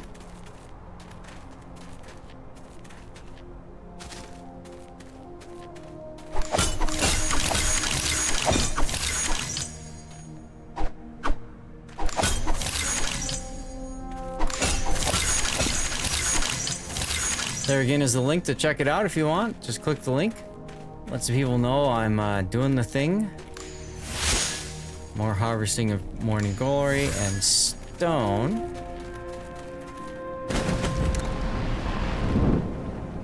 Whoa. I do like the flying mechanic. It just feels kind of nice. After a while, you kind of, you know, get the hang of it. It's pretty intuitive.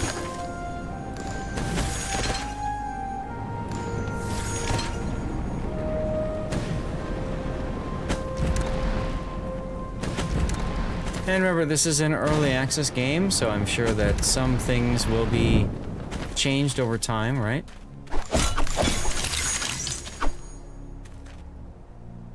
Okay, now I need to wait, I guess. More morning glory.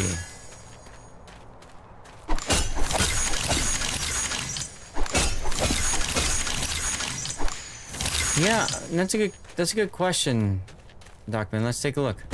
No. Nothing's under the land. It just feels kind of interesting, right? Like you've got this temple thing, right? That is... What is this over here?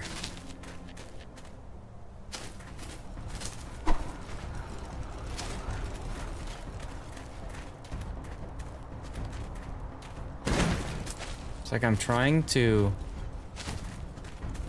collect on this. I don't know what this does, though. Nothing? Sorry, Mr. Guardian. I ran away from you.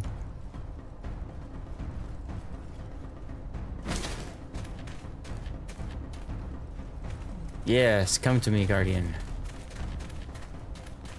There's a grinder. Okay. Interesting. Setting our islands floating in space. Yeah, something like that, Axthumb. Something like that, it seems. And the idea is, you know, you've got your thing here that you can construct, right? So, like, we've got a winch. We can invent the winch. And then we have to craft it over here once we've invented it. What it seems like. Here's a winch harpoon. We can use this to anchor the ship. Okay. So we've crafted it. So now when we go to build, here's our winch. So we need, okay, so we need rope and both of those plank thingies. Right? So crude plates. So we'll go ahead and make a couple of crude plates. Couple of struts. We need the burlap cloth and burlap rope.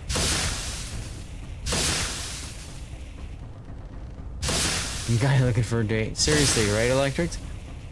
Of course, I wouldn't know anything about this app at all. It is an app, right? Okay, so Now we go to build. Oops. B. There we go. And now we can build a winch. Aha. Can I put it on the back of the boat? I can. There we go. Okay, so we've built our winch. We can use the winch.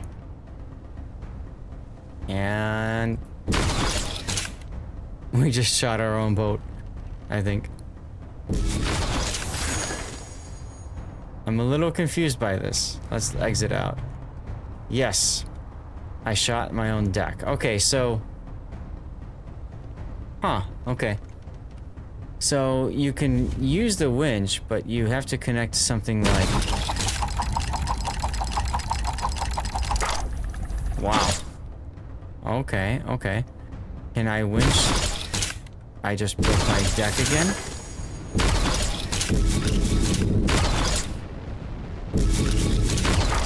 If I hold...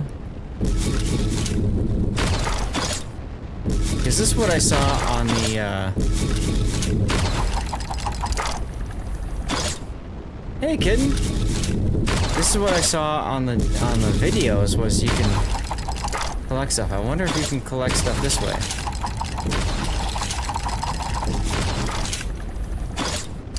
Meowdy, how you been?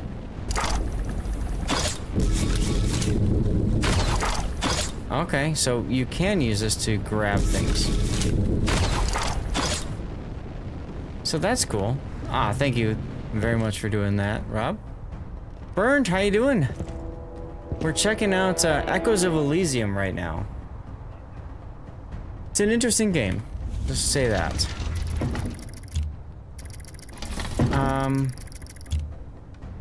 Where's the road trip going this time around, kitten? What is this up here? Now my speed is only 1. North Dakota? Wow.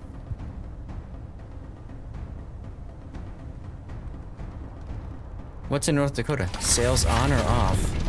That's sails off. Sails on. You're preparing for another snowstorm? There you go.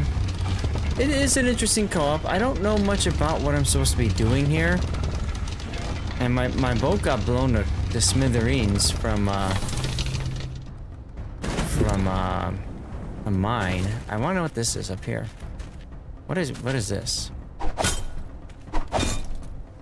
It's shiny. That's about it. That's about all I know. Whoa! Wait a minute. What the heck? It does look like we're blowing it up again. Yeah, usual Steam, usual early access experience, right? Beacon. Okay, so I can haul it with the E key. There we go. Okay, so I have it now. And... pick it up. And what do I do with it now? Drop it? Q. Well, that didn't help much. Okay. Oh, maybe I need to... You know what? Maybe I need to pick it up. Fine. There we go. Pick it up. And maybe I'm supposed to drop it here. Right? I mean, that looks like where I'd put a beacon thing. Unfortunately, the Guardian's gonna come kill me again. So, let's say no to that. Let's say no to that and leave it, shall we? Alright, can I...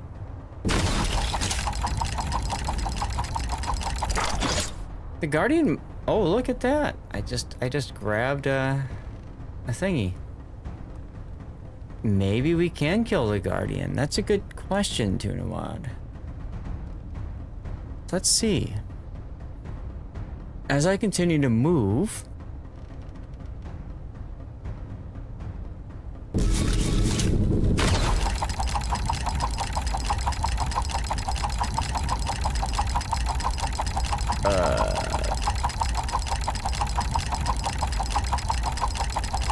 I have questions. What are we doing here?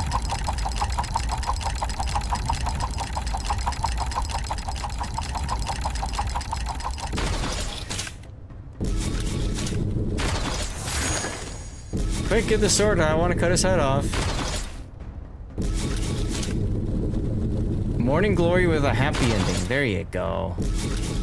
286. Okay, so I'm not hurting the ship by doing this. That's important. Hey, I just did 20 points of damage to him. There's another 20. Good idea, Aldeus. Ha! Take that, Copper Menace. That's what you get. Okay. And it seems like some of the text is kind of...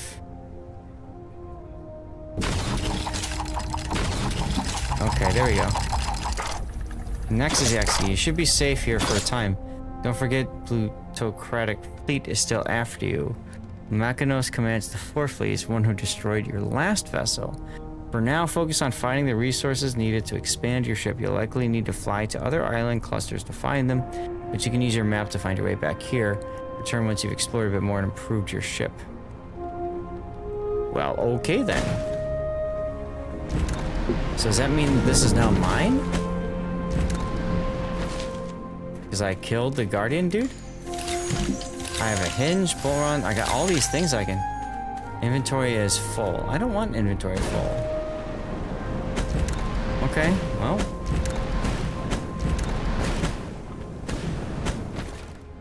How about we stop the ship?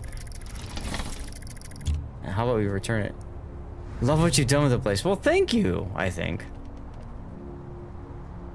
Ah, I need a craft. No, not the winch.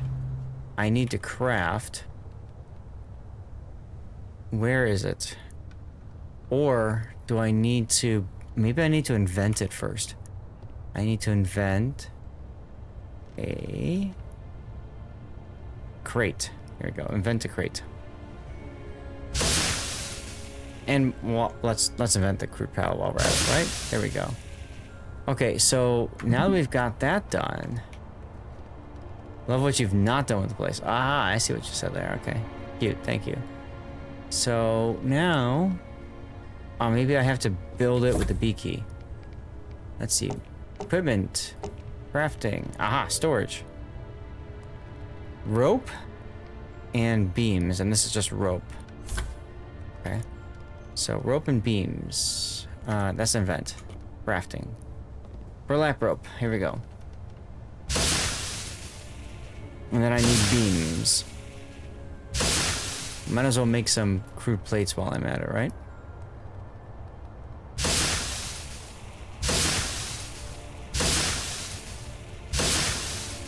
There we go. Crude plate. And burlap cloth, because why not? There we go. Okay. Now. I wanted to build storage. Here we go. We'll build storage. Sure, how about there? Okay, so we've built our storage. Now we open the pallet, and this is where we can just drag and drop.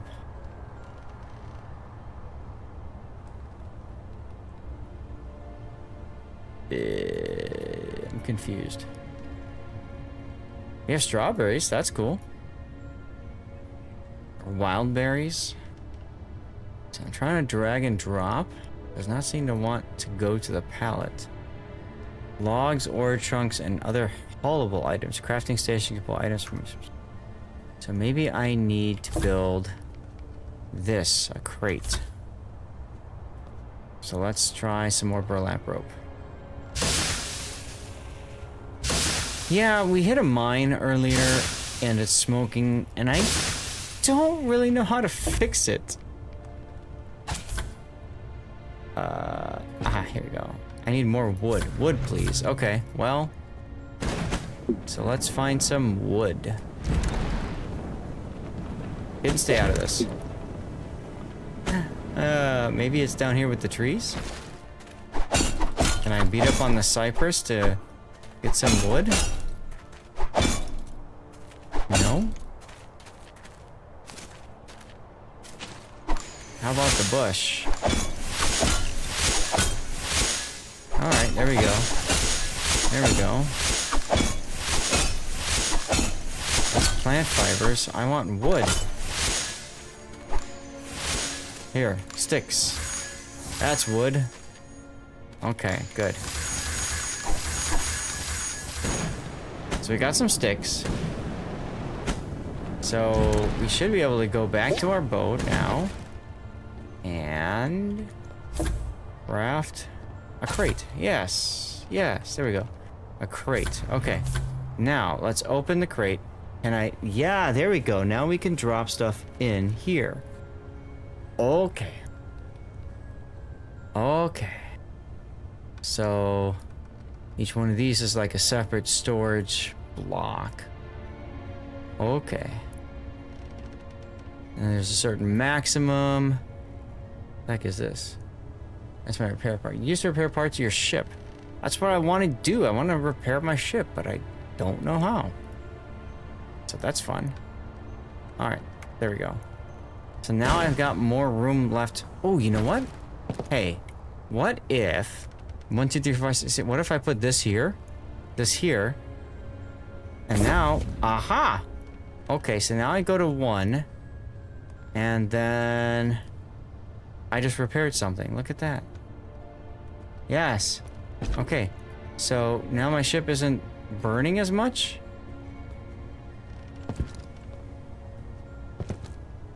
Guys, we're figuring it out. Look at this. I'm not dumb.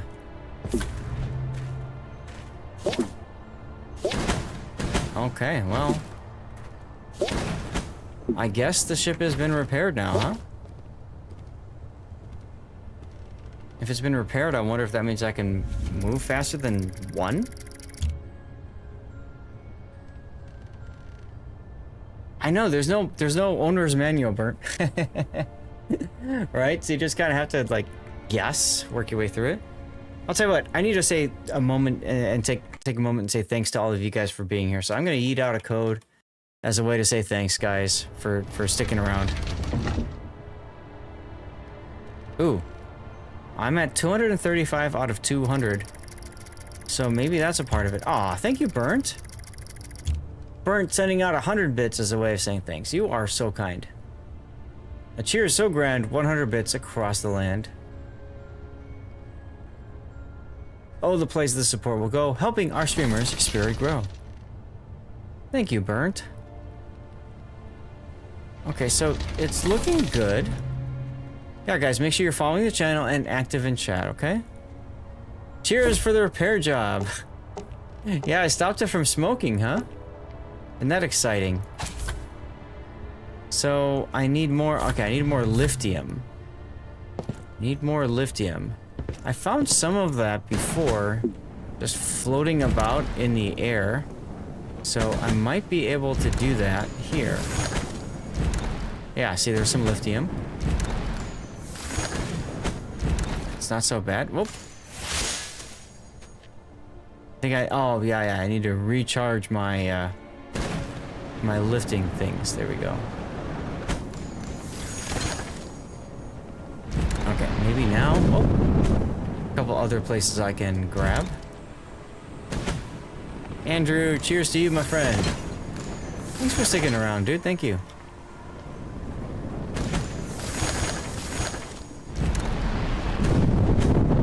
Okay, by the way, meow. Meow, meow.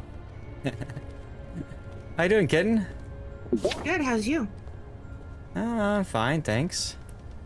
I've been sitting in here lurking. I even posted on Twitter saying, he doesn't know I'm in his voice chat. No, he didn't. Thanks for posting that. Like 25 something or something people in here. Nice. Well, thank you for that. Showing the love. Yeah, you know, I was meaning to message you the other day and then I got distracted and busy. You know how that goes. Oh my god. So when are you guys going to North Dakota? We leave Sunday. Okay, okay. I'm on break right now. I have another stream tonight. Uh-huh. I'm tired. We're doing a movie tonight. We're doing... Oh my god, Zach. We're doing a movie called Catnado. Catnado. Hey, last week was Rectuma. That sounds dangerous. It was about a giant ass killing killer ass. That sounds like you. It was amazing. They had these two Asian women singing like Mothra. Oh my god. It was so bad. And like one of the first lines as they're singing is, "Yes, the story is true. If you do not believe us, then fuck you." Oh my god, that's great. Right up your alley. It is. So how long are you gonna be up there? About a week or so. Okay. But we're like the longest part of the trip is probably gonna be we're gonna do a side trip because I've never been to Yellowstone. Oh, okay. I haven't been to Yellowstone either. Sounds like fun. We gonna go. Yeah, sure. You guys are driving, I'm guessing. Yeah. Okay. Well, it sounds like a lot of fun. I'm sorry, what? I said, I hate flying, but also I fucking love road trips. Road trips are a lot of fun. I'm fixing to set one up in a little bit with the wife, so that'll be interesting. See, it's easier for me because I'm a passenger princess. Uh-huh. I Sounds just about do right. all the hard work. I find us the rooms. I do all the navigation. I find us where we're gonna eat. You know, all the good places, shit to do. Sure. He is basically, as he said today, he is the chauffeur.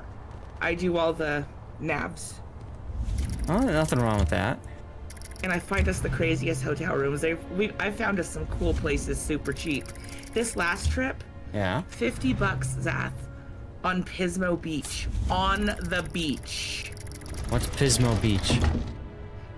Beach in California, in Southern California. Oh, okay. Okay. Cool. Gorgeous beach, right on the water.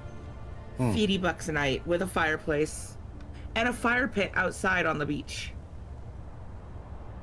Very nice. I fall into the weirdest places and I loves it. And some of the scariest, you remember the murder room? Uh-huh. The murder room in San Diego. I've stayed, you know, it's funny, Zath, because I've done TwitchCon twice. Mm-hmm. The first one I stayed in the scuzziest of the scuzziest. And the second one... Grab some more resources. The second one I was in paradise. Mm-hmm. I know, I was there. Total opposites. Yeah, I don't know if I'm doing TwitchCon this year or not. I'm not going to. I'm going to save up because next year I'm doing the AVNs. Right, you mentioned that before. And I plan on being nominated, so... Yeah, I plan on being there. Oh, good.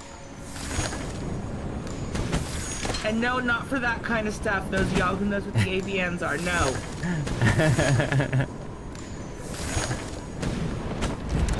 It's for best new podcast. Yeah, I heard you got a really good podcast going, huh? Seabear, thanks for checking in over on Rumble. I'm getting to interview one of my favorite porn stars. Nice. Uh-oh. Woof. A gorgeous redhead, and no, it's not Amaranth. Aww.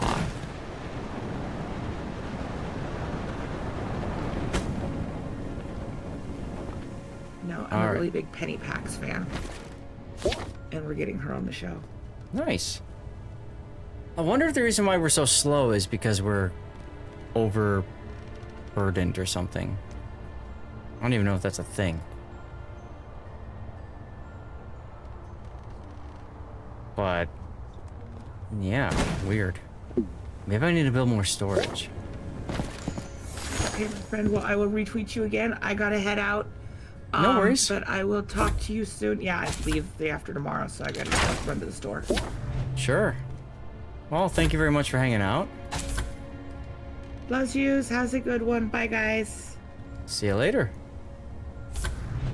Yeah, it's an open world. That's true, Burnt. put a bottom in the... That's what I'm trying to do, Duckman. But I'm a little confused about how that works. Right? Like I can build more lower hull like that, you know. But it just feels a little odd. And if I go to... Now I'm at 265 out of 200.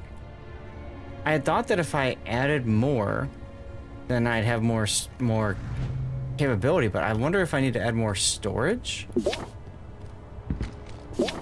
You know what I mean? And more storage would mean like build storage here, right? And storage like that. And there's nothing here, but maybe I can store. It won't let me. Okay, so if I click and drag, it will.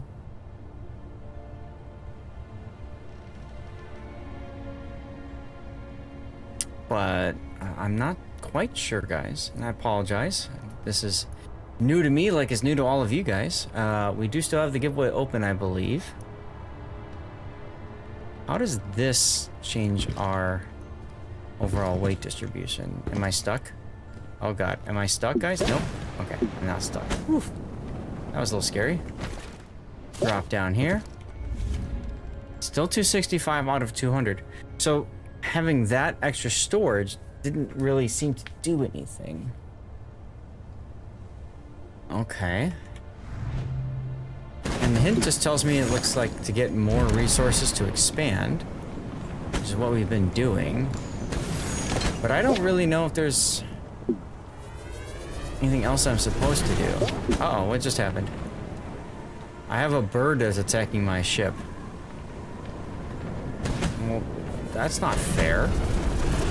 I can't do anything about that. Spider! Hey! Yeah, day's going well. How's yours going? We're checking out a new game. This is Echoes of Elysium. It just launched yesterday? 27th. Yesterday. So we're taking a look at it. It's on Steam for $20, but 10% off right now because it's in early access. It looks interesting. I just have to kind of get a better idea of what I'm supposed to do for it. You know what I mean? It's the 31st by you right now?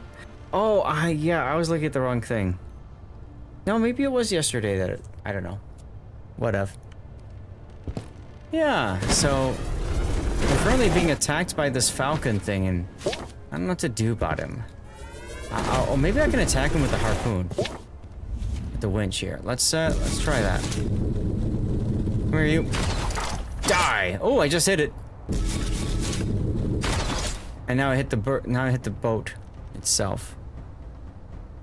He's coming back around. Chop him up for drumsticks. That's the plan. Ooh, just missed him.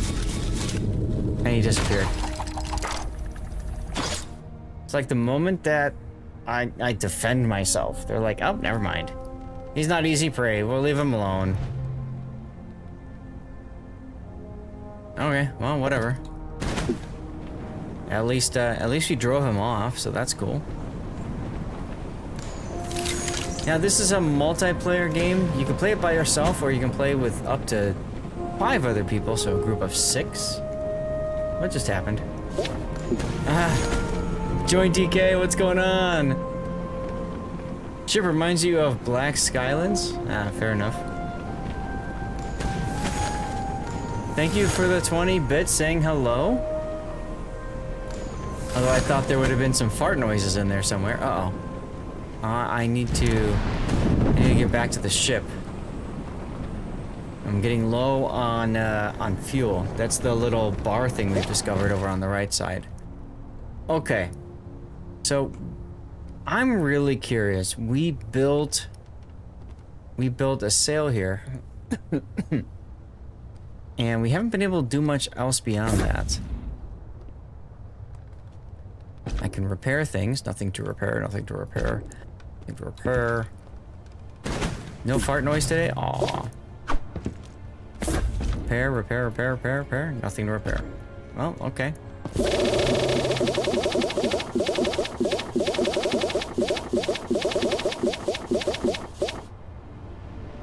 Did I mention the game's early access?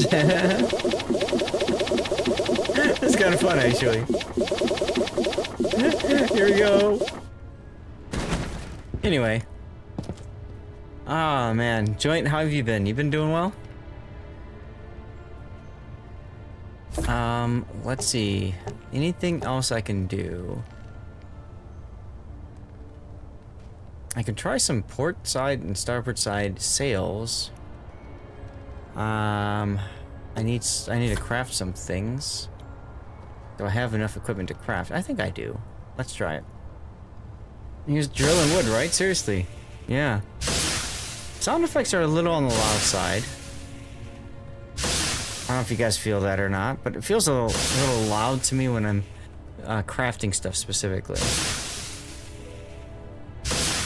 Checks for the 18 plus label. There you go. Make some more struts.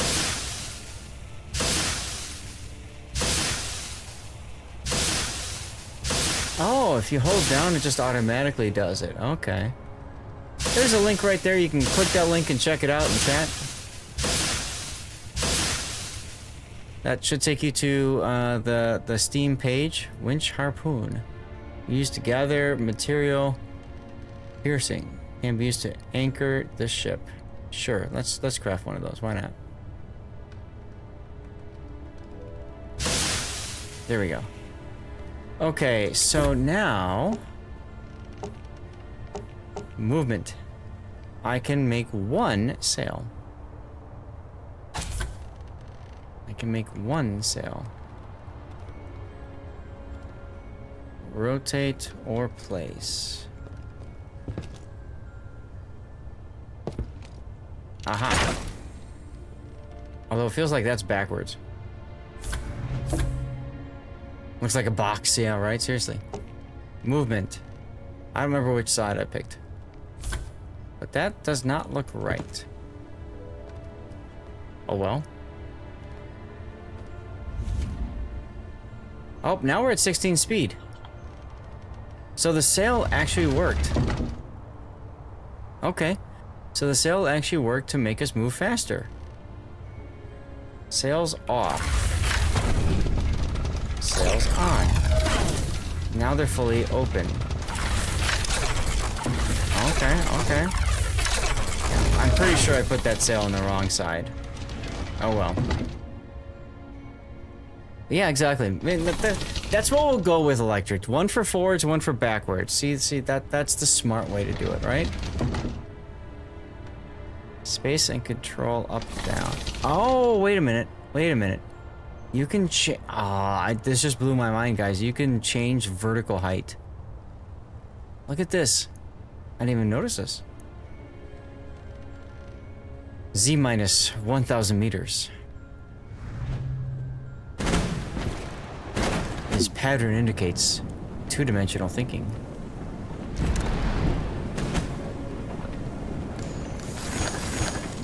So I can go around and pick up some more things. I'm glad that we are now actually moving, so that's cool. Although the ship is moving really fast and we're about to drop out of the sky. There we go. Yeet! There we just fell. Again. Oh well. Oh hey, we're about to run aground. Yeah, we just hit some land there. Also thanks to the small brain. There you go. Uh-oh. We have a corroded construct, two of them over here. Well, let's can we back off from these guys? Yes, back off, back off, back off. We need to get our harpoon to bear so we can shoot these guys. Right? So we have now moved away. Let's go full speed and hard right. Oh, they disappeared? Don't disappear, I want to shoot you. Guys, they disappeared. Well, that's outside of you showing off there. Come back here, I want to shoot you. Yeah, well, you know, hi. Welcome back, Puddin'. I had to go eat, took a little nap. How dare you eat and take a nap? What'd I miss? Why are you flying? I have to do both those things. Well, we're checking out a new game. It's called Echoes of Elysium. So, I built this ship on Rock and Roll. They let you build this thing? Yeah, they did. And then now I have to, like, fix things, I guess, because I crashed into things. I don't know. Did they let you name it? No, they don't trust me with naming rights. It's probably for the best. I was gonna say I don't blame them, because I don't know how they would take a Fuso Jr. Or a Bob Jr., Senior Jr.? No, that's Manor Wars. Oh, okay. Different game. Yeah, so this is an early access game. It feels early access. Not a bad thing necessarily, but... Co-op? Yes, you can do co-op up to 6 players. So that's nifty. So they trust you to play with 5 other people, but not to name something. Right. Right. I need to turn off sound effects. Turn them down. Turn to 80%. No, turn them up. Oh, they're at max right now. That's a little bit better. That just sounds so loud when I'm talking to you, I can barely hear you. Probably a good thing. Maybe it's a good thing, I don't know. Alright, that's better. That's better. I've been told I complain a lot. No. You don't. I don't complain at all. That's There's right. a difference between complaining and bitching. Completely different things.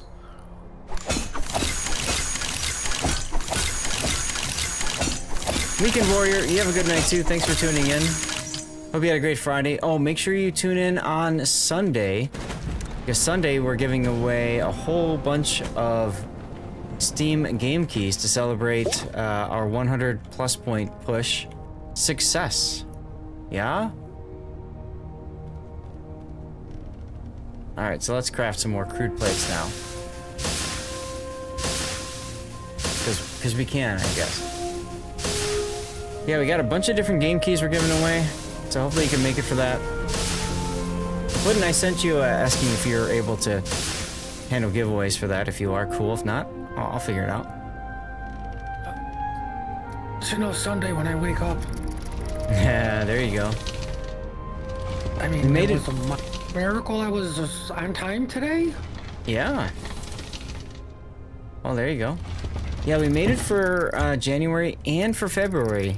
Sorry, we made it for January and December, so February is the last month. This thing looks so terrible. You pick the shortest month out of the year.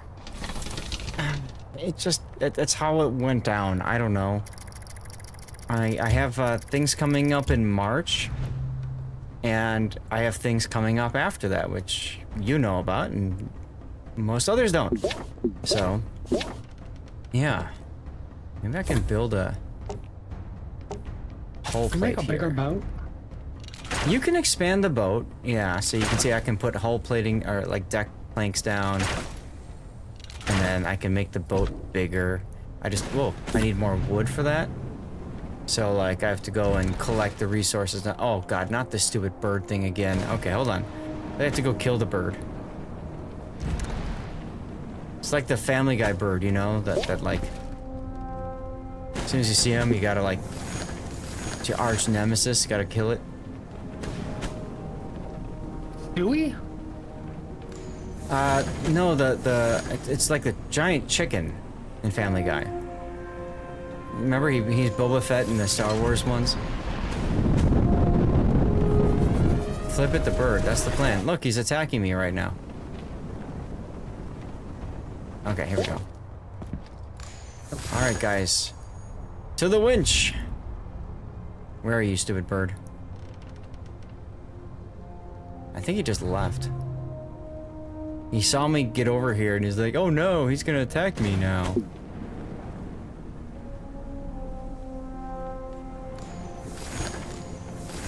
Yeah, there are some enemies in the game And we actually managed to kill one of them with the winch, which is kind of fun. We just poked it to death.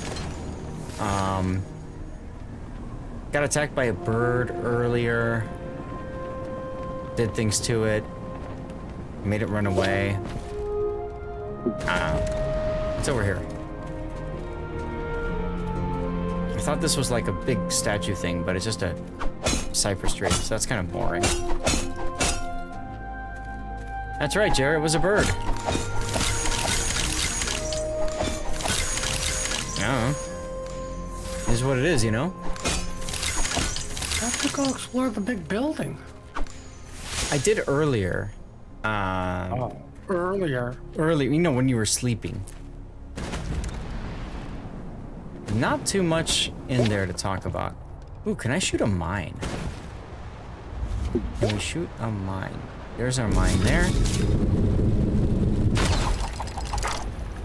If I could hit it. Yes! Aha, there we go. So that's one thing that we can do. Make it safer for us to sail and explore. So that's nifty. Oh, that was close. Okay. I don't know where to go. We can go this way. That's in front of us. Let's see. Spacebar goes up. Elevator go up.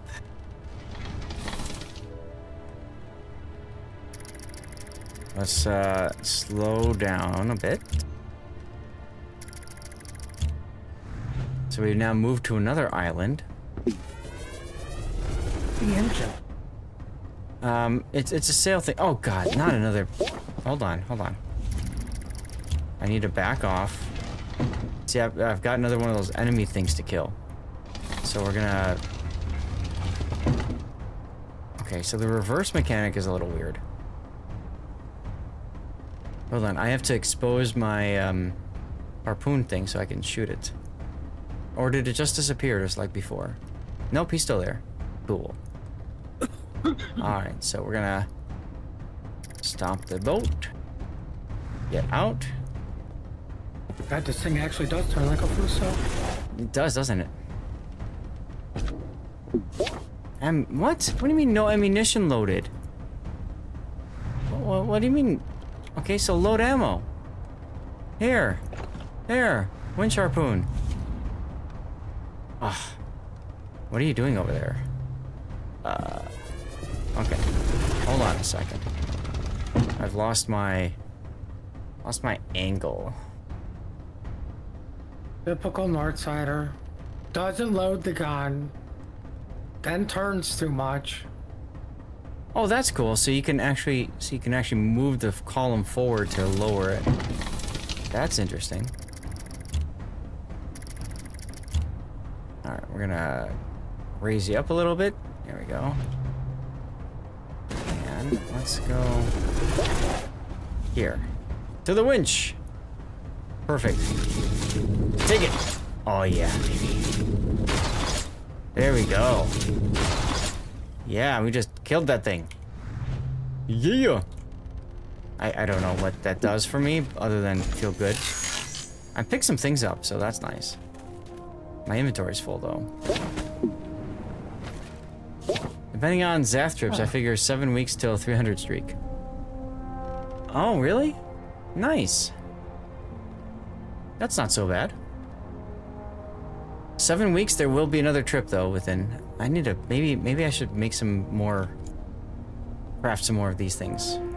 Just get them out of the way. Use stuff that way. I don't know.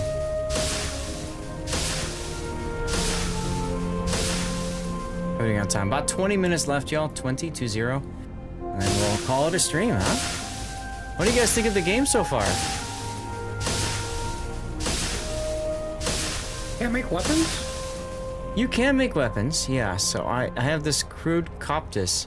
Oh, that's my weapon. So I crafted one earlier, and I think I found one, but I didn't know how to do anything with it. You bring up a good point. I think what I need to do is equip it. So if I go to, I think it's here that I've got it stored. Yes, no? Yeah, it is interesting, isn't it, Gaelic? That's, wait a minute, who's shooting at me now? Oh, you're back. All right.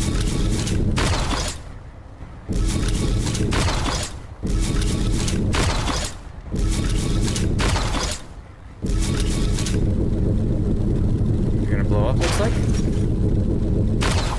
Wow, okay. Oh, he blew up, so that's neat. I can pick up more things. Yay, more stuff and things. Where is... Maybe it's in the lower apartment? Here? Yes, Tyler, I am. We worshipped earlier, too. What is this? A hinge. Oh, okay. That's one of the crafting things I needed. We did play warships earlier today, for just a little bit. And, we also did some, replay analysis. But, we had some problems with stream, the frames and stuff like that, network issues with Twitch. Only with Twitch, though, so I think it was because of Twitch's enhanced broadcasting or something. It was a pain in the butt. Okay, I don't see any of these here. That's kind of weird. Oh well. I don't know. Ooh, a deck gun. Yes. Okay, so that's fun.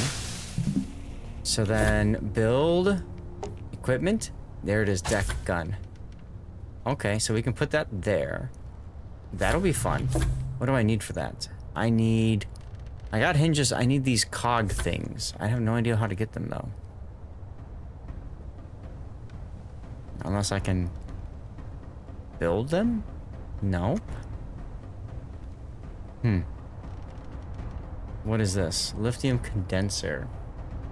Unlocks lithium fuel and a condenser. And I've got an engine core. Now what's interesting is it says I've got 2 of these rocket things, whatever. But here, it won't let me build that. Alright, it says I only have 1 of 2. I need 1 more sprocket to build it. I just don't know where to go to get more sprockets. Maybe I have to kill more things to do it? Click on the sprocket to get a hint. That's a nice idea. 3? I would kill the goats or the rams or whatever it is first. I mean, kill everything first. That's always the good choice, right? Let's find out. Let's go back to the ship. There we go. And sprocket. A gear used in machines, in common machines. So there you go, electric. Not the most informative, I'd say. What's in here? No sprockets in here either. Okay. Well, there might be some sprockets in there. Oh, right there.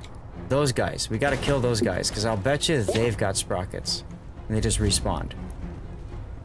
Nope, I gotta move the thing forward. Go to the helm. Let's see, let's raise the ship a little bit. There we go. Nope, no, wait, no. Go forward. There we go, and then back down again. Alright, that should be good. Bust open machine. Well, that's what I'm thinking these things are, right here. Alright, these constructs. I'm thinking maybe if I beat these up enough, right, then I get cogs that way? Because I don't know how else I got them. And I know they do drop some things behind. Right, so there we go. Okay. I'm at 3 out of 20 now instead of 1 out. Oh. It said pick up what? I thought it said pick up a sprocket, but maybe I didn't.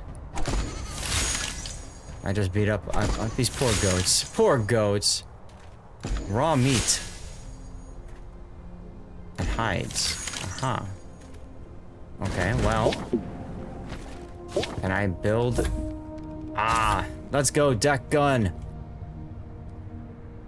Yeah, deck gun. Woo, we got a deck gun, everyone. Let's blow up our own ship. No ammunition loaded. Never mind, I guess we can't. So it sounds like something's in there. Hold and release. Just stand in front of the deck gun. This looks dangerous. Load ammo. We have no ammo. Oh, this is where the stone things. I saw there's like stone rounds here. Stone rounds. Here we go. Craft. Except it says it's dropping excess items. Yeah, your inventory's full. Like, yeah.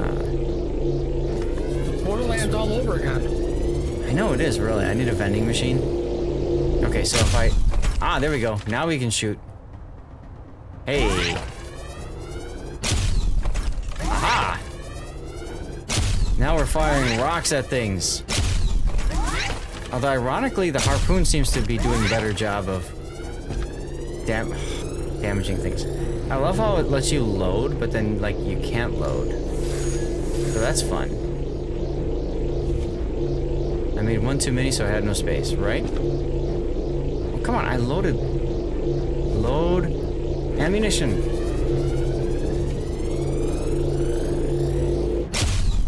Hey. We did it. We did it. Except I think the harpoon winch over here is going to be better. Ah. Well, why hold don't on you a use second. your spear and go kill him up close and personal? Poor goat, right in the eye. Well, so I had like a sword earlier. I just don't know what to do with it. I know, right? Look, the harpoon does more damage. So why not just use the harpoon? Stay right there, Mr. Goat. Oh, you poor thing. Oh my god. Yay, all the things I'm picking up and all the things I'm not. His inventory's full. Yeah, so, we're coming up on 2 hours of checking out the game, and I don't exactly know what else I'm supposed to do, other than just keep crafting stuff and building my ship. Here, can I build? Yes, I can make this. Let's craft this. This is a crude coppice, which I had to drop because my inventory is full. I don't see it anywhere though. Go to my crate. What do I want to drop off here? Maybe what I do is I craft some more. Just get rid of some more things. You know, if you convert them from raw to produced or whatever, right? Then that's less storage space. The artwork isn't bad at all. That is very true, Jair. That is very true. And the menus are fine. It's just, I feel like knowing a little bit better about what I'm supposed to be doing would be helpful. Yeah? Ah, there's my number 5. Okay. Ah, now I've got a sword. Aha, okay. So, we figured that part out, so that's good. Let's see, let's drop some items out here. Looks like 20 is the most of anything that you can hold. Yeah, 20 is, okay. But you can, get rid of, oh, store simulator. Okay, so that makes it easier. Well, no. Come back here. It's time to hit you with my sword. Yeah, that didn't work well at all. He hit me once and I died. And because of that, I'm malnourished. It's almost like it knows I want dinner soon.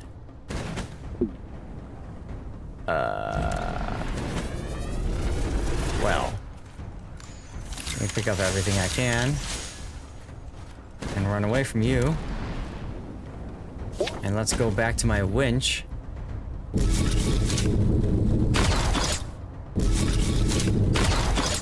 There we go.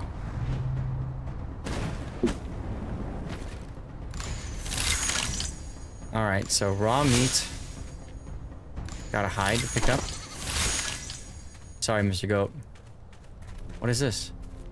Ah, this is my, okay, so this is my old backpack. So I've taken everything. Wait a minute. Is I inventory? No, B for back. Tab. Tab for backpack. Okay, so then I click on this and I put this down in group 2. Group 1. Okay, so now group 1, bam, I've got my sword. Although it didn't seem to do much for me last time, did it? Well, I mean, you just stood there and let him punch you in the face. I whacked him once, I swung it once. Let's wait for him to respawn, I'll try it again. That looks pretty.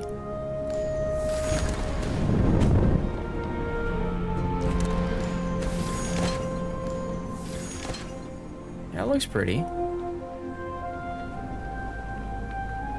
I'm probably gonna need to go back to the ship in a moment because I am running low on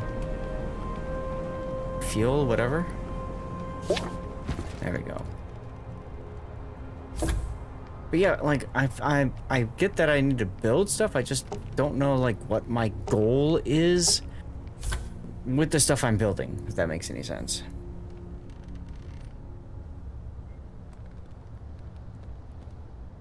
Come on, respawn already. You've never played Minecraft, have you? Oh, I've played Minecraft, yeah.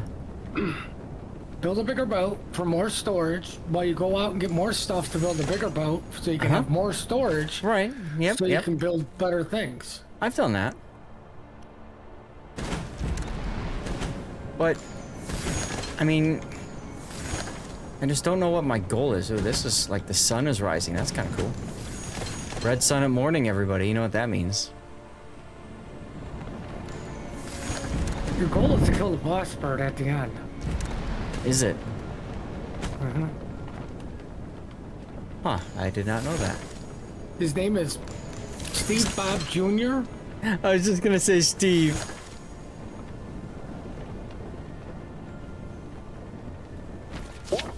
Means more morning glory, right? Exactly, yes. I was waiting for things to spawn. Oh, there's a goat. All right, we can test the sword on the goat. Oh no, there's another guy there. There's 2 more guys over there. All right, come here. Okay, see, there we go. We did it. We did the thing. Come here. Oh, look at that. We did the thing. There it is, Puddin'. And just to make sure, let's kill the goat too. Yeah. Okay. So the sword actually does work. Like you said, maybe just have to time it right. Or hitbox thing. It'll be a block or something, but I mean, you've got no armor. There's a block with the left, hold down left mouse button, yeah. Or right mouse button. So yeah, that can work. And you can craft, I noticed that you can craft like armor and stuff like that. I just haven't yet. What's that innovation thing, the blueprint thing? The blueprint thing is to build stuff for your ship. So when I go down here, you can see the B on the right side there. We've got an invention desk and a crafting bench. So if you go to crafting, so like for example, I can craft marine bracers, right? And this would probably be some sort of armor plating for me. Ooh, I need to craft some ropes. So if I go to burlap rope, let's craft a bunch of rope.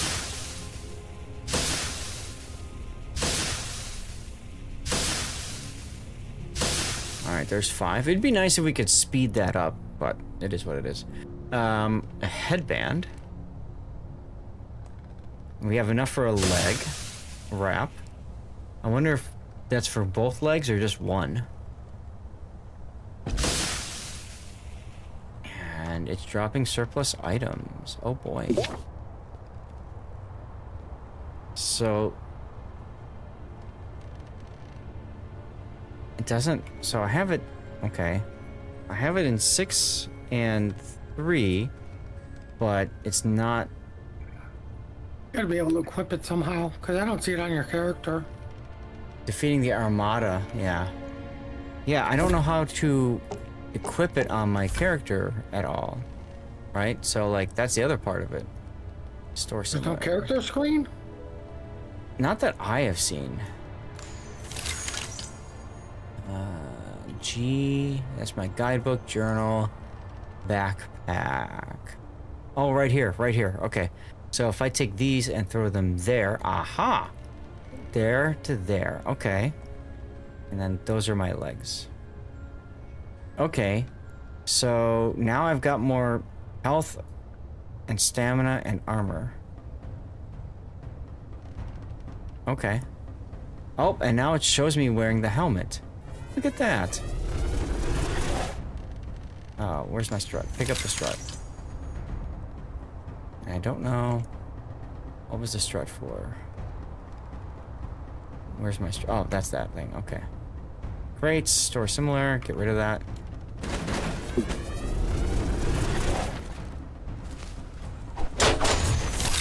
Aha!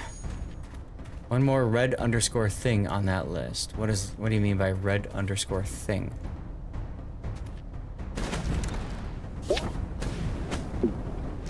Oh. Your chest plate, I think. Yeah. I have to craft it or whatever, right? And I don't, okay, so I don't have those yet. That's probably gonna be an invention desk thing. I can craft hinges and sprockets. Oh, that would be helpful. Let's invent that. Looks similar to what I equipped. Got it. And a hammock. And lights. Okay. Mechanical breakthrough. Access What to about new the automated technology. galley for food? And we don't need food. I'll be sure to tell the old lady that one. Yeah, basic crafting cooking station. Okay. Okay.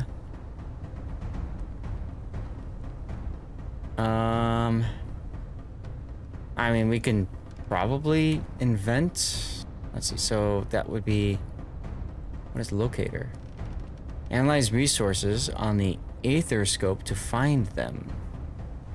Okay.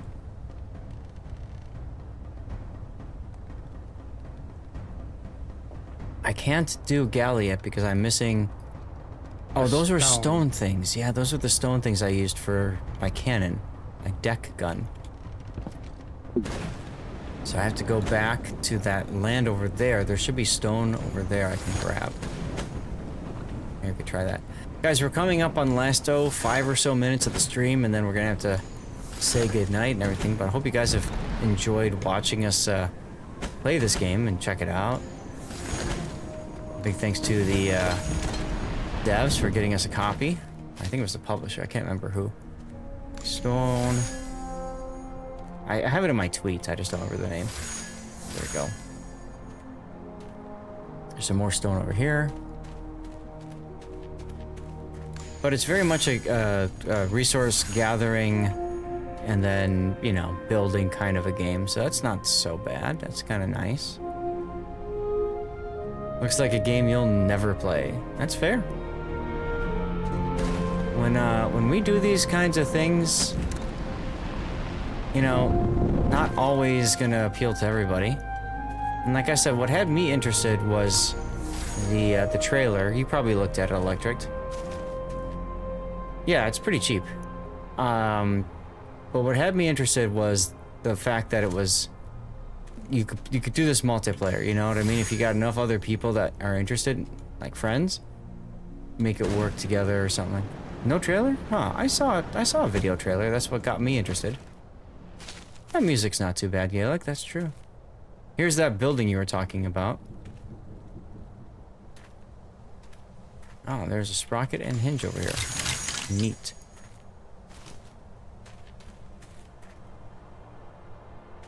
Yeah, there was like a big bad thing that was like killing us earlier over here, but then we killed it. So that's nice. Those autoplay trailers annoy you, turn them off. That's fair. What the heck happened here? Don't ask questions. Yeah, that looks a little funny to me if you ask me. I don't know. You know, remember it's an early access game, so I think the concept is there. Just a question of what do they do with it. Many of you guys know early access games can bring good stuff, and you know, so There's that. Like Morning Glory that needs some help. Yeah. Maybe so. Where's my ship? My ship's over there. Okay. Go back to the ship. Let's try to craft those stones and see what else there is to build, and then we'll call it, huh?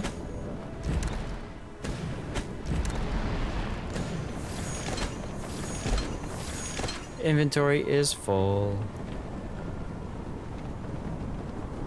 Let's drop to the end of the mass here. Let's refill our fuel. There we go. And we'll get back to the ship. There we go. Wow, that was fast.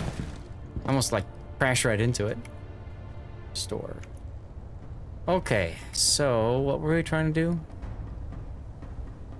You waiting for Puddin' for Skurfer? Wait, I'm hearing the sound of fighting. Here we go. We gotta go kill this thing. The Curver's airship Just sounds imagine interesting. how far he would have been if I was, I don't know, an hour earlier. Right? Pointing out he needed to equip things. Yeah. He probably would have already killed the, Armada. I absolutely would have killed the Armada by now. Stone round You here, guys can say I'm holding them back. There you go. Okay, so now, what were we trying to do with stone stuff? Build a hammock? Cooking station. Cooking station, galley, yes. No, okay, so that's Just not stone, right? No, that's not stone. That's what I mean. I just crafted 4 of them. But now it shows that. That's weird because I know I crafting bench. I know I made stone rounds. Yep. Those are ammo. You just need stone. Well, I have 3 stone right here. Oh, those are stone rounds. But I mean, like, just regular stone, it didn't count. It had the wrong icon Are you sure to it. about that? Yeah, I'm pretty sure. See, stone round here, it looks like this, but then it creates that. Yeah, but the stone symbol, that's all you need is just stone. Just raw stone. Oh, okay. Well, we can try it. We can go back and get more stone. There's 3 more stone right here. Cooking with stones, the troll cooking method, right? If this doesn't work, we're just gonna have to mod abuse Electric for his negative attitude. I mean, I can get behind this. I can get behind this. All right, let's get back to our ship.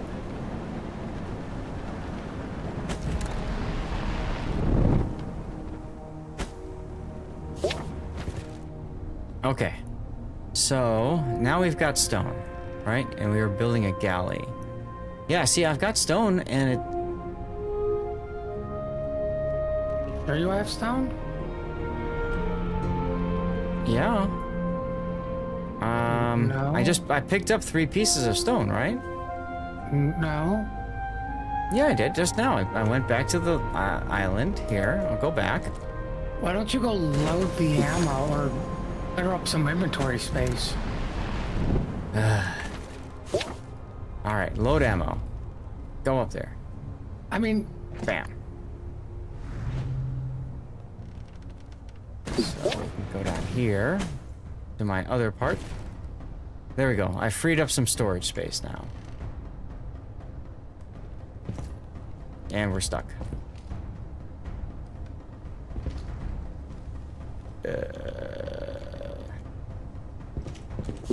There we go.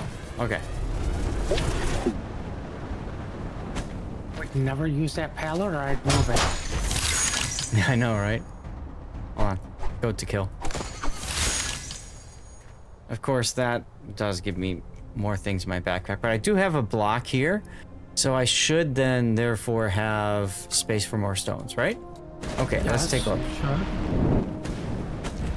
There's 3 stones over here. Right, 3 stones you tried to pick up earlier. Right. Maybe that's a glitch? Yeah, they're not showing up. Okay, so let's find some other stones.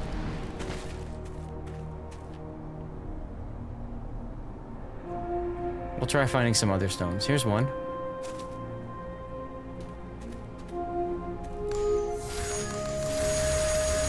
Did not pick that one up. Maybe I picked that one up earlier too.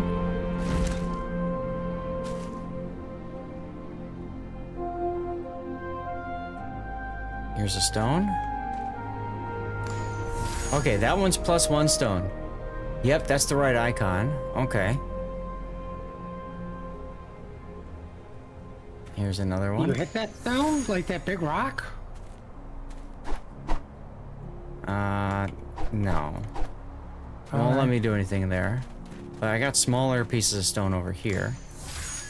Yep, so I can pick those up, for example. Okay. And the way the system works is it looks like you can save up to 20 of a certain thing in a you know, block or whatever. Yeah, it's either a glitch elusive or I don't know. It's a glitch. Oh, what's this over here? Hold on, now I'm curious. What is this big stone thing here? This is a lithium deposit. Lithium deposit, I mean. So my guess is, yeah, my guess is I need something bigger and better to do with that, right? Alright, tell the wife dinner's been canceled because we're gonna beat this game. Oh god, no. Condensed lithium, right? Alright, there's our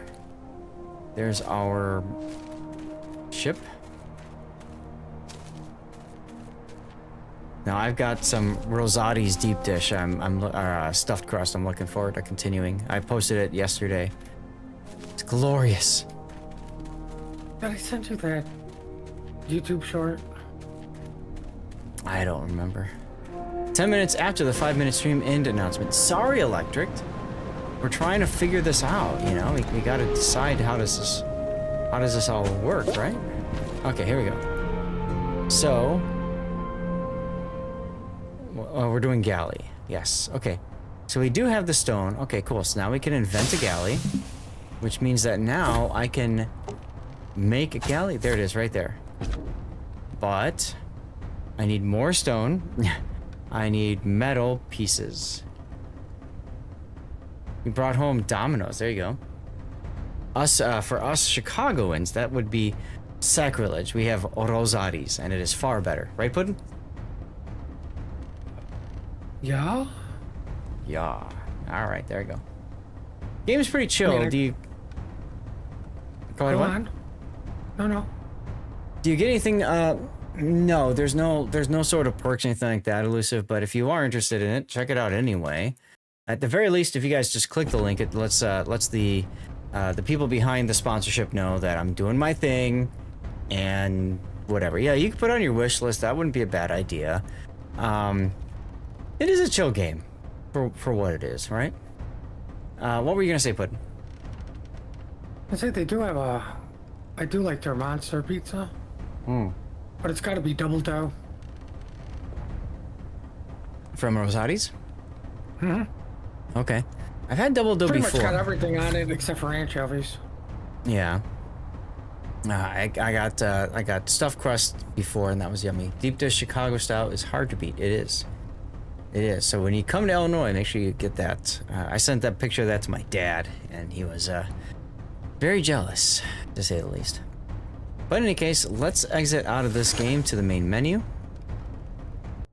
Because You're clearly not building a big enough boat.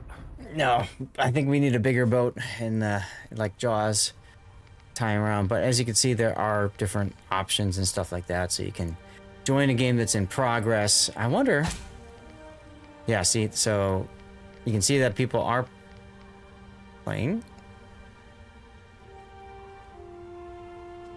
A lot of zeros. So these are people that created games and then they left. Here's the Flying Toads. They've got 2 out of 4. So you can go and join in on one of those and just screw around if you want. If you do, click on every link they give you because they won't be suspicious. There you go. There you go. Anyway, we'll go ahead and quit out of the game, guys. And thank you for sticking through this. I appreciate you all for being here. Guys, we're going to go to the stream ending screen. And of course, as always, looking for raid targets. And you're going to see some links that you can click to support me and all that good stuff. But yeah. There you go, Duckman. There you go. My own personal thought about Echoes of Elysium. Not a bad game. For me personally, I just don't have time to play games in general anymore. We were talking about that actually. Was it Monday night with Big O, right? It was Monday night. And Big O's like, oh, you just don't like warships anymore. It's like, no, it's not that. I just don't have time to play games anymore. You know? So guys, thank you for being here. It's time to go to the stream ending screen. So roll those wonderful credits and things that you can click to support me, like the rerun channel link over there, which runs for right now, the best of Zath to basically 24 hours a day. Oh, all right. Well, we'll raid Stripper. Well, that makes it easier. Thank you, Puddin'. I was going to say you can tell the wife you're welcome. Yeah, definitely. Armact, I see you want me to do a Sims slaughtering silly ships. Alrighty then. That works.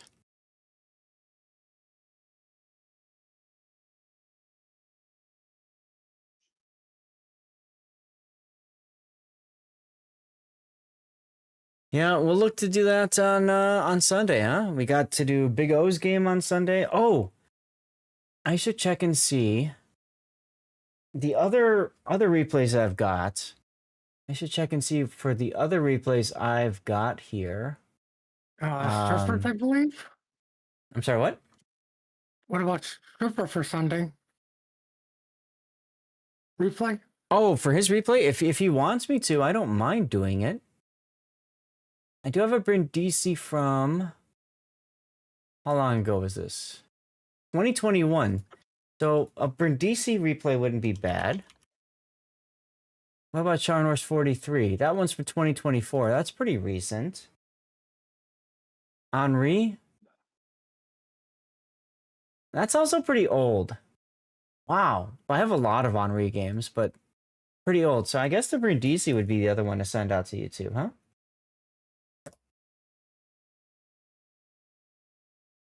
Yeah, The Sims with the buffed XP earnings isn't a bad choice. That is very true.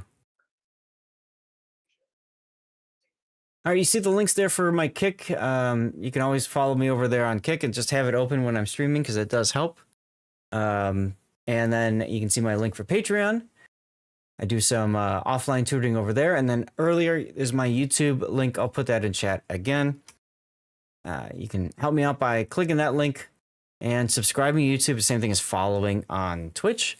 Just open up some of my videos, thumbs up them, comment on them, that sort of thing. Would definitely help. Yeah, leaderboard is tier 7. I like that actually. It forces people to play other ships. I don't like the cumulative experience though. Yeah, no, I agree on that one.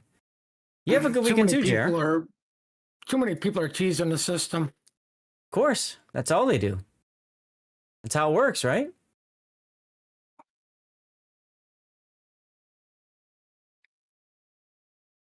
I mean, I think it's funny. I think I played one game at tier 9 and I started at first.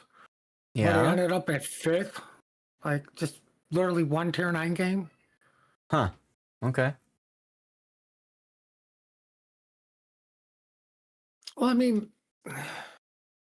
it's not like it's difficult for, per se, like yourself or me to crack 2,000 base experience. Sure. And I really don't care about these leaderboards. It's just, you're not going to get, like, I hate to tell you all this. You are not going to get first. You're not even going to get the top 5. No, and that's what I was telling people in my Zat chat on the topic, right? Which is like 95% of you, you're not going to get there. It's so sad. Yep. Like, they know all these people that are nonstop playing and having somebody come in and play for them while they sleep or whatever, you know? Right. Put them all on the same fucking leaderboard. Exactly. And Electric, you're right. You're not getting the commander either. So just wait till it comes out for Cole or whatever and be happy. But what's the commander for? Pan-Asian? No, Commonwealth. I think it's a Commonwealth. Oh. Yeah. I don't play my Commonwealth that much anyways. That's what I told Podkington. If you don't play it, what's the matter? All right. We got to get the raid going to Crying Stripper. So let's get that set up. And then earlier were links to the Death Strike forums and Stack Up. So I'll put those up again. There's my charity link for Stack Up, helping fight mental health issues amongst veterans through the power of video games. And then there's a link for Death Strike, which is the unofficial World of Warships forums. Make sure you check them out. And again, if you didn't hear me earlier, please take a moment. If you are interested in winning a Musashi, make sure that you check out the World of Warships community Discord. They are now doing giveaways, one ship a day, apparently, for a week to celebrate the Discord being unfucked and back in action. All right, I'm going to copy. This is a special raid message for when he goes to see a Crying Stripper. It's not worth it. Well, for some people it is, Duckman. So you know what? If it's worth it to them, great. Right? Big thanks to our new followers. We got a whole bunch of followers today. Appreciate you guys for doing that. Ooh, Dark Angel followed. That's nice. She's good people. And then we got a bunch of cheers from Burnt, from Dutch, from Rob, Drogon, and Jer. And we also got some subscribers again. That was Gaelic Knight, Zeka, Crying Stripper, and Panzerkex. Crying Stripper gifted sub from SFNL. Has Snarf been unsurred? I don't believe so. All right, guys. I'll see you on Sunday for more giveaway goodness. Till then, have a good night. Okay, looks like the raid went through. Turning off our channels.